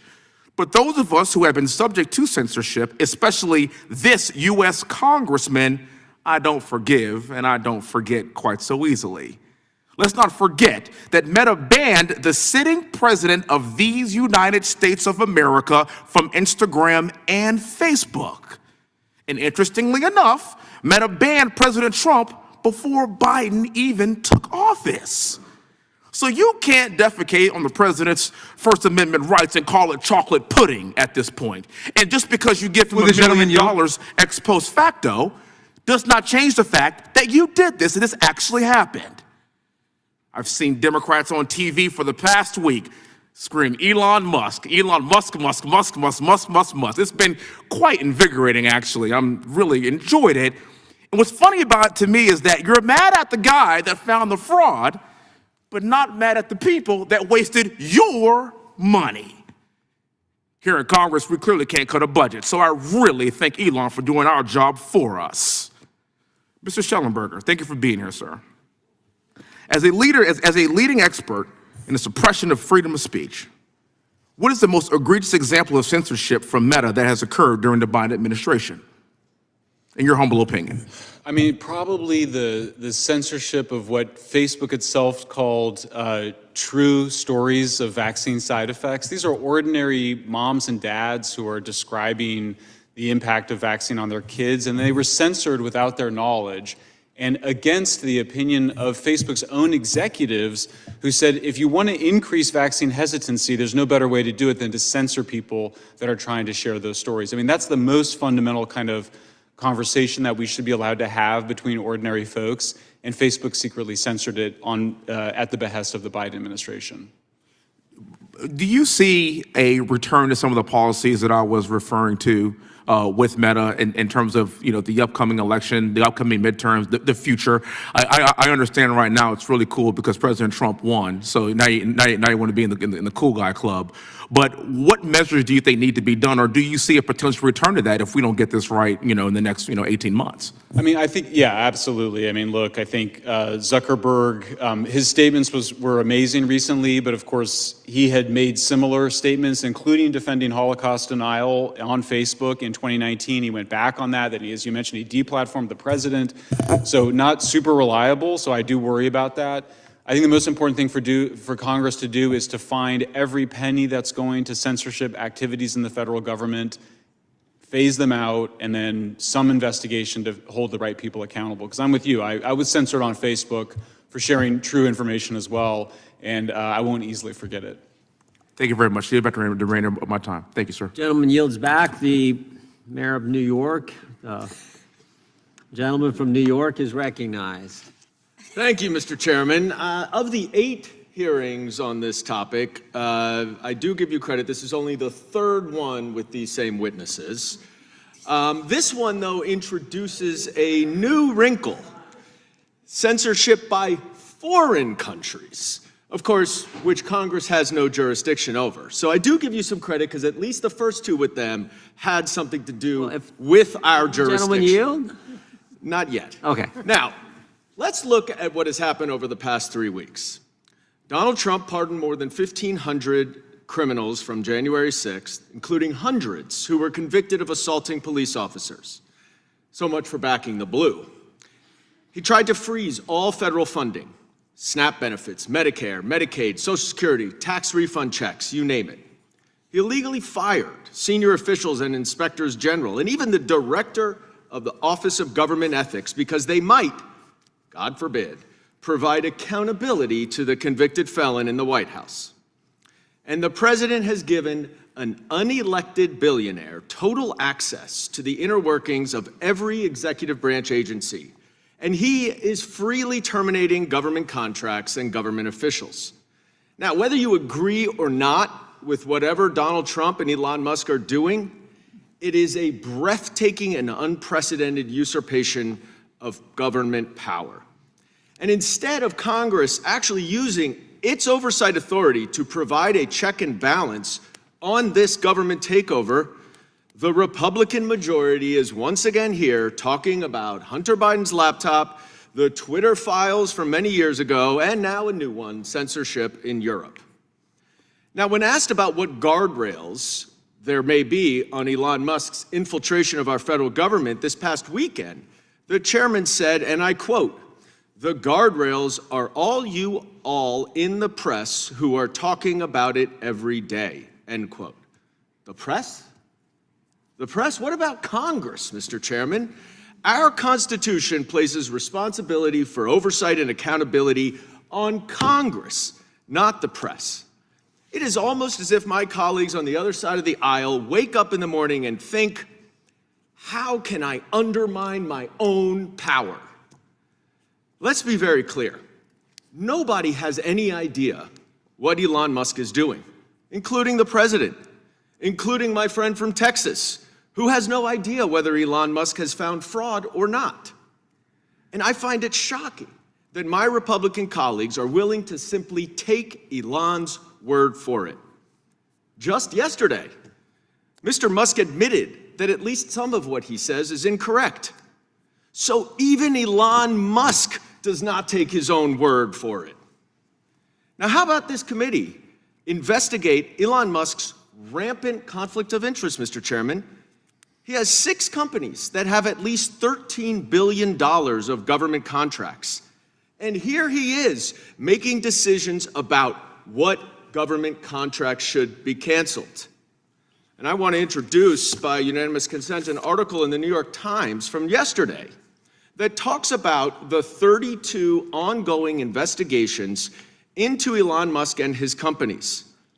This article outlines how Trump and Musk have fired officials in 11 federal agencies that are leading investigations or enforcement matters or lawsuits pending against Elon Musk. Now, all the investigations have stalled.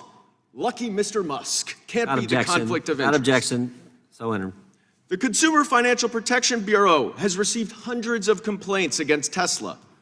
Last week, after Elon Musk gutted that agency that protects everyday Americans against corporate greed, Mr. Musk tweeted, "CFPB, RIP." Now, these are clear conflicts of interest, and it is clearly within the jurisdiction of this committee to investigate, with our oversight power, the conflicts of interest. And you know what the White House's response is? Let the guy with the conflicts decide if he has conflicts. Just yesterday, Mr. Musk announced that he canceled 89 government contracts worth $881 million in the Department of Education. That's money Congress appropriated. We have the power of the purse.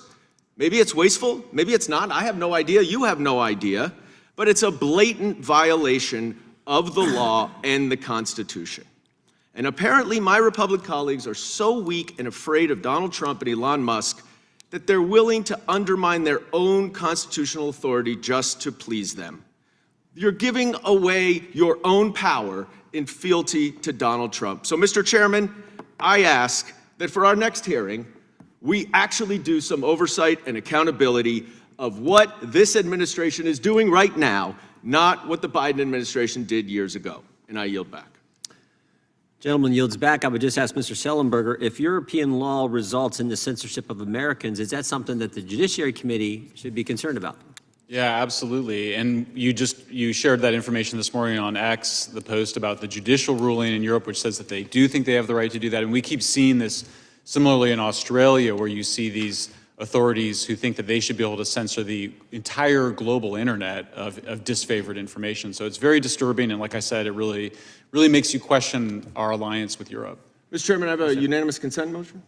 Gentleman's recognized. I ask to introduce by unanimous consent a letter from 7 members of Congress, including myself, to Inspector General Michael Horowitz of the DOJ, asking him to investigate egregious conflicts of interest of Acting Deputy Attorney General Emile Beauvais and Acting United States Attorney for the District of Columbia, Ed Martin.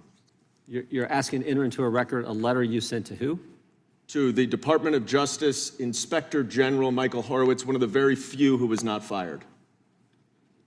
Without objection. All right, that's fine. The gentleman from North Carolina is recognized for 5 minutes. Thank you, Mr. Chairman. To the committees who have been here for a marathon hearing, there's been a lot of talk about how many of these we've had. This is my first one, and I have been very appreciative about what I've heard from the role that each of you all have played in uncovering what is a truly horrific episode of censorship I saw as a private citizen. Unfortunately, I was not here to help uncover and to fight back against the censorship over the last 3 to 5 years. But nonetheless, I am deeply grateful to this committee and to all of you for your past and continued efforts to protect the First Amendment. I must say that I'm somewhat astounded that there has not been one colleague on the other side of the aisle that has brought themselves to acknowledge, much less criticize, the very obvious and blatant efforts of the Biden administration to suppress information in a very, very problematic anti-First Amendment, and I would argue illegal way. And part of this has been admitted by those who were censored. It's been admitted by those who are in the private industry who were bullied into removing content. But I want to talk more about what's going on right now. Mr. Schellenberger, I want to start with you. You mentioned that you are still within the crosshairs of the censorship industrial complex, and it's a wide variety of actors, agency, contractors, private companies, even universities and so forth. What is the end goal of this censorship that we're seeing, not just here in the United States, but also in places like Brazil where you're being investigated? Yeah, thank you. Well, yeah, thank you for asking that question. Yeah, I mean, it's interesting to hear a lot of concerns about who gets to be in the limited space in the Defense Department. By the way, Huffington Post is a left-wing magazine that got in, and Rupa works for a centrist magazine that's in there. It's just not a censorship issue or changing the website. That's pretty ridiculous. I'm actually under criminal investigation in Brazil for expressing true facts on X. That's actually happening right now. Similarly, we see in Europe, very serious penalties for people that supposedly commit the act of misinformation. And then in Canada, there's actually life imprisonment as a potential punishment for What's the end of these laws and these efforts? Is it total political power? Is it just the easy eradication of dissent? What is the goal? Yeah, I mean, total information control is definitely the goal. They want to control the information and also shape how people understand it. That's why they talk about narrative control. And then the other part of it is they want to scare people. They just want people to be afraid to say things online. So that they can remain in power, or, Yeah, absolutely. And you see some of it just in the vanity of politicians demanding that posts about themselves be taken down. But obviously that's important for their political careers. And that's why in Brazil they've actually banned whole politicians from being online. And in your estimation, we've obviously heard about information that has been taken down and forcefully removed. But the narrative control also, it brings to mind narratives that are written and pushed into the public sphere. And one thing that's of concern to me is whether it was the Russian collusion narrative, the Russian dossier, the Biden laptop scandal trying to discredit what seemed to be a very obvious, verified piece of evidence, questioning Biden's role in enriching himself, that was made out of bounds. Yep. Questions about the vaccine, we all are familiar with those, the vaccine's effectiveness, the effect of the vaccine. Looking at the news media, is there a part of this that I would submit to you where the narrative is pushed into various outlets to further the censor's objectives?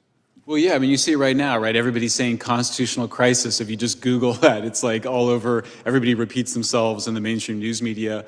But look, I mean, we're in a new world now. We have more platforms that are open. I think it's much harder to get away with lying, as the New York Times did last night when it claimed that there was no evidence of fraud for Musk. So I do think it's a new environment, but that's why you have to keep the government from putting pressure on these social media platforms so they can continue to let the conversation. And just very briefly, is what's happening now with Elon Musk, who is highlighting the waste, fraud, and abuse of USAID and other expenditures, and what happened under the Biden-Harris administration with their censorship efforts, are those two aligned? Are they in any way synonymous with one another?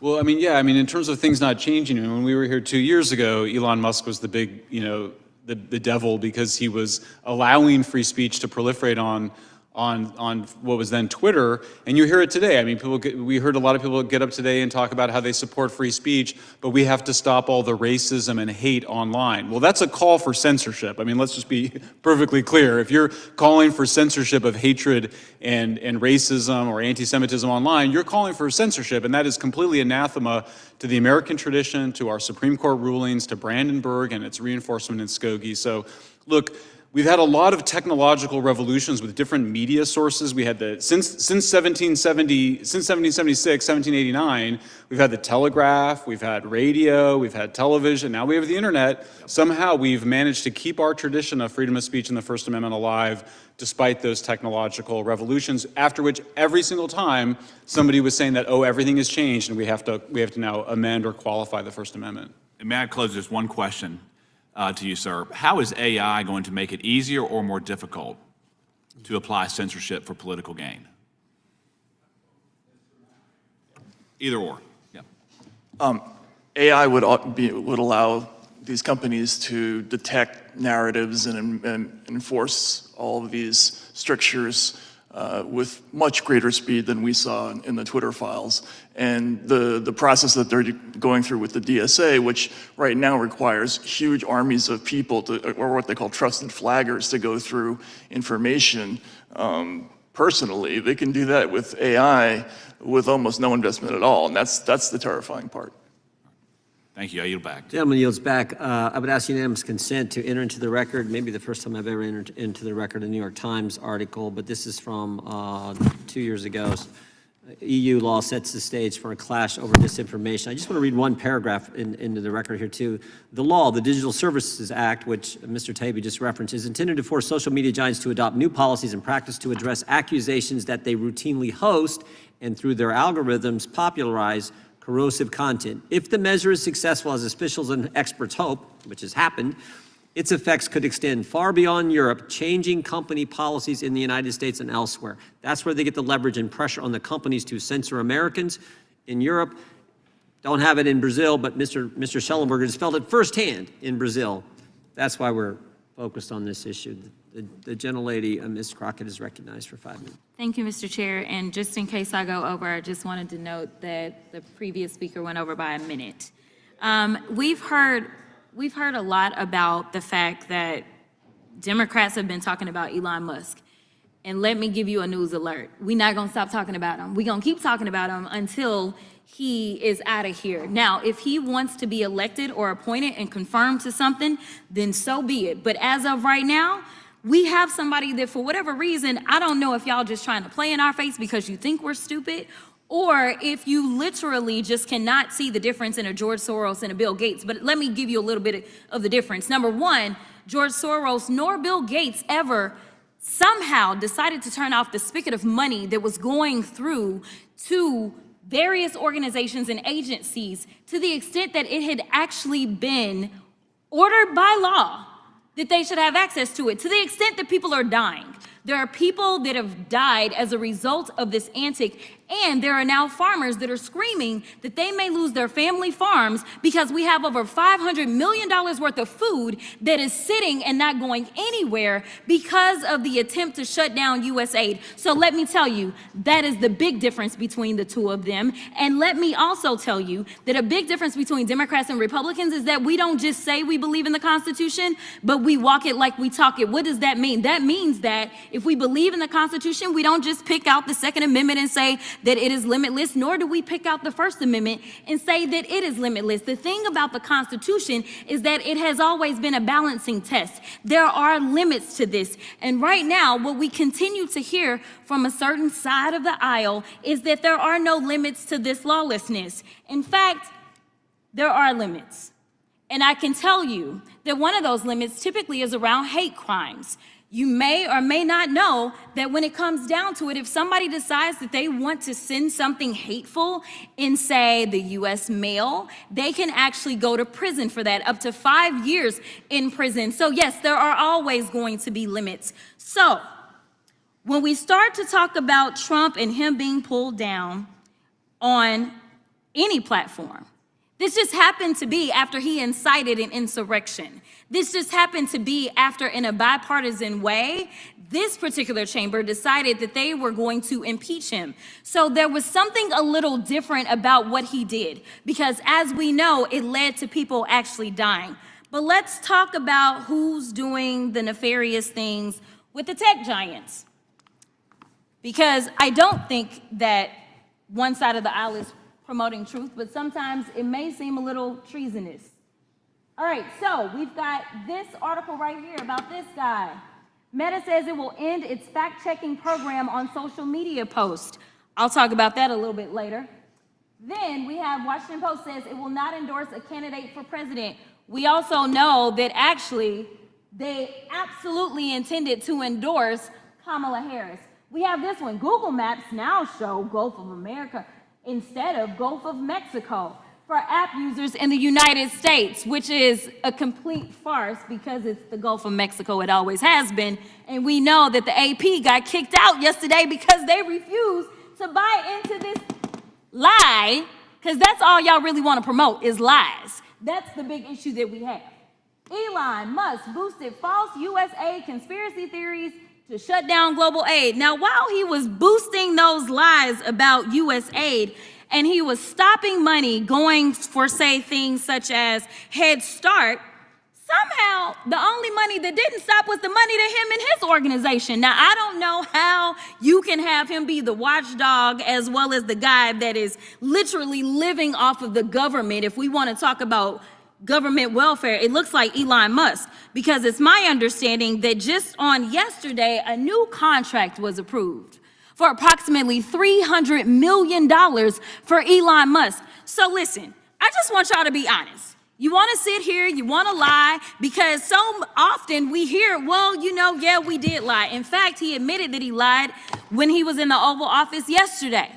But if it's a lie that will get you into office, such as saying, I know nothing about Project 2025, yet on day one, you literally do everything that you can to implement it, including making sure that you put, say, one of the main architects of Project 2025 over the OMB, it's okay, so long as you get the power that you seek.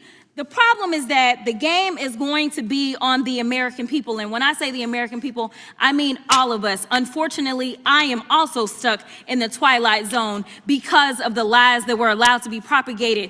Just like when you're talking about vaccines and all this nonsense. Right now in my state of Texas, there is an outbreak of measles. And what they are finding is that because there's been so much disinformation about vaccines, that kids are sick right now with measles that they did not have to have if they just trusted doctors and experts instead of randoms online. So I will end by saying this, Mr. Chairman, because I know we believe in Jesus in this chamber.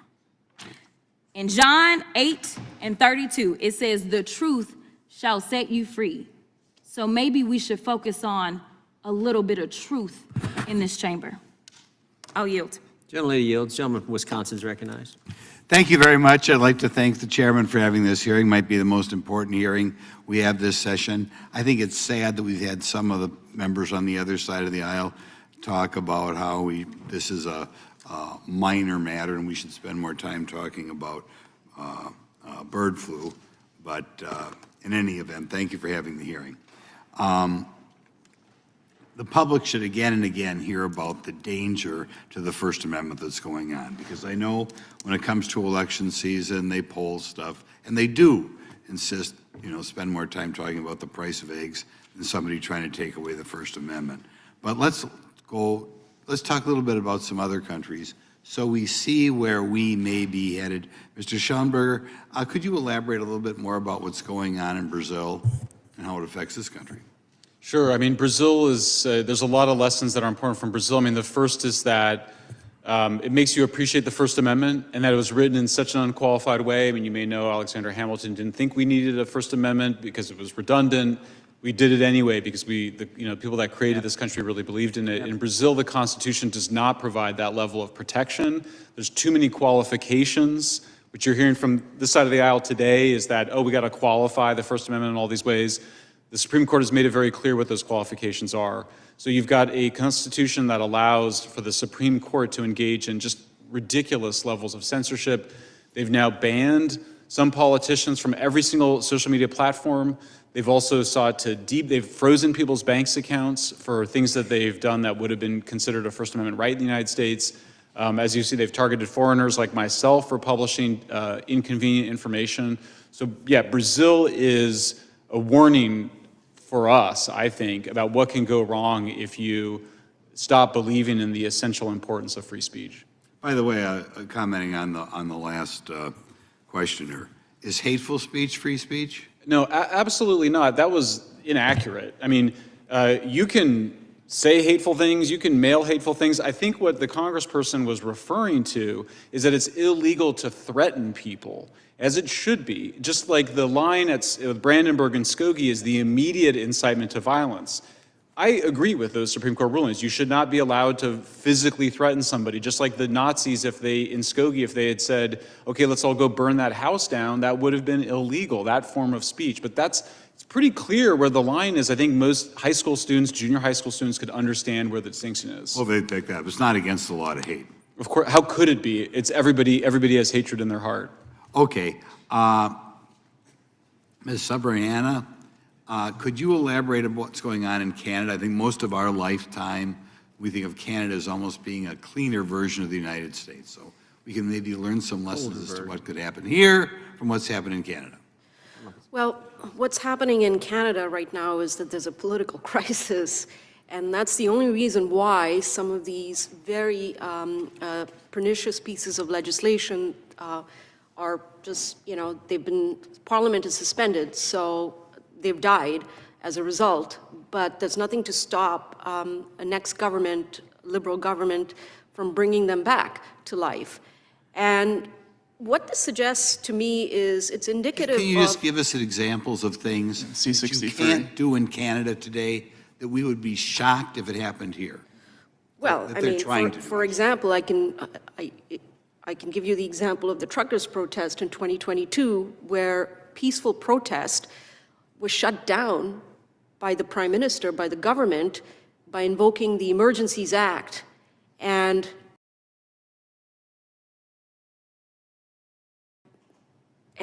protesters were driven out, and it was government overreach them out. And to make matters worse, many of these people had their bank accounts frozen. This Chinese social credit system had finally come to Canada, was finally that's already happened. And since then, there have been a series of attempts to pass through legislation for, as I mentioned in my remarks, if you're praising fossil fuels, for example, a private member's bill suggested that people should go to prison for that. I mean, it's extraordinary. We have to be on the ball here in future elections so that when politicians go down that route, they're done. We'll find another Democrat, we'll find another Republican. Somebody who goes down that path It's just perceived to be beyond the pale. No, I'll tell you why this is important. It goes back to that question from the congressman, why are we having these hearings? And you need to have more of these hearings. There's a stunning statistic from 2023 from the Pew survey. 39% of Americans in 2018 supported restrictions on false information, what they think is false information or violent content online. That number has gone up to 55%. That's extraordinary. So these hearings are crucial to letting people know why it is vital to have, to protect free speech and to defend the First Amendment.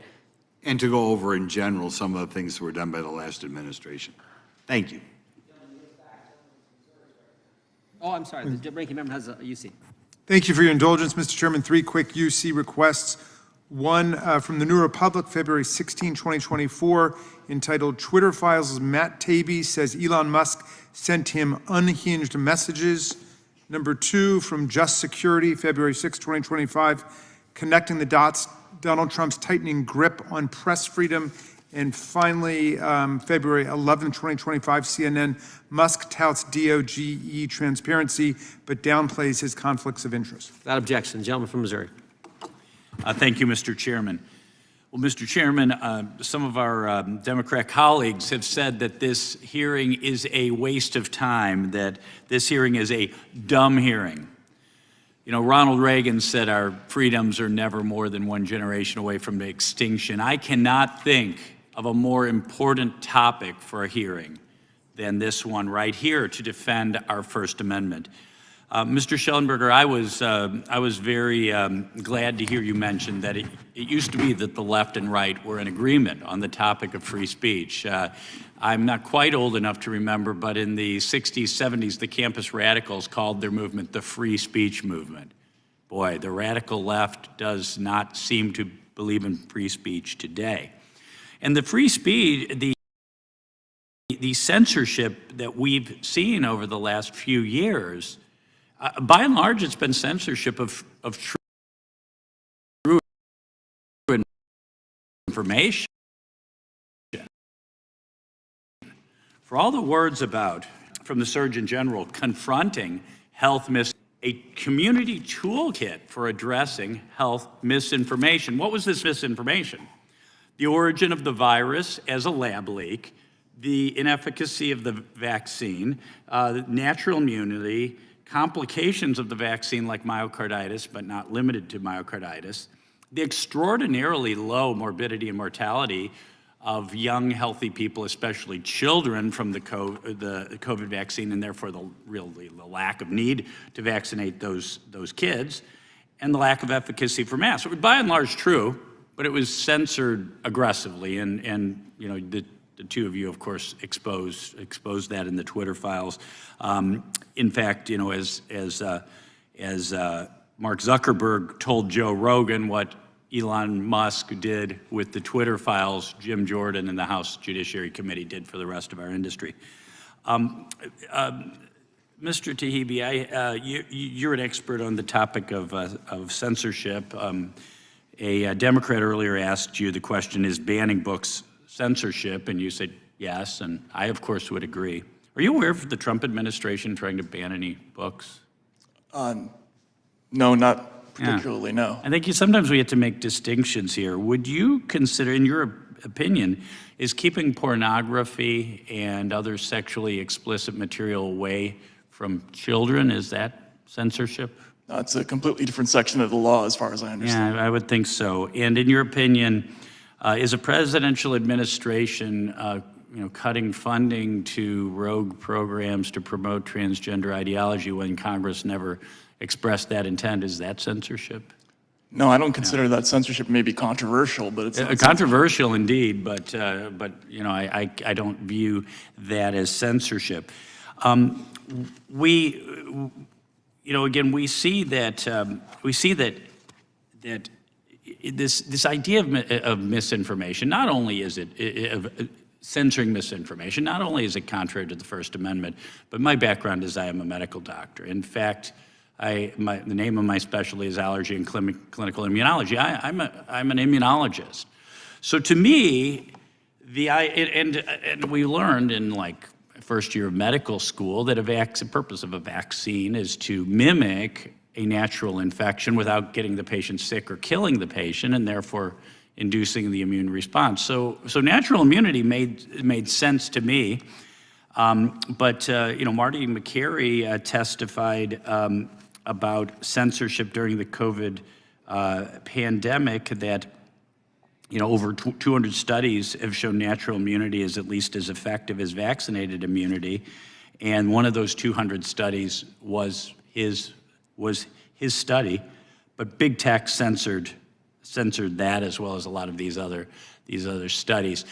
That's why when I heard Dr. Fauci talk about the science, the whole point of science is that you don't label things misinformation, because science isn't a thing. Science isn't like the Bible or the Quran or the Talmud. The science is a process. You make observations, you design an experiment. Based on those observations, you test that hypothesis, and then you repeat the process. So to me, it's unscientific, it's against the First Amendment, and a violation of all of our core principles to censor. But thanks to you three for what you've done to defend the First Amendment and really defend the most essential of our rights. Thank you. Gentleman yields back. Gentleman from North Carolina is recognized. Thank you, Mr. Chairman, and I want to say to all of you on the panel, thank you for your patience and your perseverance. I was speaking at a program one time, and a gentleman next to me looked at me and asked me if I was staying till the bitter end. I said, son, I am the bitter end. And I feel like I'm in that role today, Mr. Chairman. You are. But anyway, let me say this. On July 19th, 2021, following directives from the Biden White House to suppress so-called misinformation about vaccines, YouTube removed a video by Family Research Council's Tony Perkins that featured him interviewing Mary Holland, who was serving as the General Counsel of Children's Health Defense. Because the topic included the mention of the COVID-19 vaccination program, YouTube claimed that the news segment contained, quote, medical misinformation, end quote. However, the whole topic of the interview was the lawsuit that Holland was bringing against the Washington, D.C. City Council regarding parental consent. Initially, the appeals to restore the video were absolutely denied. And ultimately, the video was restored, but it was 3 days after FRC brought it to the attention of the press. I want to just pose the question to you, Mr. Taibbi. At least the Family Research Council had a platform to fight back against this censorship. During your investigative reporting for the Twitter files, were you seeing a lot of examples of just ordinary Americans being censored? Mr. Congressman, yes, absolutely. And that's the big difference with the system and the old system, which was litigation-based, and you had a chance to present your case to a judge or a jury.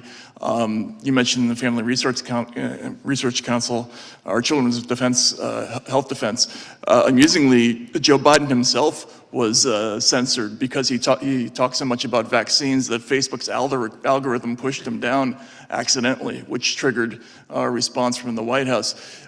But of course, they can do something about it. They could get on the phone and talk to Facebook and complain about it. The ordinary person just can't do that. They just wake up one morning and they find they're off the internet. In some cases, the first cases that I looked at were basically mom and pop small media businesses. Like there was a site called Reverb Press that was a down the line Democratic site. Just woke up one morning, was gone. It was off the internet, and they have no recourse. And that's the problem with the system. There's just, for wealthy people, for famous people, they can maybe do something about it, but nobody else can. So absent legislation like the First Amendment Accountability Act, what recourse is there for Americans? You can try to find somebody who knows somebody who knows somebody who maybe knows an executive. That's basically it. That's basically it.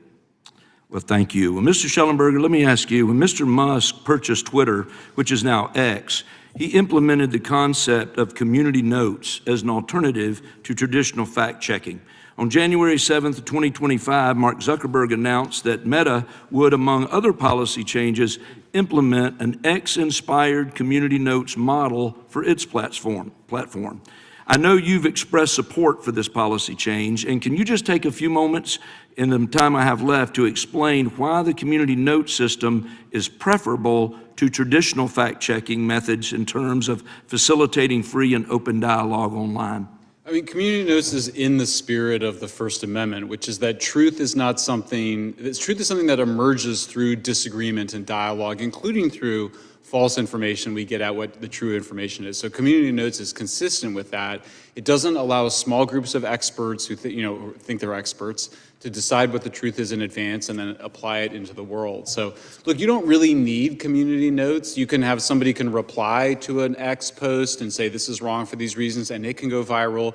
But if you're going to have some kind of fact checking, community notes is obviously the superior model. And in fact, I think the studies that have been done show that it does tend to be a fairly reliable way to get to the truth. Excellent. Well, thank you very much. And again, thanks to all of you on the panel. And Mr. Chairman, I yield back my time. Gentleman yields back. We're almost there. The chair now recognizes the ranking member for some closing remarks, and then I'll close. Mr. Chairman, thank you for a fascinating hearing, and all of our colleagues and the witnesses for hanging with us. I taught constitutional law and the First Amendment for 25 years, Mr. Chairman, and I used to tell my students that the First Amendment's like an apple, and everybody wants to take one bite out of the apple. Somebody doesn't like left-wing speech, take a bite. Somebody doesn't like right-wing speech, take a bite. Somebody doesn't like DEI speech, take a bite. Somebody doesn't like gender ideology speech, take a bite. And everybody takes just one bite out of the apple, and at the end of it, you know what's left? Nothing. The apple's gone. It's been gobbled away, which means that we've got a responsibility to defend free speech in its entirety. Now, the hearing we've had today has been fascinating in a lot of ways. I do think that it ran roughshod over some basic constitutional distinctions that we do talk about in the First Amendment, like whether we're in a public forum or a non-public forum, a limited public forum, a private space, and all of that somewhat got stampeded in the political theatrics at different points. But one thing that struck me was the fundamental agnosticism I hear from a lot of my colleagues about whether something called the truth even exists anymore. And we are the products of an Enlightenment constitution by people who really believed in the idea of facts and empirical investigation. In fact, our entire judicial system is based on that idea. When people go and testify in court, they swear to tell the truth, the whole truth, and nothing but the truth. And then we have whole standards of evidence that are organized around whether or not the case has been made. In criminal court, have you been able to prove the facts so intensely that it's beyond any reasonable doubt? Or in civil court, by a preponderance of the evidence. And so our judicial system is based on the idea that there is the truth. If you think about it, Mr. Chairman, our democratic system is based on the idea that there's the truth. I heard people today and in other contexts saying, well, no, we don't want to take down Russian disinformation on social media sites telling people to go and vote on Wednesday, November 9th, if the election is Tuesday, November 8th. That's a violation of free speech, as opposed to just a lie and a fraud perpetrated on the public. But think about it. We don't have democracy if we don't have a concept of truth and the facts, because at the end of the day, Donald Trump might not like it, but there is an election and somebody wins and somebody loses, and he couldn't handle the fact that he lost in 2020 for whatever reasons, financial, ideological, psychological, emotional, I don't know. He lost by more than 7 million votes, 306 to 232 in the election.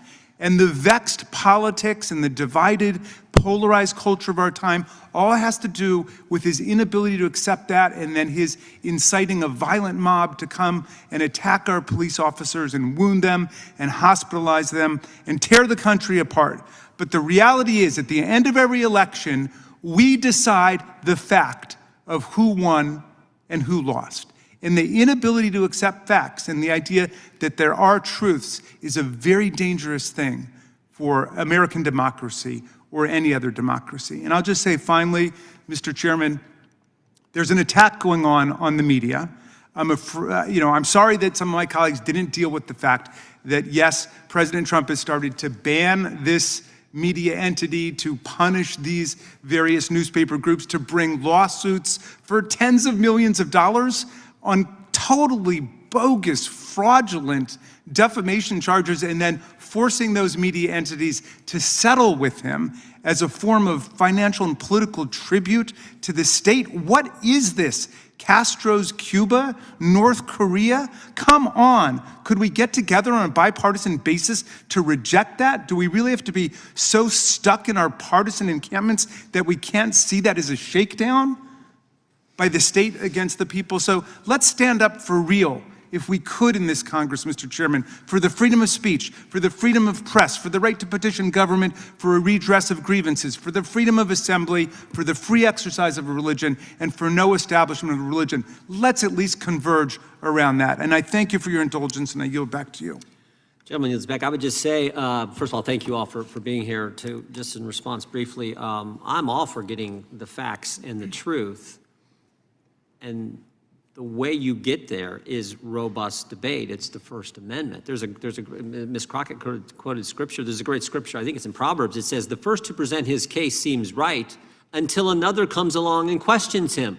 It's called the principle of cross-examination. That's basically the First Amendment. One person says one thing, another person says something else, and we can figure out the truth and the facts. If you're just getting one side, and again, from left or right in a political context, that's the problem. I'm for the full apple, to use your metaphor. What I know is, I don't know Mr. Aaron's background, but I know these three people, for defending the full apple, to use your metaphor again, they've been harassed for doing it. Mr. Taibbi had the IRS knock on his door, for goodness sake. He had a Democrat member of Congress threaten to refer him to the Justice Department for prosecution, for goodness sake. Mr. Schellenberger's a wanted man in Brazil for standing up for the truth, for the facts. In fact, I'm going to ask a question here. Ms. Subramanya, I know what you did during the trucker blockade. I know how you've testified. I know, my guess, I don't know specifically, my guess you've been harassed and targeted as well for your defense of the truth and the full apple, to stick with Mr. Raskin's.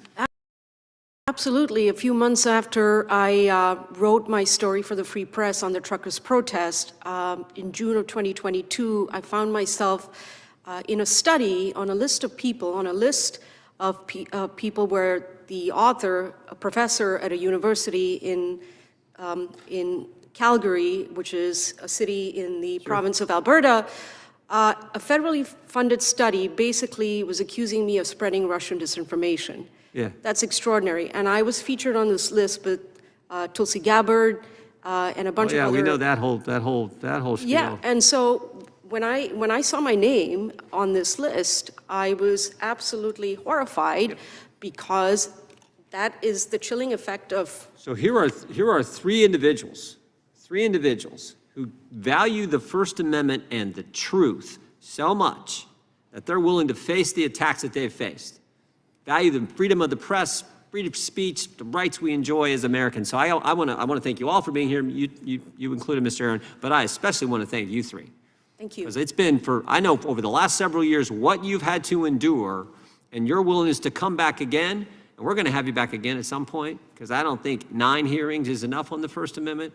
I think, as Mr. Grothman said, we should do this every single week, because if you lose the First Amendment, you lose the right to debate, everything else falls apart. And so, again, thank you all for being here today. The committee is adjourned.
The wrecking ball of right-wing authoritarianism is swinging right through Congress and coming directly at the freedoms of the press and the people right now.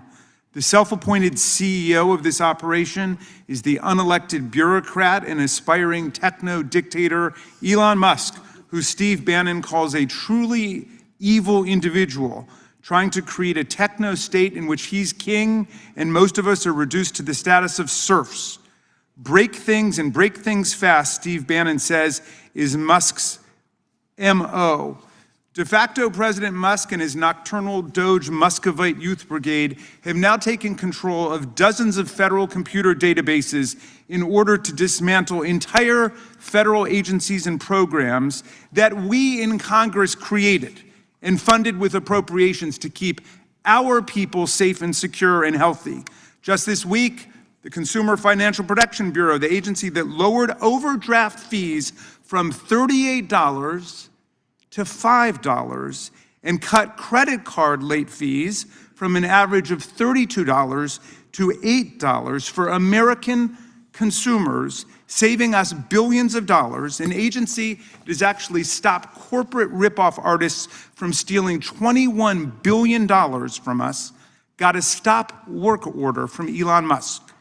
The billionaire plutocrats want to dismantle the EPA, which protects our air and water, and the NIH, which promotes life-saving scientific and medical research. Yesterday, Donald Trump banned the Associated Press, a 179-year-old newspaper organization, from the White House because it declines to call the Gulf of Mexico the Gulf of America.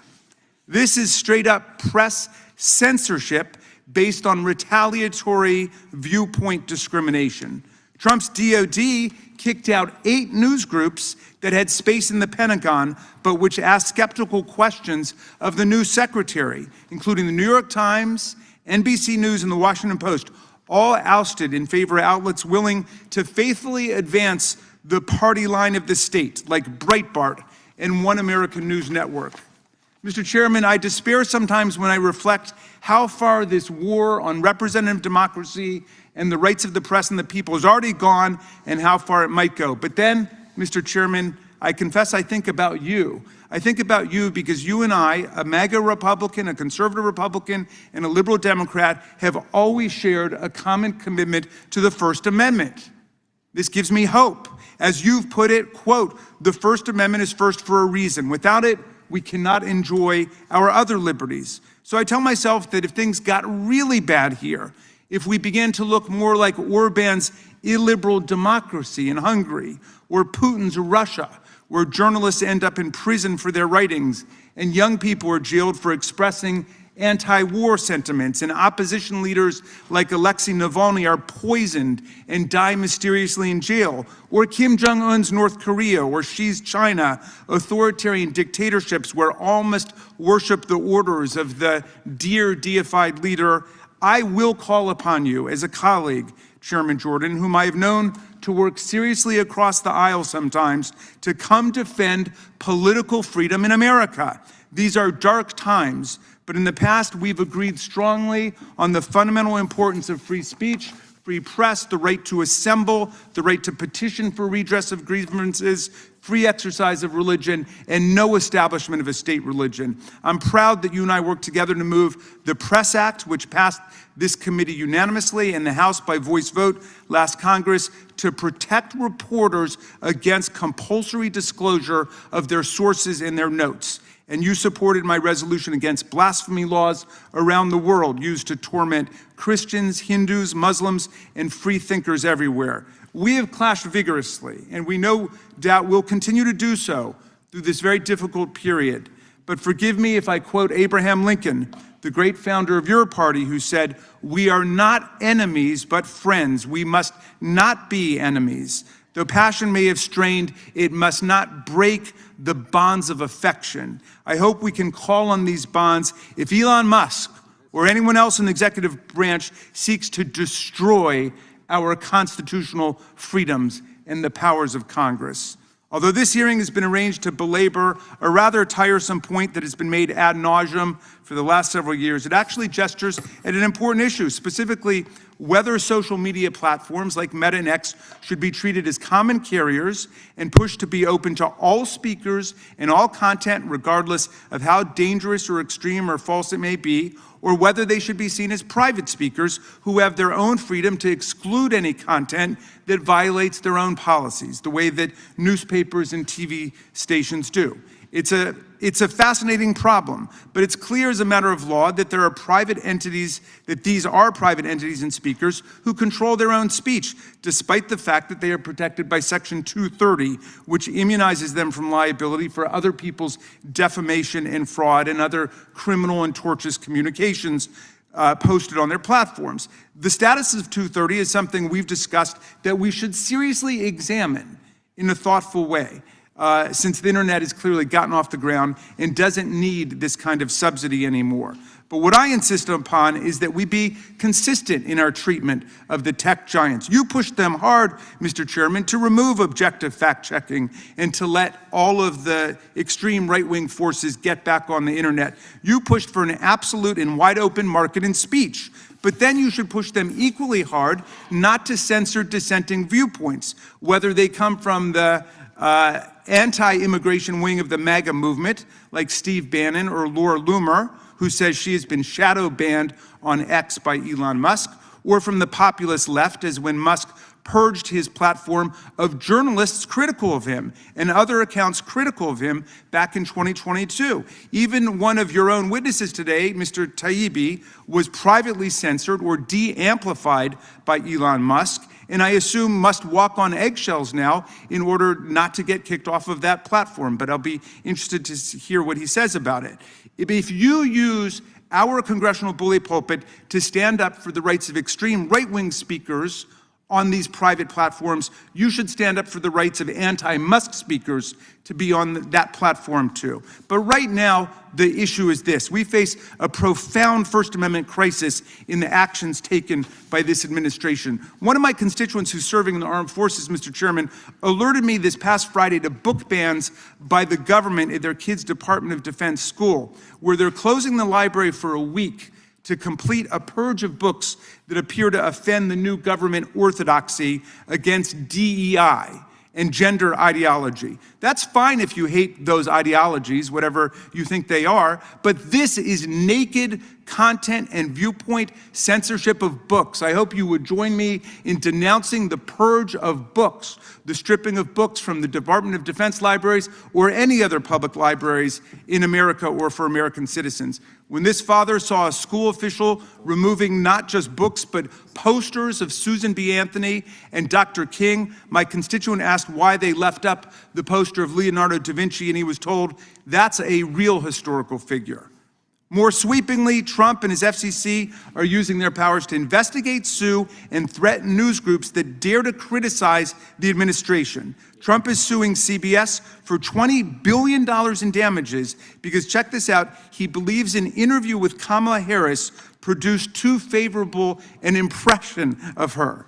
So that means that I could sue Fox News because I think their interviews with Trump produce too favorable an impression of him. I mean, this is lunacy. And now, exploiting his asserted unitary executive powers, Trump is unleashing his sycophant FCC chairman Brendan Carr on every news group whose stories he doesn't approve of, actually threatening to pull the government broadcast licenses for ABC, CBS, NBC, PBS, and NPR. Nothing of a hostile nature, of course, has taken place against Fox News, which is now the de facto state-approved media, enjoys immunity from the repression visited on its liberal competitors. What is this, North Korea? It reminds me of the treatment of Michael Cohen, Donald Trump's former private lawyer, who worked for Trump for more than a decade and became deputy finance chairman of the RNC. He went to jail for Donald Trump for, among other things, lying to Congress and making unlawful corporate contributions in the Stormy Daniels cover-up affair. When Cohen was released from prison during COVID to home arrest and probation with an ankle bracelet, he was abruptly rearrested and taken back to prison when he refused to sign a statement saying he would not speak to the media or publish a book about Donald Trump. Everybody's got to hear this. He was thrown into solitary confinement where he remained until a United States District Court judge found this to be a clear First Amendment violation and an outrage and freed him immediately. What is this? Castro's Cuba? Putin's Russia?